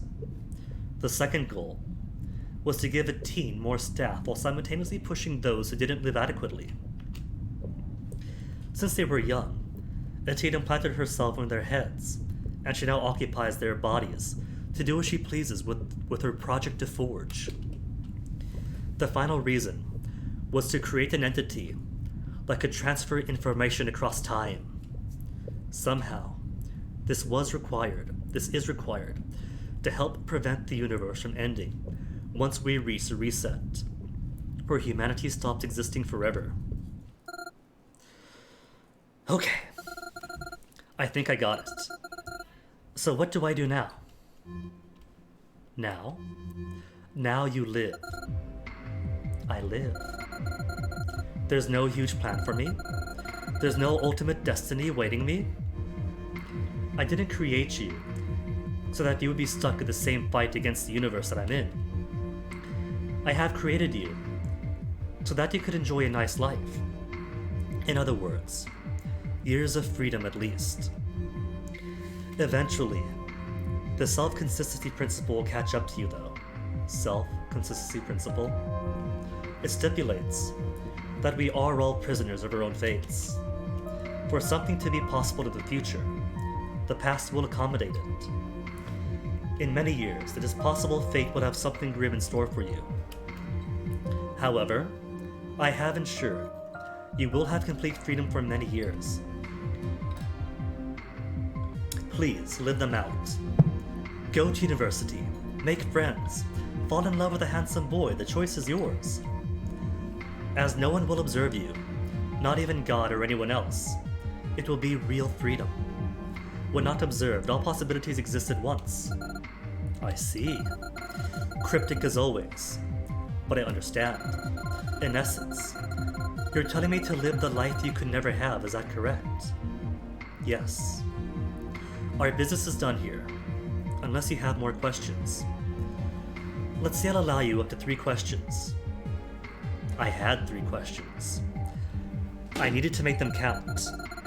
What are all 8 of you going to do now? This is the biggest mystery of all, isn't it? To be clear, I don't know exactly yet. Our first order of business is to carry out the first preparations for Project Forge. I will probably not live up to that point, but if I do, I will be elated. There's a certain deported man being held in a prison. I have to rescue him at all costs. And that is who Mark will be tracking down. Is that the rescue him thing? For a future sequel? Currently, we don't know where the prison is.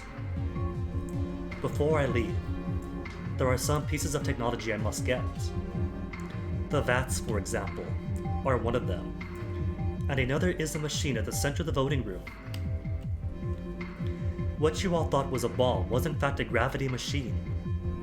It's empty, because what was inside was a machine itself. It's being prepared for future use.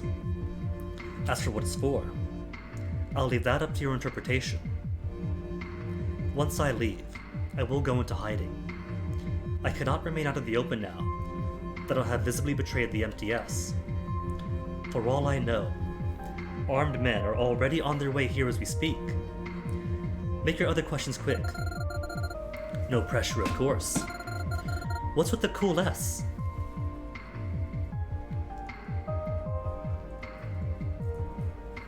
Not to delete the #1 file ever.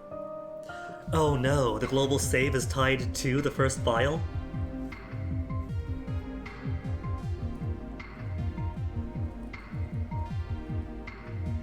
Alright. The first timeline shall be preserved then. Thanks Moon and Cyber 7. What's with the cool S? What does it really mean? It's a symbol of the MTS, naturally. However, we have yet to determine the origins. It may have originated from a much, much older reset to the universe. It's possible the MTS has been a fledgling institution a long time ago, and that's where it comes from. It most certainly wasn't big enough to construct the amoebae before it reached Reset 001. That may have been when the symbol was formed. I want you to understand, though, that each branch of the MTS has its own symbol.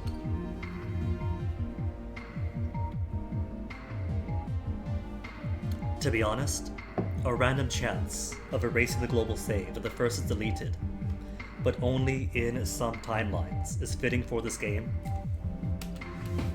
The cool S branch is the biggest of the bunch. Okay, last question. What's my name? I can't just go around naming myself E288 now, can I? Ah, damn. It's already on the birth certificate, driver's license, everything. Or fake history. I forgot that.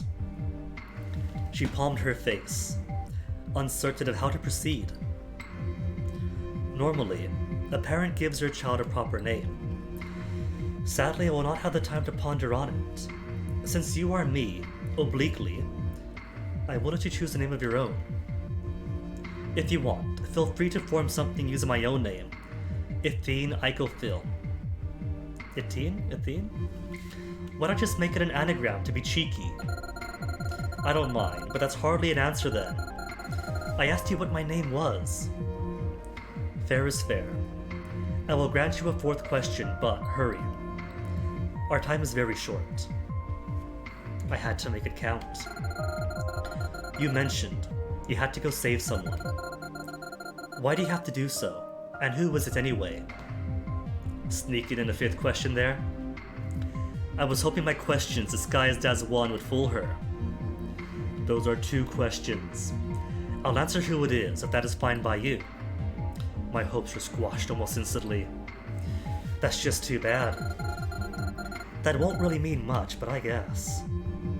I simply don't have the time to explain why. It would take too long. One day, you will know. For now, I'll tell you his name. As she spoke, she had begun walking away to the elevator going down. I was going to the elevator going up, but I stuck by her momentarily, long enough to hear his name. It wouldn't mean much as I said. It was just a name. Yet, I really wanted to know at least one more thing. And if that was only a name, so be it. His name is Zachary. We escaped the underground.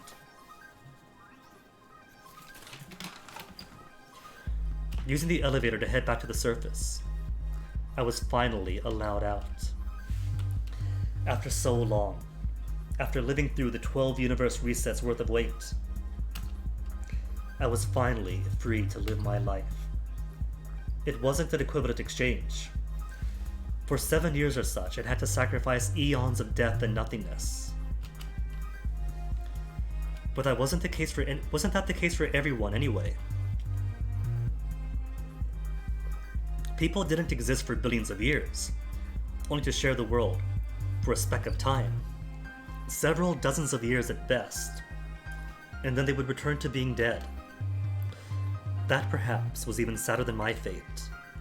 At least I knew the truth of the universe. They didn't. They were bound by their own code. Their code, the code making up each and every one of us, was as different as the number of stars of the night sky, and perhaps even more numerous. Our personalities, our memories, our experiences, our dreams, failures, and successes. I was but one of them, and now I was free. And yet something nagged at me. Zachary. That name. I'd heard it before, had we? There was something else bothering me too. While searching my memories, I found something off. It was asking me for some kind of password. The only hint I had was, what is my real name? What is my real name? Oh. To name E288, so she doesn't have to be E288? Well, I'll take suggestions.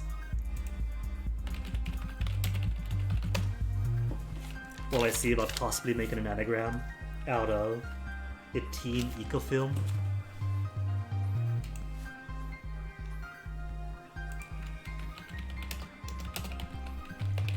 The teen ecofilm could make Infelicity Om, Felicity Me No, Felicity in Om, Infect Oily Me, Ice Tinfoil My, Ice Notify Nil,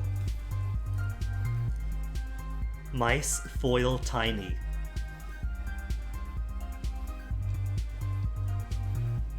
Miracle Moon and Zachary? Sure. Which fits perfectly. That's someone else. Aww.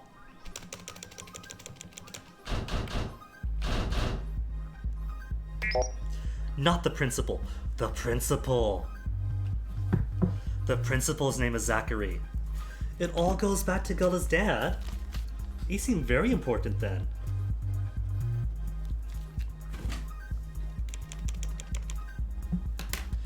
E. I can't put numbers.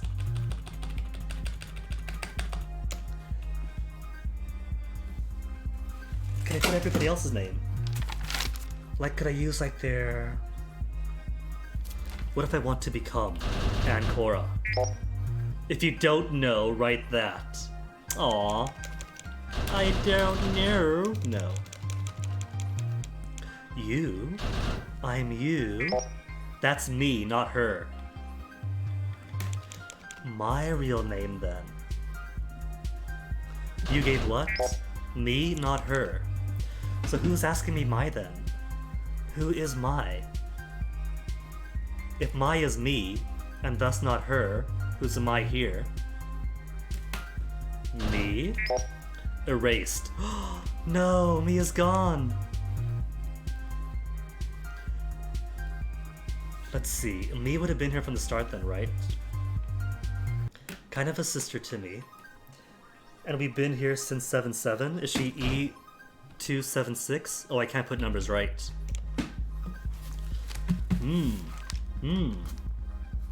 My real name. My possibly being the name of the person. I don't know which person. We can't be a teen. We're not a teen eco-film. It doesn't fit. What if I put a teen? Name her daughter, not her.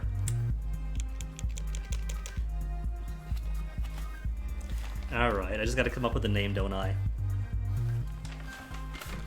We shall be a Marco, not Polo.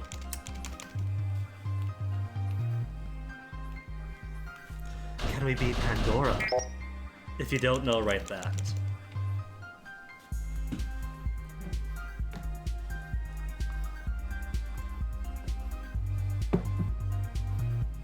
Yeah, I know. That we are naming E288. No, not Guinea.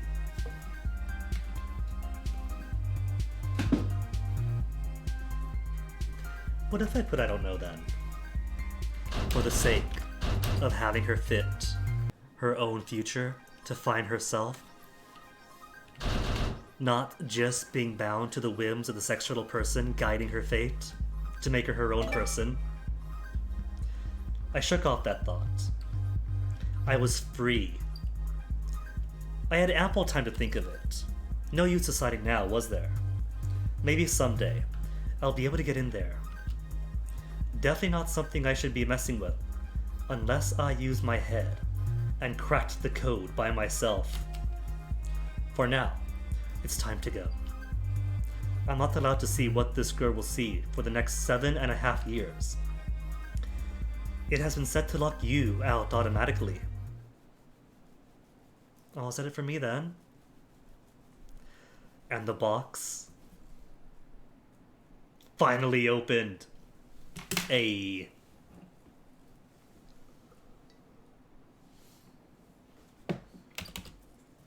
And then credits to see all the hard workers. Achievement, hope stays inside. True end. Cool. Even without knowing the password though.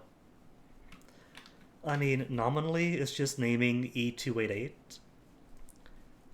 But it might tie in to go back and find the alternate solutions for all the puzzles. Oh, bonus. Hello, bonus. Patron request number 1, patron request, lock bonus, recording number 1, lock and lock.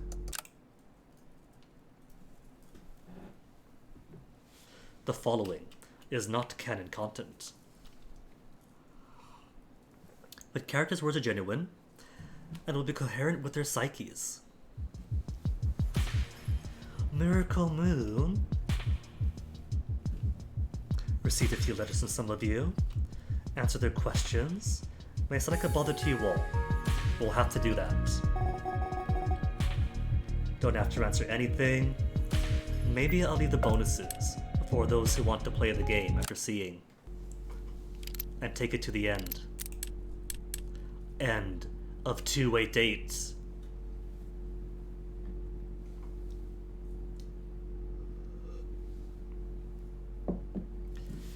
So some in-character questions, some in-game lore, adding over time, new life, where there's always new life.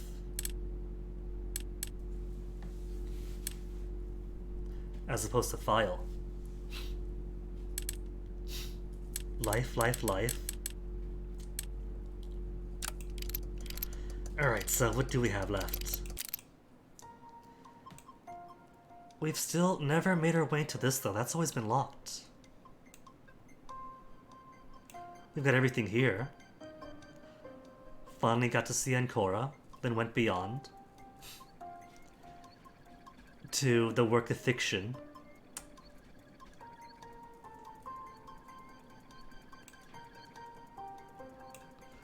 And finally had that photo as well. Little bear hat, so it was Ancora. Boom. So I guess that means then that the puzzle now is to go back, find all the alternate answers. Mechanically, I'm not sure how that's going to work though, because you can't get all the answers or all the puzzles in one save file. That will take multiple. And some alternates are something. I'm expecting. I'm hoping for them to be something. But I do enjoy a good puzzle. And there's still one thing left undone. That can't possibly be a red herring. Everything else has been done. Except for this one.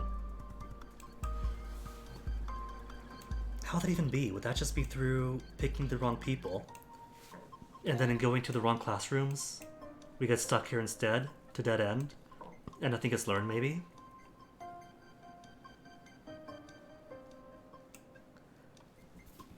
Go ahead, plug head as code.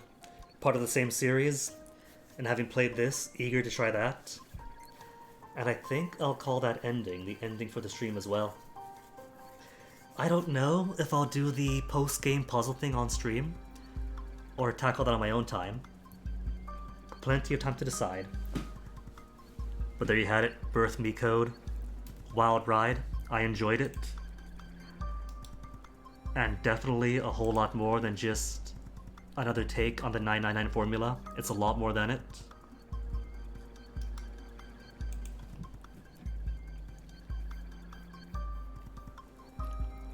Kept me guessing up until the very end.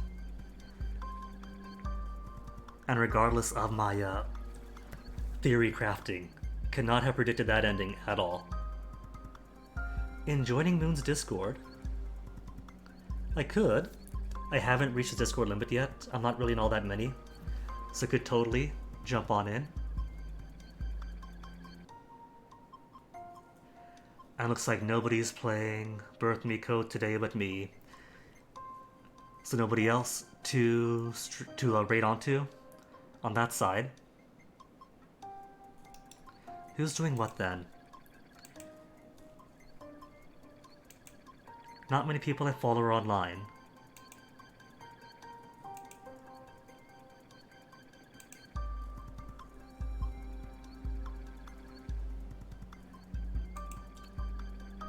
Someone's playing Virtue's Last Reward, which is close enough.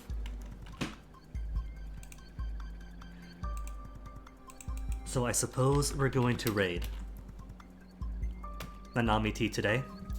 Never seen Nanami T, but they're playing a cool game, so might as well check them out.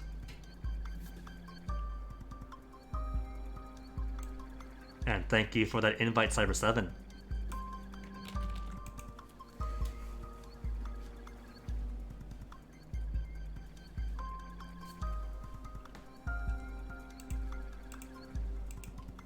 So yeah, whether or not the post-game stuff is done on stream, I'll decide another time. But for now, thanks for hanging. This has been a wild adventure. Enjoyed playing it. And I'll catch you guys around. Thanks for being here. Have fun.